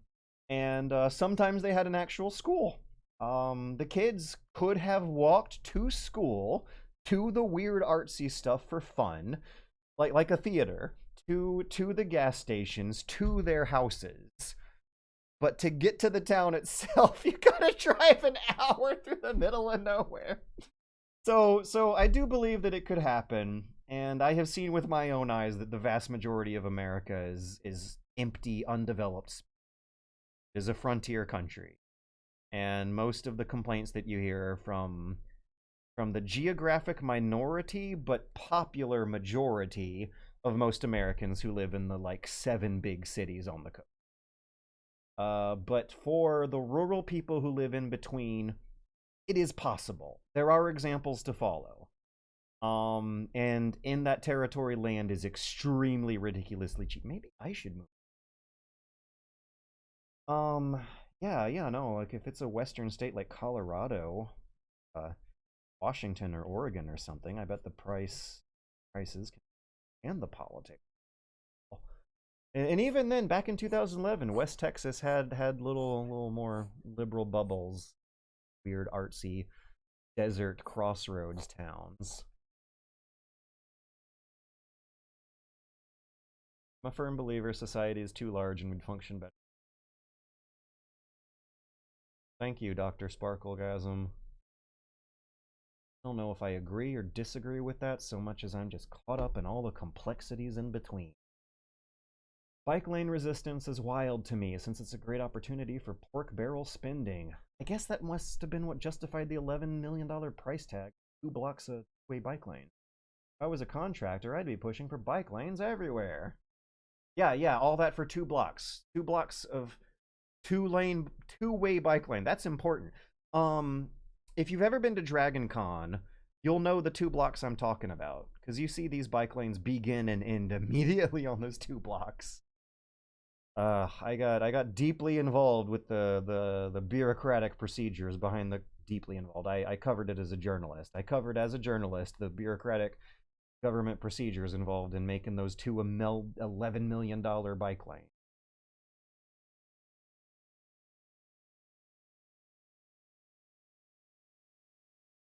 Hey, Tango Wolf said, thanks for introducing me to Wuppo and Umarangu generation. That Wuppo with the exclamation point at the end, so I gotta emphasize it, is a hell of a callback. I haven't heard that in a long time. Umarangi Generation got popular. I don't think Wuppo did, but it should have. That was an inbox game that was ridiculously good. I think it got a good Switch port.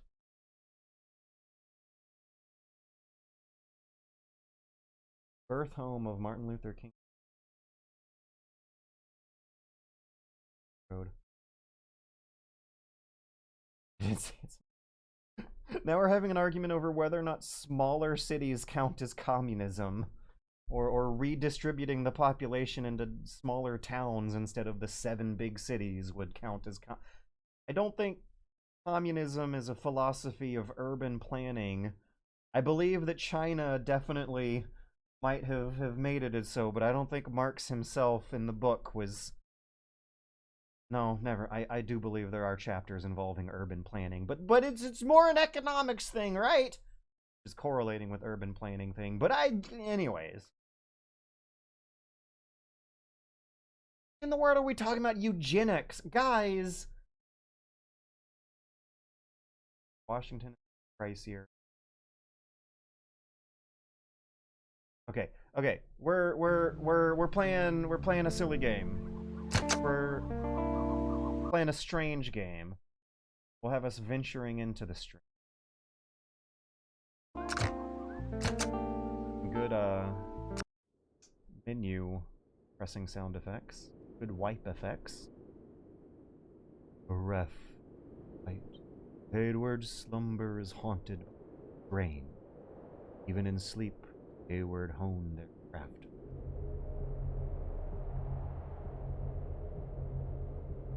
Oh, lovely.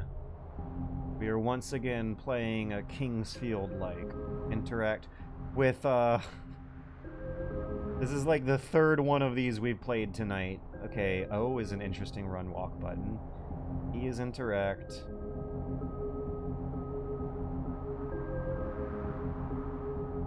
Read the signs posted throughout this ethereal training ground for additional instruction. Hey, that's Morrowind. That might not be the exact same sound effect of swooshing a sword in Morrowind, but it is incredibly close.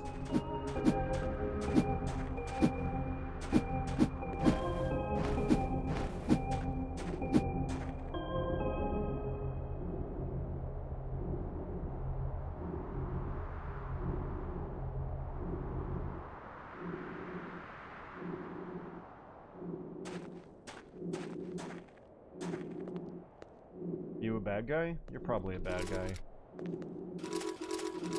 I'm interacting? That's what happens when I interact. Well, the bad guy's not really attacking me, so I don't think I'm justified in attacking it. It doesn't look like a training dummy like in other tutorial areas I've been in, so I might feel bad.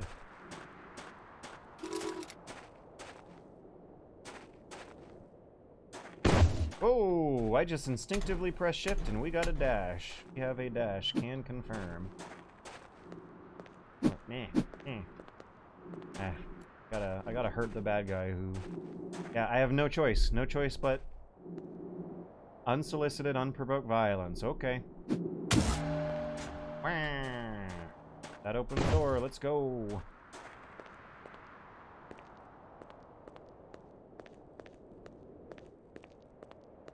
Mouse capture feels good. Because I actually have... frame rate. Oh, there's a sign I missed. I have a lantern. It's a beast.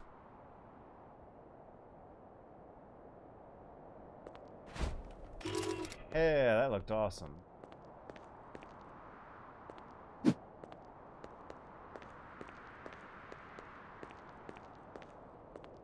Secret.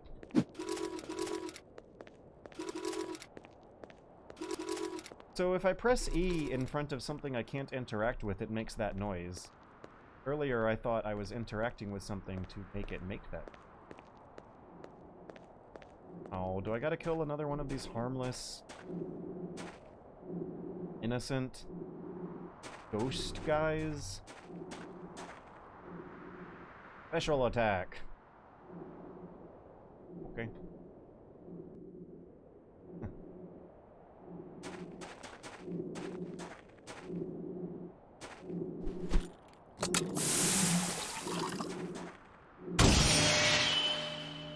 Poor guy.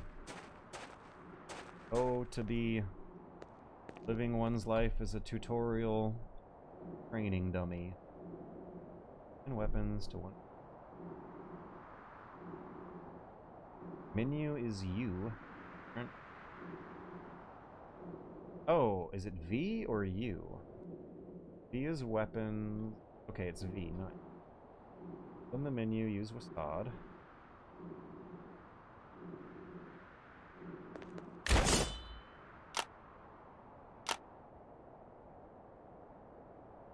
Oh, here's coagulated ring blood.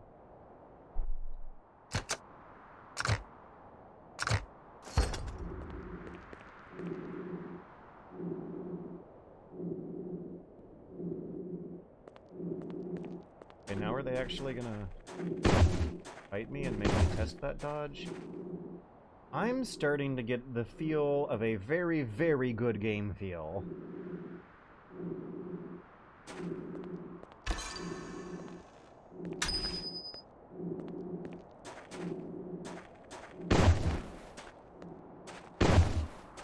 I think we also got a nice long jump. Yeah. Dash and jump. Feels pretty good.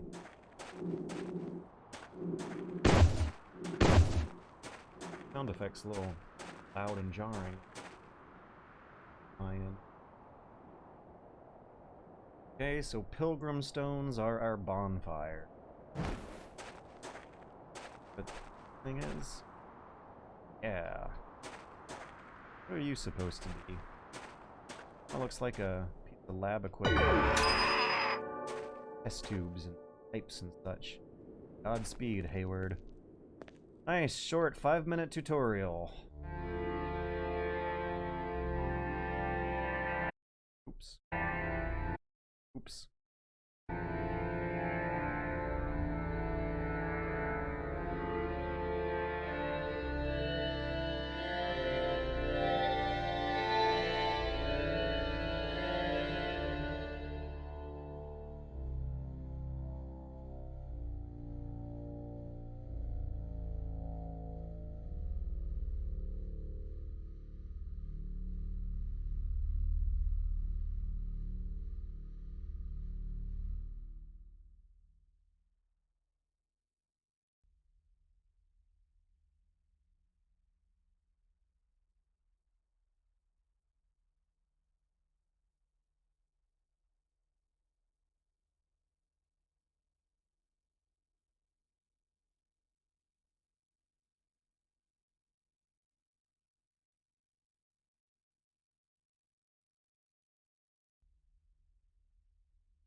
We got wobble. I see wobbling. Look at that wobble. That guy is wobbling his way from left to right on the frame.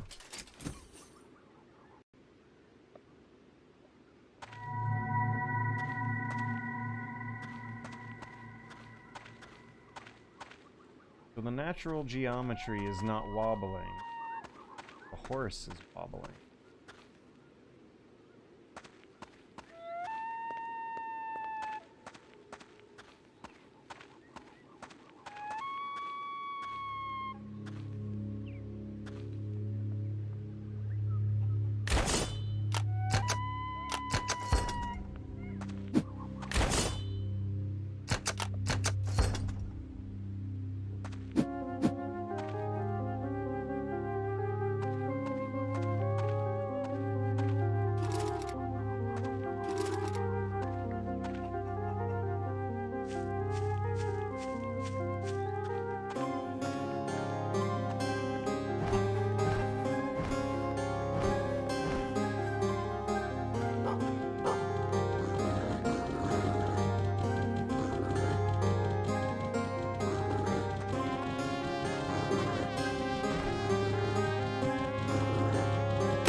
I have unlimited ammo.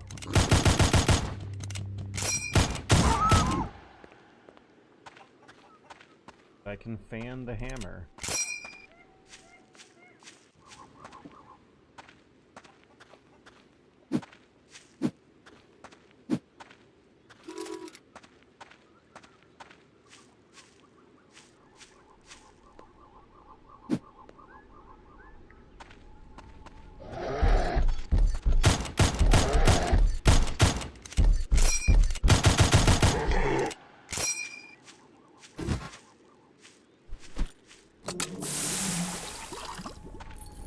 Oops.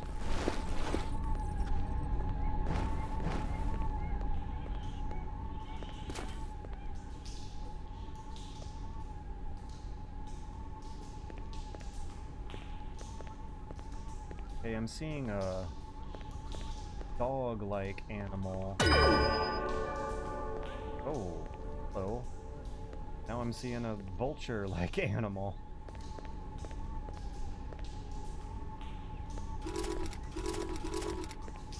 What did that do? I don't think that was the Pilgrim Stone.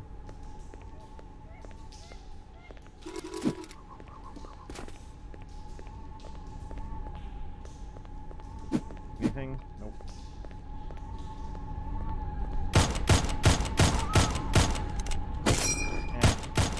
Just wondering how weird and strange you really can be when you're pointing and shooting on bad guys. I don't have a crosshair on my screen, but that's fine because I got a little impact dot on the wall I can use to correct my shots pretty accurately regardless. See? Oh, that might not have been an enemy. Oh no, did I just accidentally kill a wild animal that was minding its own business?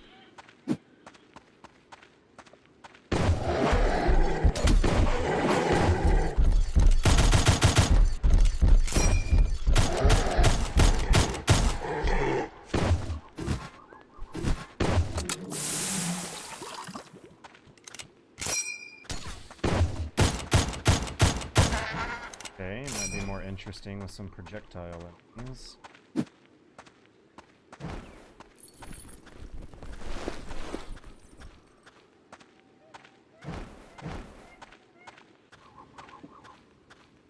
Oi.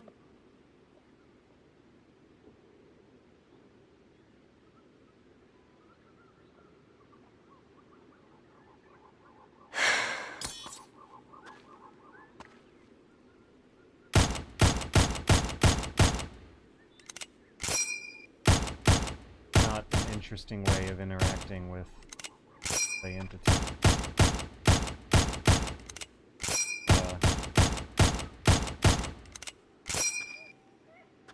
Probably the kind of fight where they would want me to get close and a melee. Experience a bit of danger. But with unlimited ammo and such a easy way to correct shots, limited ammo, low recoil, high rate of fire, it's easy enough to just point and click on these bad guys, it's feeling like.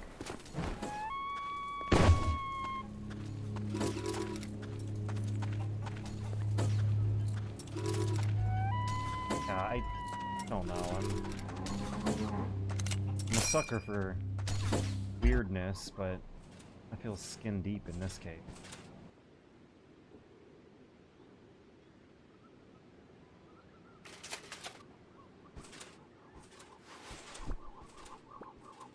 Oh, okay. Maybe things will get interesting now. We have a cute mascot sidekick. Toy merchandise sidekick. Okay, you found the healing doll. To activate the doll's healing function, press F. Someone's trying to attack me, right? F. So what's this noise?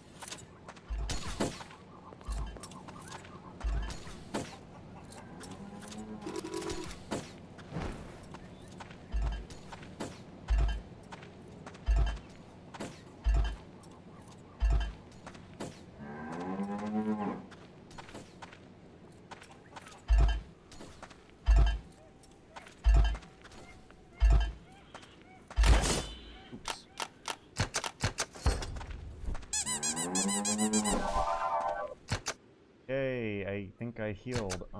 Let me look at the...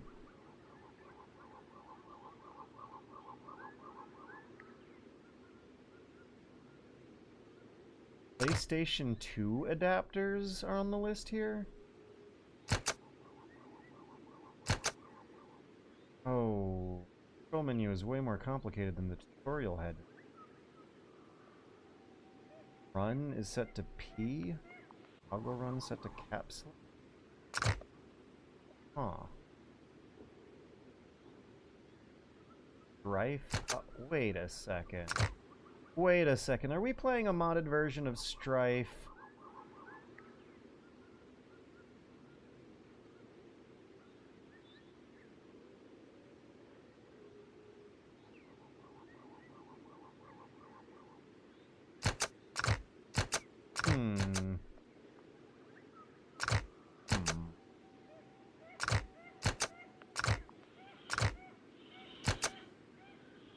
Yeah, let me actually play the game. Quit. I don't got a lot of time.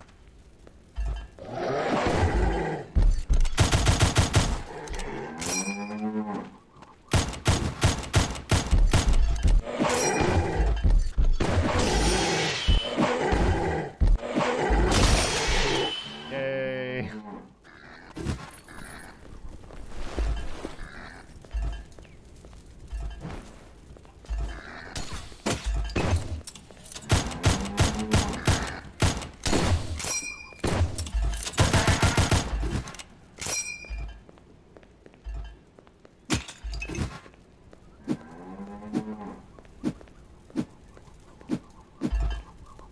I feel like I've heard the cows from Ocarina of Time, the sword swishes from Morrowind.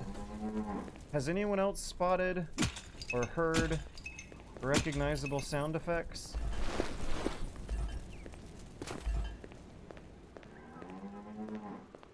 I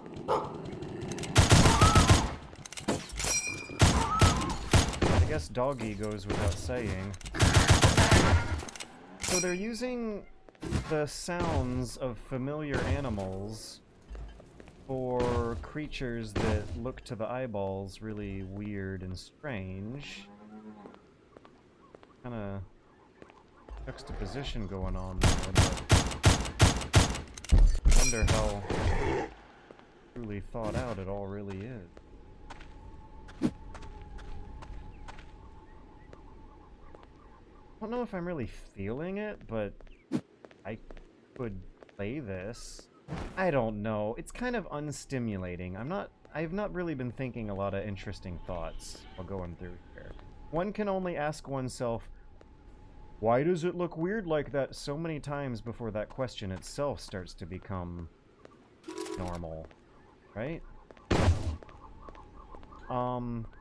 Right. Remember how when I was playing, Elation for the Wonderbox 6000, I was seeing weird shit all the time, but, like, laughing at, like figuring out the weird shit was kind of a joke, punchline. It was humorous, it was fun. I'm playing a very normal FPS game right now. That is not as weird as it might have you initially. I mean, it feels good. It's inoffensively...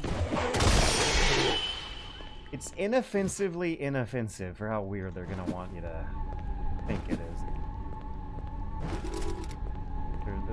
The word capital S strange is apparently some kind of in-game resource. Something in the lore.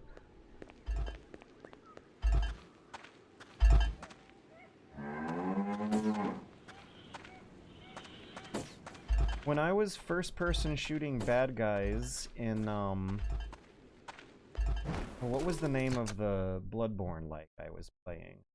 Things looked weird, and gradually made sense as I'd get closer to them and figure out the system. Here, I can tell exactly what's going on from a distance. There's not a lot of mystery. That's... yeah. It really feels like the weirdness here is skin deep.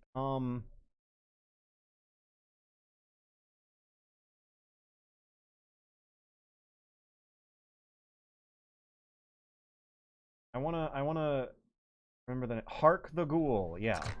So earlier, I thought that there was a ghoul named Hark. Now I'm thinking that it's the preposition Hark, like, there, a ghoul. Lo, the ghoul. Hark, the ghoul.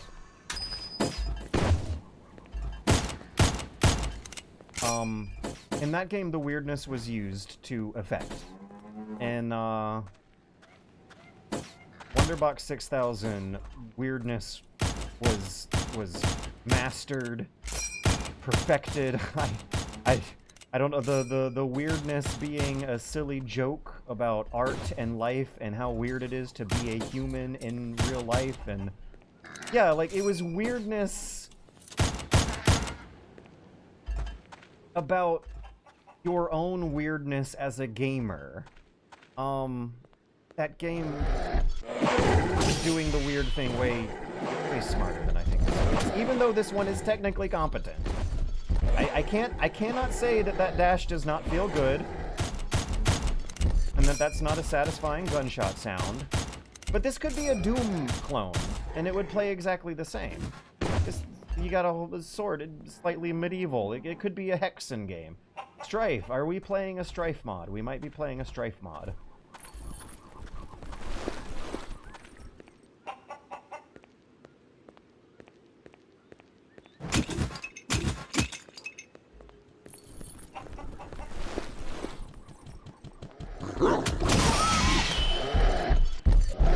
Also, remember how in Hark the Ghoul I was having to rely on kiting enemies around geometry, and here it feels like I am doing a cheat. It feels like you were intended to kite enemies into geometry, like in a Souls game, but here, this guy's glitching out. This is not the way I don't think the developer wanted people playing this.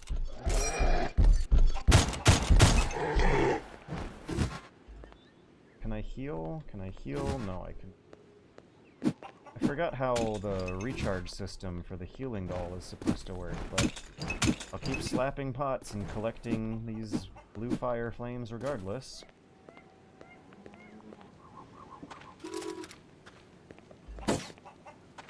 We've gone for 20 minutes, and I do not know if I've really gotten much of a hook. Someone earlier said that we should be getting hooked by 20 minutes in, and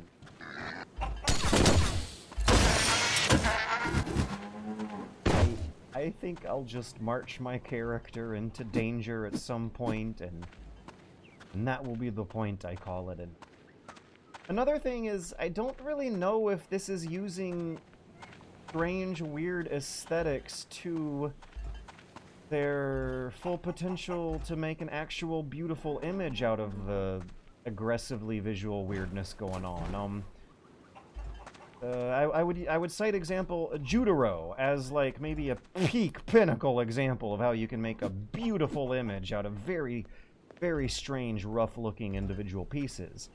And I like the look of the buildings and some of the clutter, but the wall here where they're repeating a texture so much to the point where it's boring to look at is definitely not the emotional responses one would get when looking from weird repeating textures in games that I was just citing a bit early.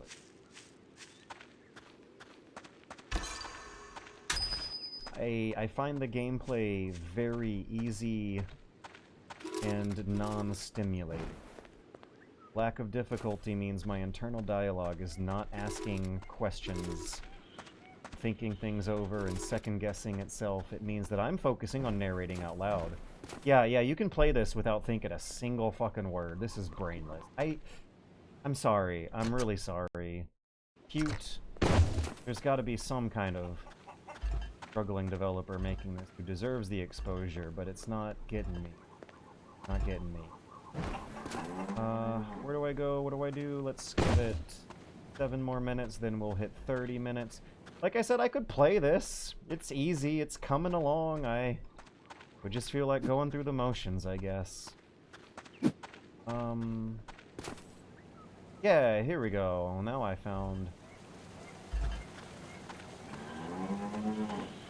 where I need to be.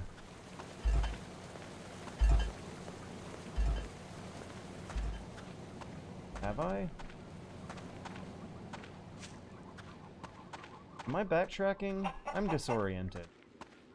Those are explosive bears.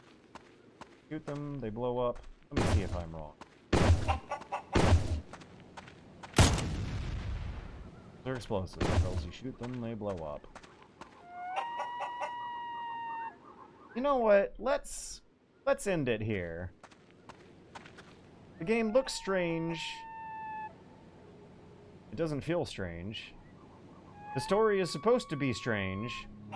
There is an in-game resource literally called Strange with a capital S. The developer clearly has an interest in being strange. There's explosive barrels. You shoot them, they blow up. Number 1 game for the night was Elation for the Wonderbox 6000. Number 2 was Keep Driving. Number 3 was Okay, the number 3 spot is vying. It's a bitter battle, I think, between Abbey and Aquametsis. I'm interested in picking up Aquametsis more than I think I'm interested in picking up Abbey. I think Abbey is more of a commercially viable product that could meet some success to normal people who want to play a normal game, but for me who wants to play a weird game, I was sated. I came away with way more than I knew before, which is wonderful, actually. There should be more events like this. I've been out of touch from mainstream video gaming for years now, and this event I think has really actually opened my eyes to why, and that's there is so much weird indie games going on right now that are consciously weird, that want to be weird, that embrace the weird, that are interested in being weird, and I feel almost spoiled for choice to a certain extent in terms of how many of them are available for free demos here. And one interesting question is always going to be if we're at a certain point in game history now where weirdness can still be attainable. And I think, unfortunately, might be less attainable than it ever has been before. However, still a minority of examples pull them through. Small minority. Elation for the Wonder Box wasn't necessarily controlling any different, but it was feeling different, looking different, asking very different. Keep Driving looked different, felt different, might be asking similar things of you of an Oregon Trail, but interfacing and looking at it was just way out of bounds of the normal. Those are the two favorites. Oh yeah, sorry we're closed. Okay, actually, let me put a window capture on here, because in my own personal time, I'm going to be checking out more of these demos. And...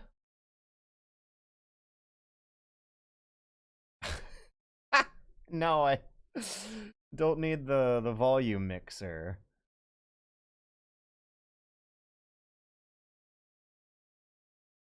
So tomorrow is going to be Saturday. A lot of these demos might be going offline in 2 days and Monday, because the bean counters of the game industry have found out that developers were actually losing money early.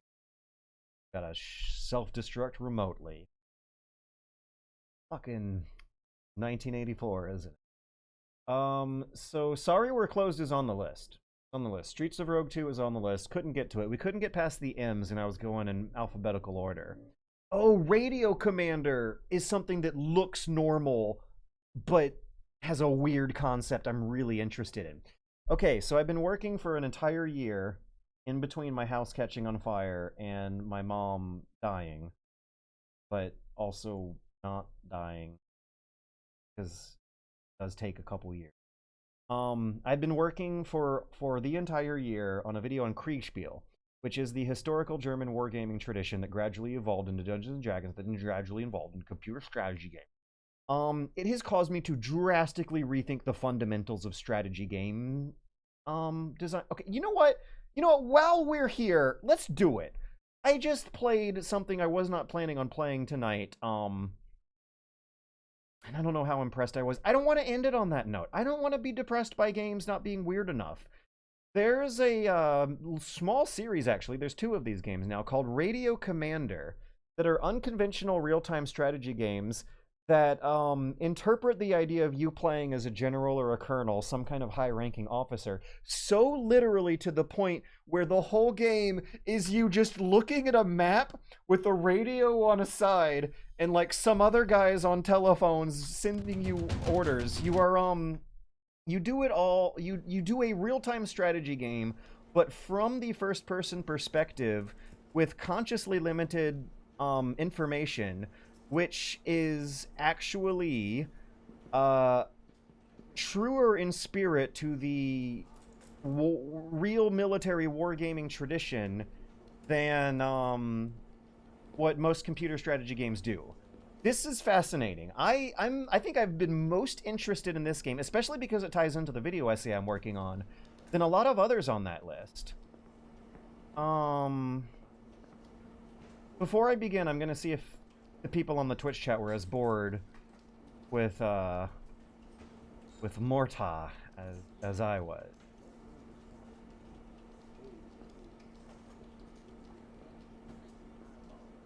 Bringing up, just as I planned, bringing up eugenics got George to play the game.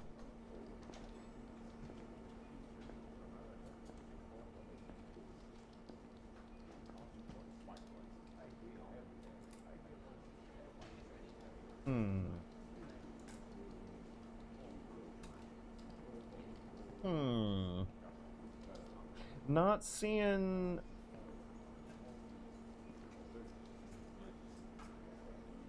Not seeing a lot of real-time reviews of my footage. Maybe Twitch chat was not interested in the footage. It surely... Okay, one thing I think going on is that Mohrta probably looked more interesting than it feels to play. Probably is a lot more interesting to watch than to play. You're certainly not seeing a very complicated visual narrative when you're playing. It's just shooting bad guys. Pointing and clicking on bad guys. The Viscera-covered coagulated fireblade is standard issue.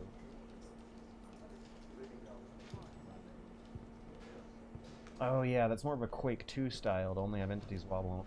It looked like a Quake game. It played like a Quake game. It felt better than a Quake game.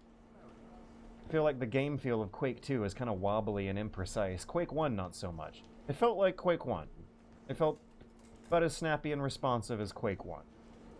And so when speaking of, like, the all-time king of good but generic, boring FPS games, because it would go on to influence how FPS games would go, Quake is like the king of that. I will happily play Quake, but not forever. I tend to get tired of it. But it's fun. Still fun. But at least Quake felt like it had more ambition and cutting-edge vision than I think a modern Quake clone with just weird pixel art would.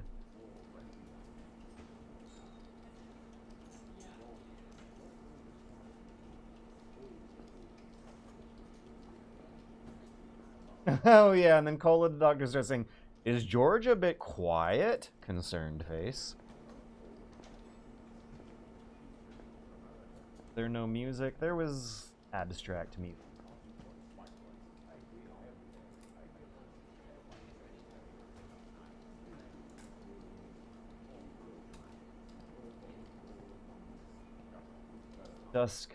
Dusk is a cooler version of that, yeah.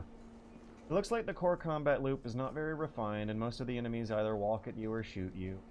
Yeah, people are telling me to ditch it, dude. It's not weird enough.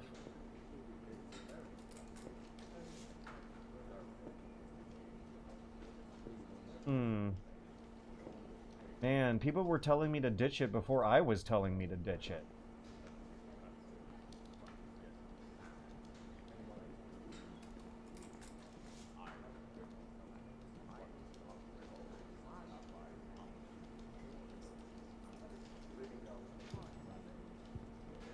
Okay. Yeah. I am surprised though that the people watching might have gotten bored before the person playing. Quake 3 engine games I have a real soft spot for. That looked worse than a Quake 3. And same actually. I grew up the most actual game development experience I have is spending my teenage years making mods for Jedi Outcast and Jedi Academy, and that's Quake 3. I played the shit out of those two games to the point where I was familiar with the back end under the hood of those games. I love the solid feeling of geometry in Quake 3.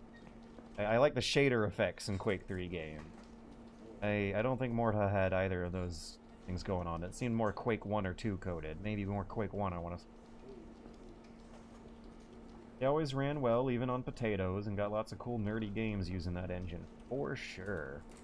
Alright, let's play a weird, ostensibly, the weirdness going on with Radio Commander, what a name, is, requires a bit of an explanation. It's not going to be weird to look at. If a normal person looked at this, they would not think it's that weird. But if someone who's played real-time strategy games about little men on computer screens shooting each other when you click on them and give them orders, this is going to look weird. One thing I've learned from Kriegspiel that I found utterly fascinating is that you're not directly in control of the combat. The soldiers that you're ordering around... Let me actually maximize the window where I give a bit of Kriegspiel talk. And this is going to be a bit of a spoiler for the video I'm working on. But one of the fascinating things about playing historical Kriegspiel through Discord is that it uses traditional, classical, very familiar real-time strategy fundamental core concepts that no one who has spent their teenage, maybe more young adult years, I think, playing Total War games are going to be unfamiliar with. I love Total War. I love Total War. I hear so much shit talk on Total War. Real gamers love to just take big fat stinky dumps all over the Total War franchise, and I adore that franchise. As far as, like, realistically depicting what a big, stupid, barbaric, nightmarish battle in real history would look like, I feel like that one very nicely rides the line between being a real history lesson and also being a funny toy soldiers slapped together silly sandbox, and also being an actually scary anti-war lesson for the kids, because it is terrifying sometimes when you're looking at the scale of massive violence in Total War. Those are the strategy concepts I'm familiar with, and I was very happy to see them carry over to actual real military developed war games via Kriegspiel. But one big, huge difference is that when you're playing a real Kriegspiel game in a real military, they simulate your soldiers having agency. You don't directly control them. You do not directly micromanage every single soldier on the screen.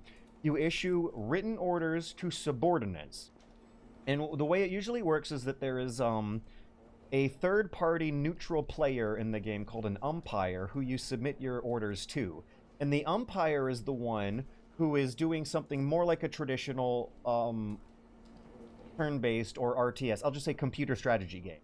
The umpire is flipping through a big Dungeons & Dragons rulebook and crunching numbers. The umpire is sliding tokens around a map. The players do not see the map. They do not see the tokens.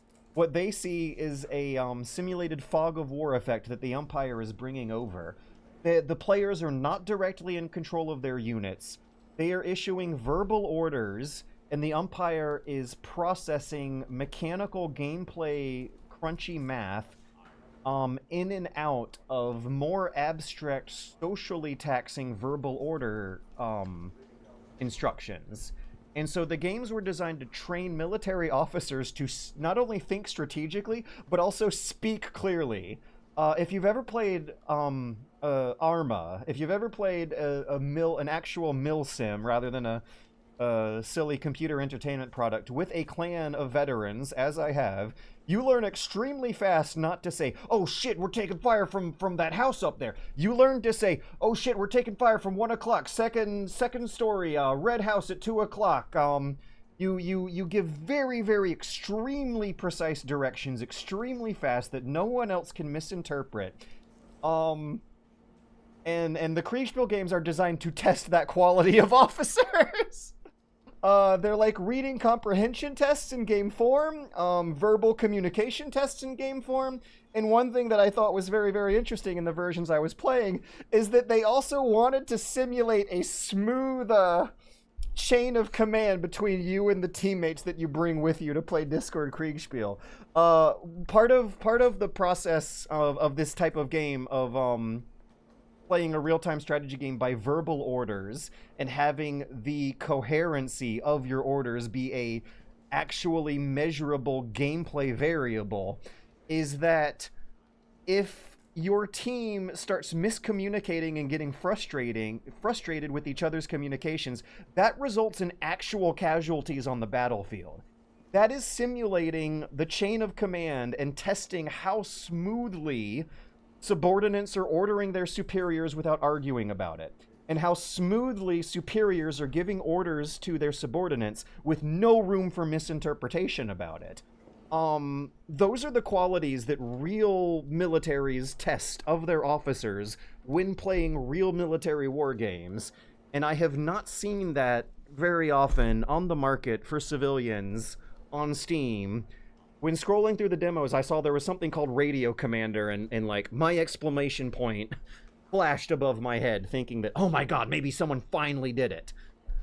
Playing a real-time strategy game from a first-person perspective of a general on the field, who might have to drive a little jeep around in modern times, or trot a little horse around in historical times, to get good visibility from their first-person perspective, is something that Kriegspiel simulates of its officers that strategy games usually don't. You zoom a camera up and have as perfect visibility as you'd ever want. Fighting with your subordinates, making sure everyone is following orders, is something that most computer games don't really like simulating. The people are automata. It's idealism. They follow orders without question. They will not misinterpret your mouse clicks, because how many different ways can you misinterpret a mouse click? Human beings are not machines, and as much abstraction as real military Kriegspiel games do, they actually simulate the a certain degree of humanity and ambiguity behind the strategy battlefield arrangements that I feel like I was more eloquently explaining in a script a few days ago, but yeah, okay. This is a line from the script. In Kriegspiel, battlefield chaos does not refer to explosions and gunshots and loud noises and people running around and screaming. Battlefield chaos refers to officers arguing in the tent about why messages aren't coming in anymore, or whether or not the strategy was the right thing to do, or whether or not they even want to stay there at all. Woo! Audio is fine for the record whenever George sees. Okay, yeah, I'm gonna take a look at the chat before getting back into it. I just explained probably more about Kriegspiel than I should have.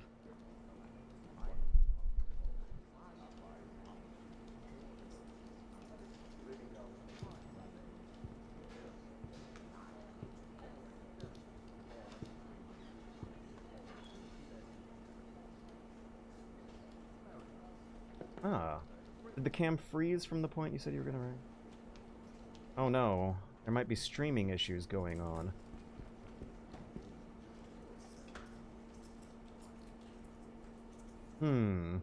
So the audio is fine, but the video is freezing, and that kind of makes sense. 4 hours is stressing my potato computer, so maybe I should restart it real quick.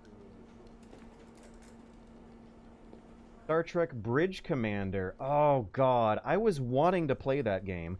Did voice comms between real people really well too. I even had a partner ready to play it with, but we never got around to it. That was on my, like, to-do list for PSVR games back in 16, I believe. 2017. I wanted to play Star Trek Bridge Commander and never got around to it. So there must be a minority out there somewhere of strategy games controllable by verbal or simulated verbal commands. There's gotta be, because the real thing, apparently, emphasizes that. Okay. I think the stream is definitely not wanting to show my video at all. I'm turning my head left and right in the webcam, and I'm not seeing it react in the Twitch window. Let me give this a refresh and see if that gets us back in business or not. And now Firefox is freezing up. Perhaps there's just too many resources being demanded of my sweet old potato machine. Turn these graphics on to low. Can I set them to potato? Oh, but at least I got a smooth frame rate on low. Now, has Firefox woken up? Yes, yes it has. Maybe setting graphics to low is gonna revive the stream. If not, I'll restart it. I think I'm running out of time here in terms of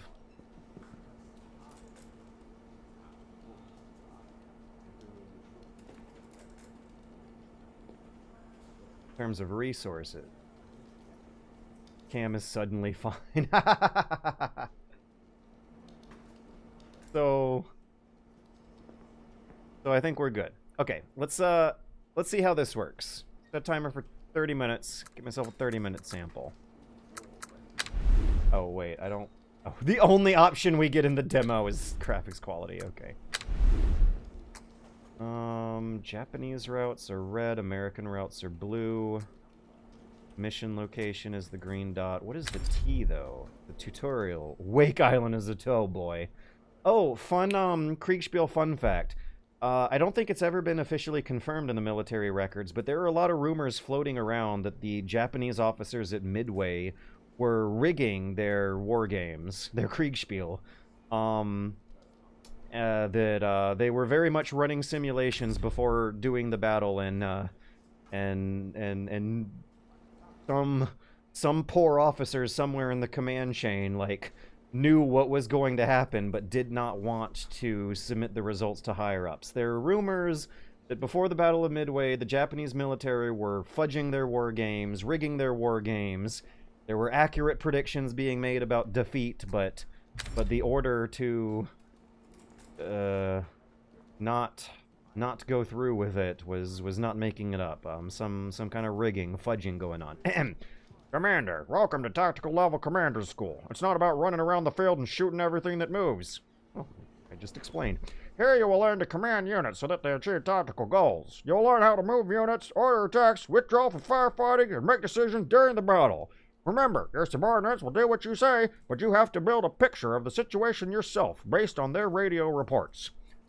So one thing that happens in Kriegspiel a lot is that your subordinates just don't do what they say. One thing I thought was really interesting was that in the game that I was playing, the unit of infantrymen, after receiving an order to move north on a road, encountered an enemy and were able to start firing at it, get a few of them, and then the enemy surrendered, and the infantry captured them and brought them back to the road, all by themselves. They told me that in a letter they sent back to me.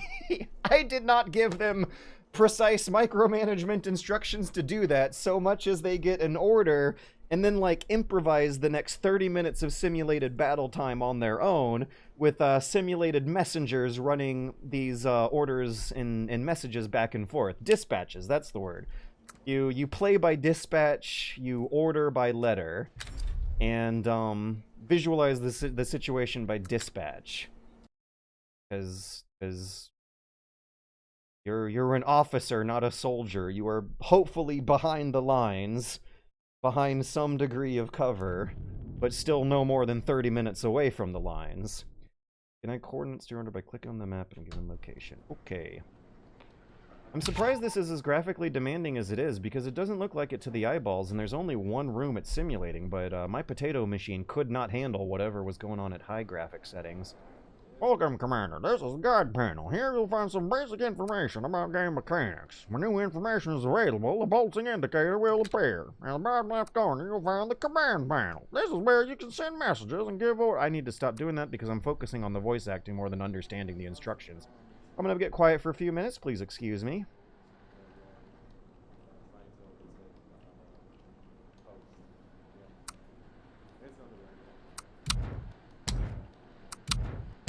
Okay.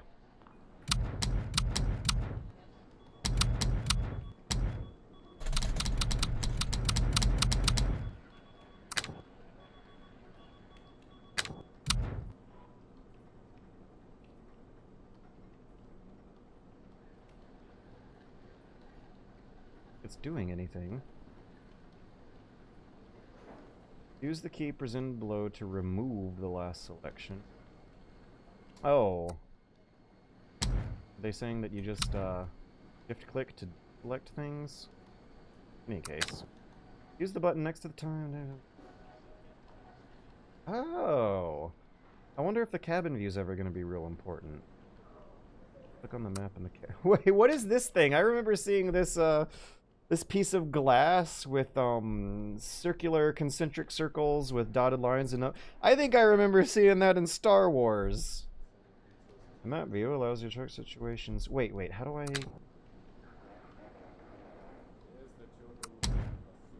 time and date. Okay, this one. I can't believe Wake Island is the fucking tutorial. Oh, this is giving me Battlefield 1942 flashbacks. The Wake Island in Battlefield 2 was nothing to sneeze at either. Click on the map in the cabin view to... Oh, so I don't have to press the button on the interface. Click on the map.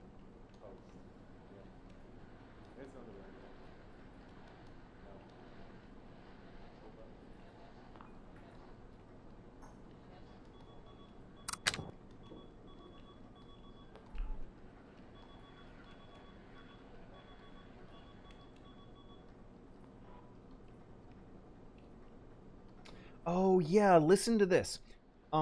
So you can see the positions of your units on the map represented by tokens. You can freely move, rename, or delete your tokens. Keep in mind, however, that tokens do not update automatically and do not affect the situation on the battlefield in any way.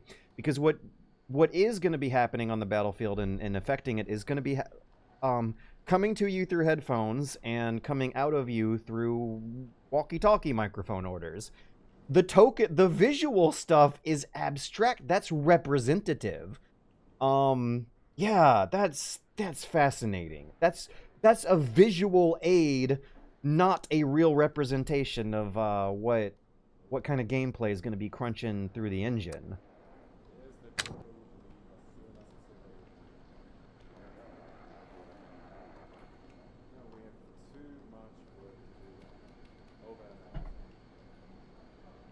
There's some realistic chatter, too. I just heard someone complain about how we have too much work to do. Over and out. So, they want us, like, drawing pathways and arrows and stuff to help us memorize what we're going to be hearing through the radio. Okay, through the map view, you can add new tokens onto the map. Check altitude, distance, turn type. I guess they're not telling me what I need to click on, though. Okay.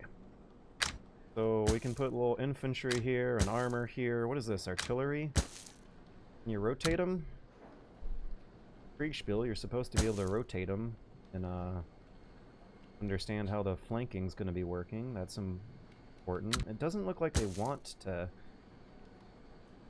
worry about that, though. Right, like, which way are they facing? That's always important. Extremely important to know. What way are they facing? That's, like, one of the most important things. So, let's find out.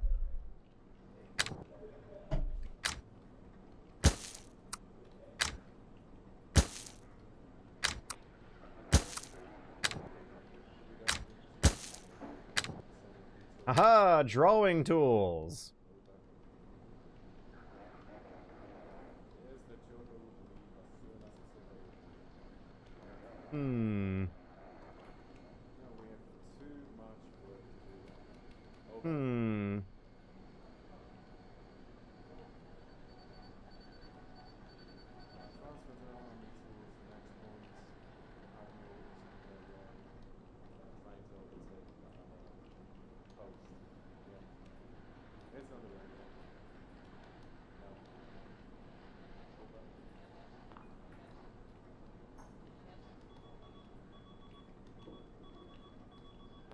It's a doggy.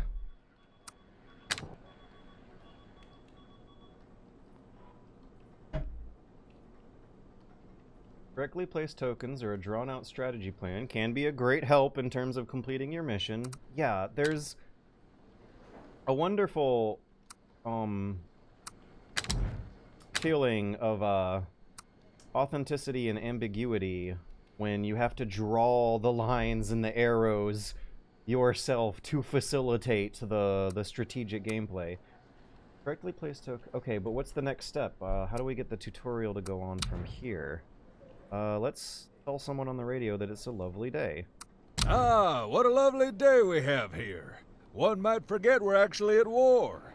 I'm here to remind you of that. The last couple days were quiet, but we need to stay focused. So let's find out if you still know how to use those arms and legs. Order for a unit to move to the specified location. Okay, now we get interesting. Now we're directly ordering people and not just using visual aids.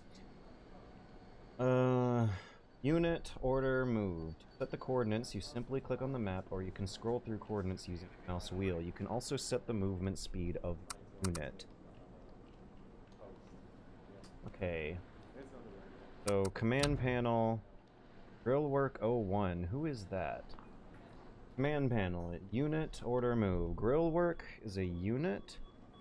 Maybe I should try to make my tokens look like the tutorial. Can I delete? Yeah, delete.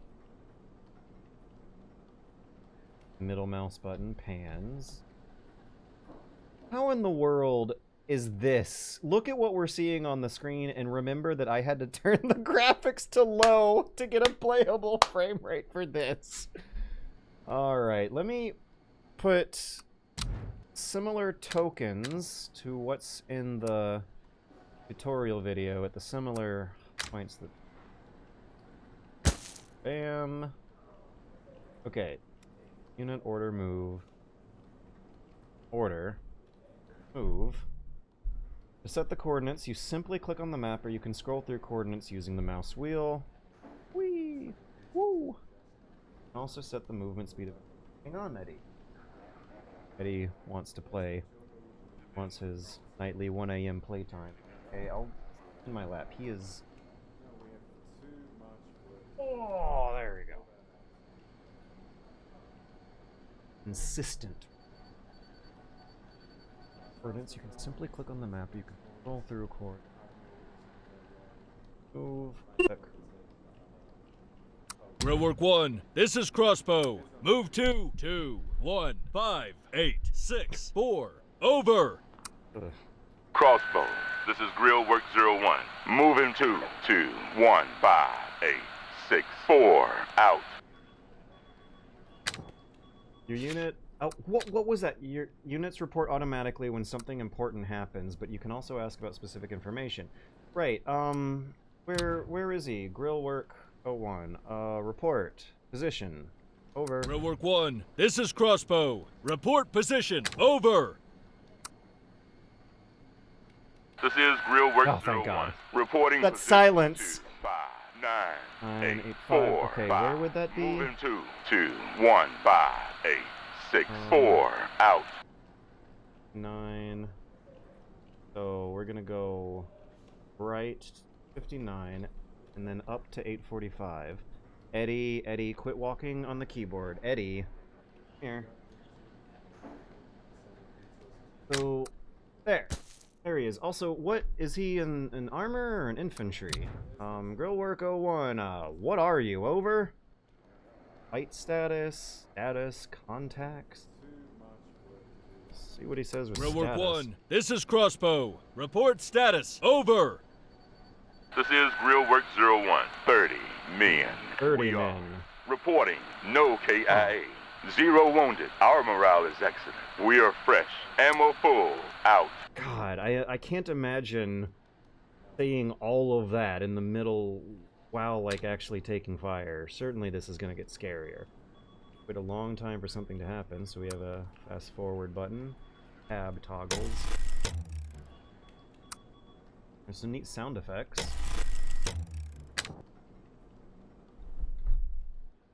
Determine. Grillwork 01. I still am not entirely sure whether or not you're in a vehicle. I don't think so, but is there some way we can Real work confirm 1, that over? this is crossbow. You see them? Report all contacts. Over. This is Grill Work 01.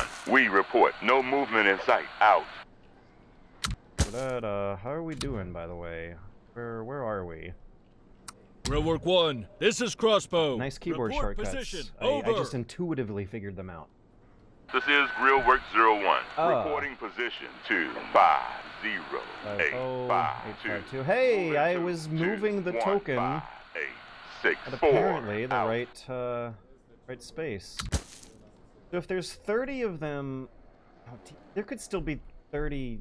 He could be speaking on behalf of an armored column with 30 people.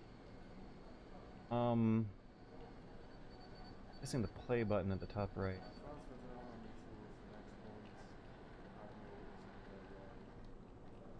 Master Tactician, enjoy the doggy. Here be okay, yeah, I will totally do some Here Be Dragons. Is there a text tool?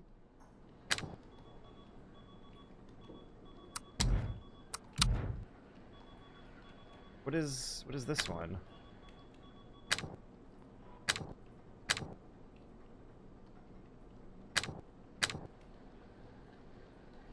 Oh, we're lowering mouse sensitivity for improved mouse drawing.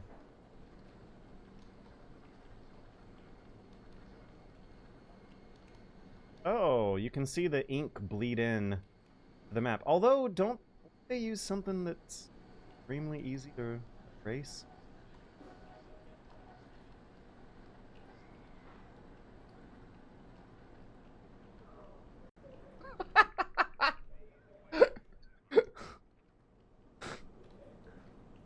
Hundreds of people's lives depend on whoever the mental and psychological capabilities of whoever scribbled this shit all over the map. But yeah, like, how can we see what kind of unit Grillwork 01 is over here. Grillwork 1, this is Crossbow. Report position. Oops, Over. Wrong tool. This is Grillwork 01. Reporting position Position 2, 4, 9, 8, 5, 4. Moving 2, 2, 1, 5, 8, Right. 6, 4. Alright. Out. Grillwork 01, we are speeding up the simulation. Over.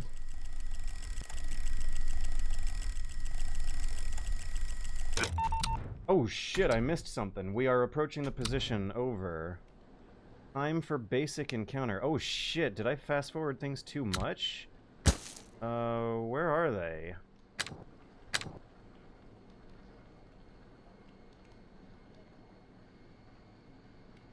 Time will slow by. Okay, automatically. now that you're all warmed up, let's practice some combat tactics. Some of our boys will pretend to be your enemy. We won't be using real ammo, but I want you to act as if all of this is real. I want to see how you handle this simple scenario. Your unit will commence attacking as soon as the enemy is within the identification and firing. Oh boy, we have 2 enemy tokens now. I think the tutorial automatically put those on the map for us. Close the distance and get in firing range. Keep the fire going for 5 minutes. Oh, another real big interesting debate in the Kriegspiel world is how much time is represented by every turn the gamers take in their game.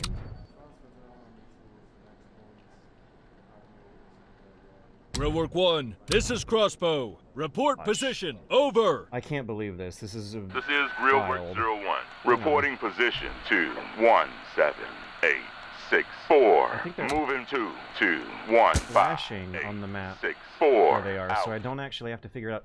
But I was just thinking about how I as a gamer, I am like requiring visual representation of the situation, and the kind of game I'm playing here would make constant updates on the visual situation from this position as a waste of time and something I might actually be hurting myself by frequently requesting. Okay, they're still moving to 215-4.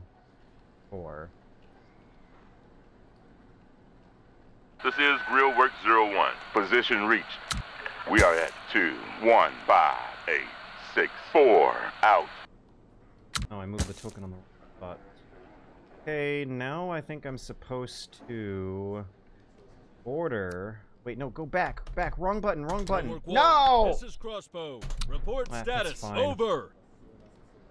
This is Grillwork 01. 30 men. We are awaiting orders. Reporting no KIA. 0 wounded. Our morale is excellent. We are fresh. Ammo full. Out. Grillwork 1, this is Crossbow. Move 2, 2, 0, 6, 8, 7, 1. Over. Grillwork 1, this is Crossbow. Engage. Over. This is Grillwork 01. Moving 2, 2, 0, 6, 8, 7, 1. Out. Crossbow. This is Grillwork 01. No targets in sight. Out. Okay, I think I gotta speed things up until we get there. 5 minutes. This is Grillwork Damn. 01. We are under attack from 2, 0, 1, 8, 7, 4. Out. The fast forward is fucking me. Enemy units under fire unable to move in the standard way. Keep the fire exchange going for 5 minutes. It's 8:57 right now. Listen to that. Like, they're having a firefight. We don't hear any of it. 3 minutes. Okay, it'll be 5 minutes in a few seconds. Can you just, like, keep the walkie-talkie turned on while this is happening? Is that how it works? Order. X. Fight status. Grillwork 1, this is Crossbow. Report battle results. Over. That silence is nerve-wracking. Very nerve-wracking silence. Hello? Hello, Grillwork 01, are you there? Over. Good job. Oh, As you I can guess we probably are. tell by now, it's hard to move when you're pinned down by the enemy. Nevertheless, sometimes our only option to win the fight is to push even harder.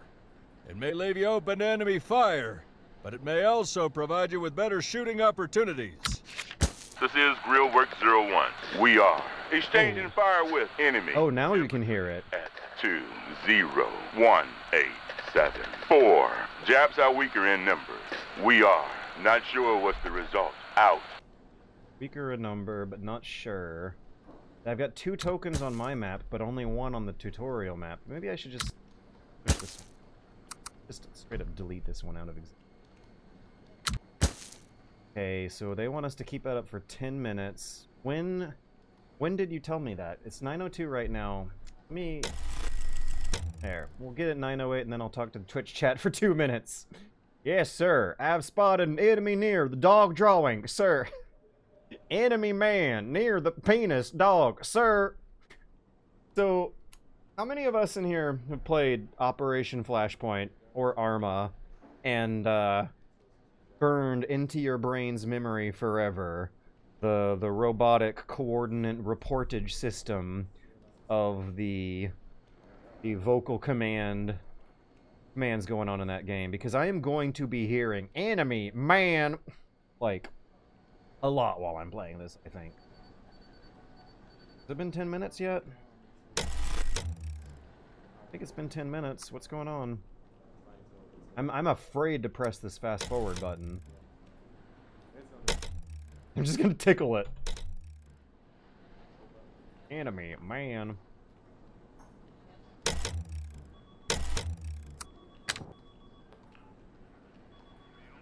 Oh, there's the units button here. Standard infantry. There we go.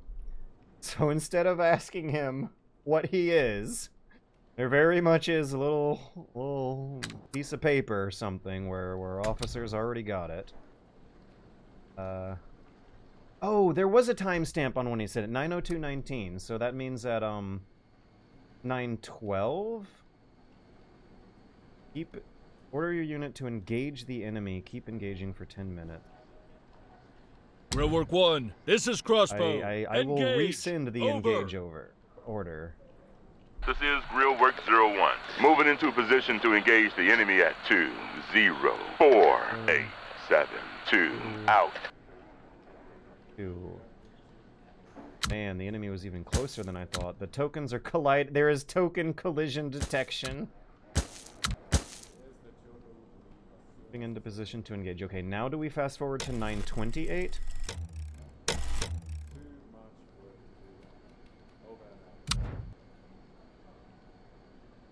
Grill Work 1, this is Crossbow. Report status. Over. Crossbow, this is Grill Work 01. 30 men. We've been ordered to engage. Exchanging fire. Reporting no KIA. 0 wounded. Our morale is excellent. We are fresh. Ammo full. Out.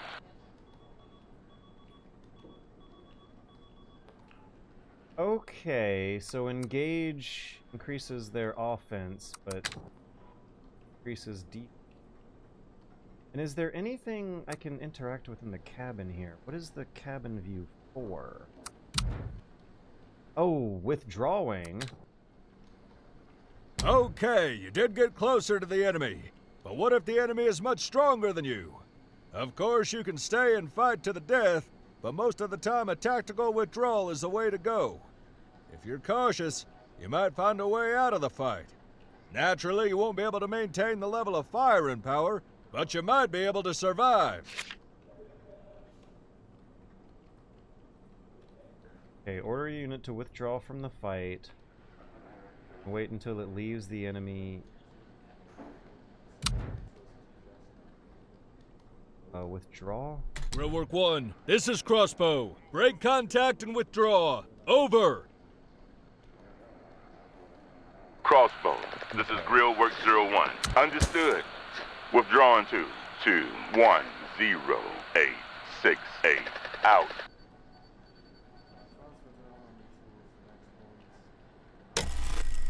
Crossbow. No longer under. Okay. Good job, men. Now to calm down after the fight, let's go for a little walk.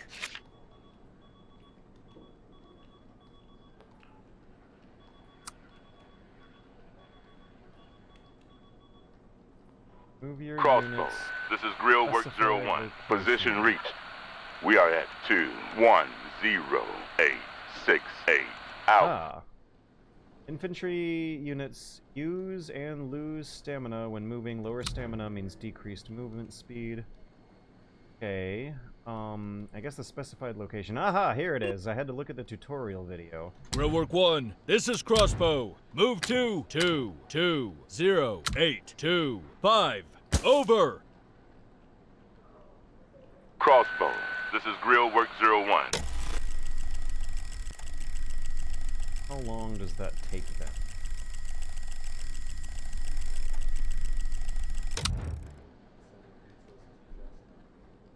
Grill Work 1, No. this is Crossbow. Move to Oh. 220-825. keep forgetting. Over. Never mind. Crossbow. Grill Work This 01, is Grill forget. Work 01. Forget Moving everything to I just said. 220-825. I believe I just sent you an order to move into open Grill Work ocean. 1, Forget this is it. Crossbow. There's a different Move one. to now where 220-825. he? Over. Grill Work 1, this is Crossbow. Report position. Over. This is Grill Work 01. Reporting position. This is Grill Work 0. This is Grill Work 01. We're getting tired. out. Fine. You can still move while tired. You're just slower, right? Oh, where are you Grill now? Work 1, this is Crossbow. Report position. Over. This is Grill Work 01. Reporting Barely position. enemy. 253-841. Moving to 220-825. Out. So they've been moving for almost an hour. They're only gonna get slower. Right, where are you now? Grill Work 1, this is Crossbow. Report position. Over. This is Grill Work 01. Reporting position 247. This is Grill. No, I keep accidentally pressing the fast forward button when it automatically turns the fast forward off when there's a new event. We can't feel our legs, but we're closing into the destination. Over. Okay, I thought you'd make it here sooner. But you didn't get lost along the way, so it's something. Go ahead and grab some rest before the next part. There's no use for you if you're out of breath. Unit rest for an hour. Oh, alright. This is Grill Work 01. Position reached. We are at 220-825. Out. So at 12:30, next step happens. Did you explicitly order them to engage? Maybe that's what it's seeking. I think I fudged it up at some point and had to re-input it twice. When you zoomed out to the cabin, the frame rate of the stream tanked again. When you went back into the table, it fixed itself, so I guess that's the root issue. The cabin view is too demanding for Twitch. Oh, that's, interesting.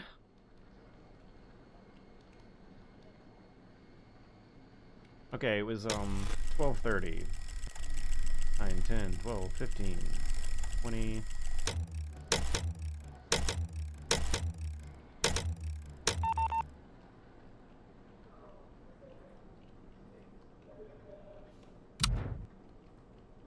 Okay, you should be well rested by now, so get ready for the next part.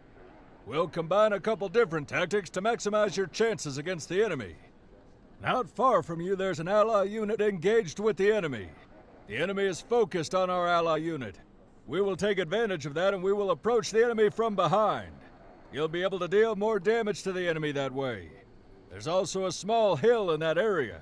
If you can gain the high ground, it will further improve your situation. Not to mention that the hill is covered by a forest which will provide you with additional cover if necessary. No, it's not. I put that. A unit that is able to attack enemy from the side or from the rear will have its attacking.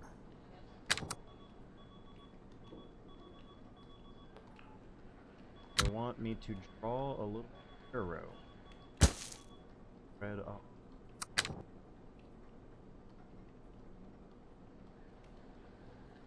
Four meters, that's how much it takes, huh? Have its attack increase the altitude.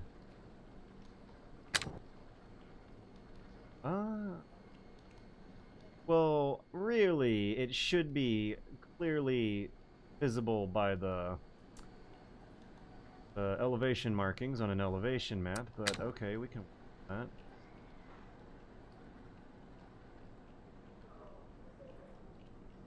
Infantry unit on a road will have max movement, Lord. 6. Wait, we should order him. Wait, we should order him to engage, not move. Yeah. Real Work 1, this is Crossbow. Engage! Over! This is Grill Work 01. Oh. No targets in sight. Out. Wait, what was that move to engage bit that I was able to earlier? Okay, well, maybe we can get them to hide behind the head.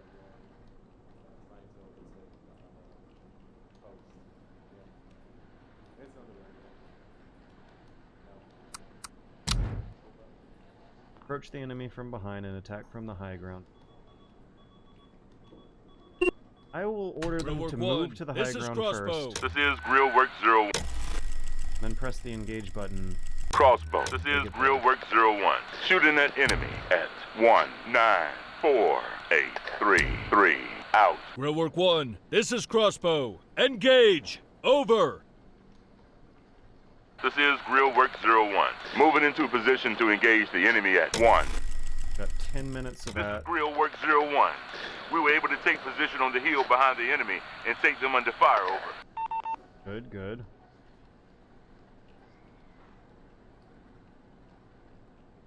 Time is paused now. Well done, boys. Now I know that I can trust you with real ammo when the time comes. Last thing to do is get you to the camp nearby. Once there, we can call it a day and you can get some rest. Crossbow. This is Grill Work 01. Position reached. We are at 19782. Out.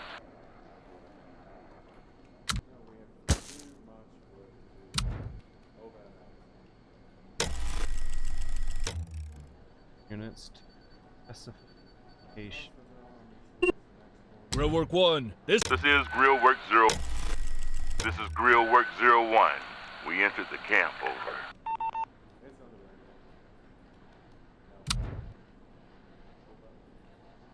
nicely done. That'll be all for today. That was very, very loud. Yeah, there's some, it's unfortunate. There's some annoying audio design here, but I dig it, and I'm gonna be checking this out more for the, purposes of the Kriegspiel video. But, I can't imagine this thing really endearing and appealing itself to mass audiences. However, there is an extremely small minority of wargame nuts who would love this stuff. And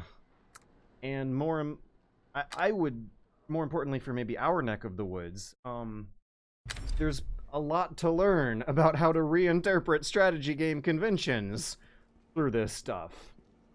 Major, you're in command of Task Force Crossbow, formed to capture the island of Nauru.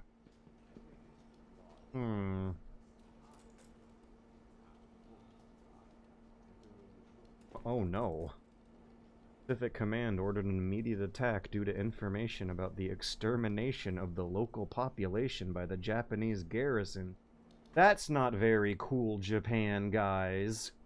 We must capture the airfield on the southern part of the island and clear all the Japanese units. I will be doing that on my own time. The tutorial might not have been the most interesting part of the game to be watching. And it is unfortunate that you hear a lot of the same voice lines over and over again, but it was very interesting to play and operate the basic RTS sensibilities from a very, very different perspective with a very different amount of information. One thing that I can tell is going to be very interesting as I play more is what I do with the silence. Like when you send in an order and you're hoping for a response back, just a few seconds of silence is nerve-wracking. That's great. That's cool. I wonder if there's a way or some way to simulate them keeping their walkie-talkie turned on throughout that thing, so it won't feel quite so turn-based. And I also feel unfortunate for the developers who are gonna have to pay out the wazoo for voice acting. For those voice lines to not grate and get repetitive, you would need to hire the voice actor to make a whole bunch of different takes and then include them all. Like, Grand Theft Auto 4 levels of different conversations and barks and, lines thrown in to make sure that the players rarely hear the same line repeated over and over again. Because I was hearing a lot of lines over and over again. I want to play more, but I don't want to hear that over and over and over again. I'm wondering if there's some way to maybe even turn on like a voice babble mode, like an Animal Crossing radio chatter. No, it'd be something like that. Might even be easier on the ears than listening to the voice actor. It's unfortunate. It's unfortunate, but it's so fascinating and interesting. And I do want to give it a shot, and actually will be giving it a shot. I'll be playing this one more. So let's say like 4th favorite on the list. I'm obviously going for weirdness and interest and unconventionality. Yeah, that's good stuff. Number one is still let me get the window capture back with the grand list of them. Number 1 was Elation for the Wonderbox 6000.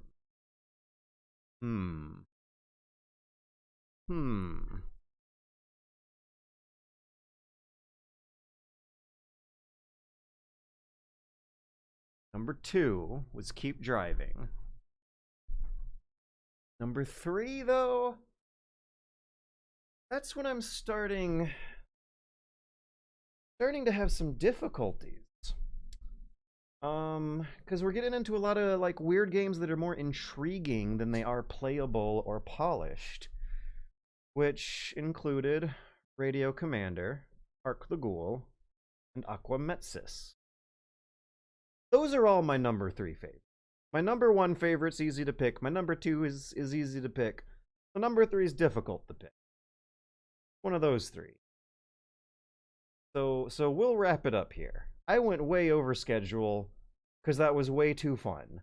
That was a 4-hour stream where I thought I'd be playing 8 games, and it ended up becoming a 6-hour stream where I played, I completely almost forgot at this point, Corpus Edax.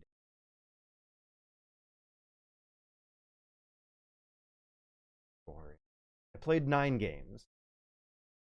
2 more hours than I thought, for 1 more game than I thought. But it was still pretty great. We should be demanding more demos. I really do genuinely think. At least from the kind of game developers who can afford to take. It's a way to very, very, very quickly catch up and get an almost like borderline educational perspective of the methods and practices and ambitions of creativity going on across the whole entire media.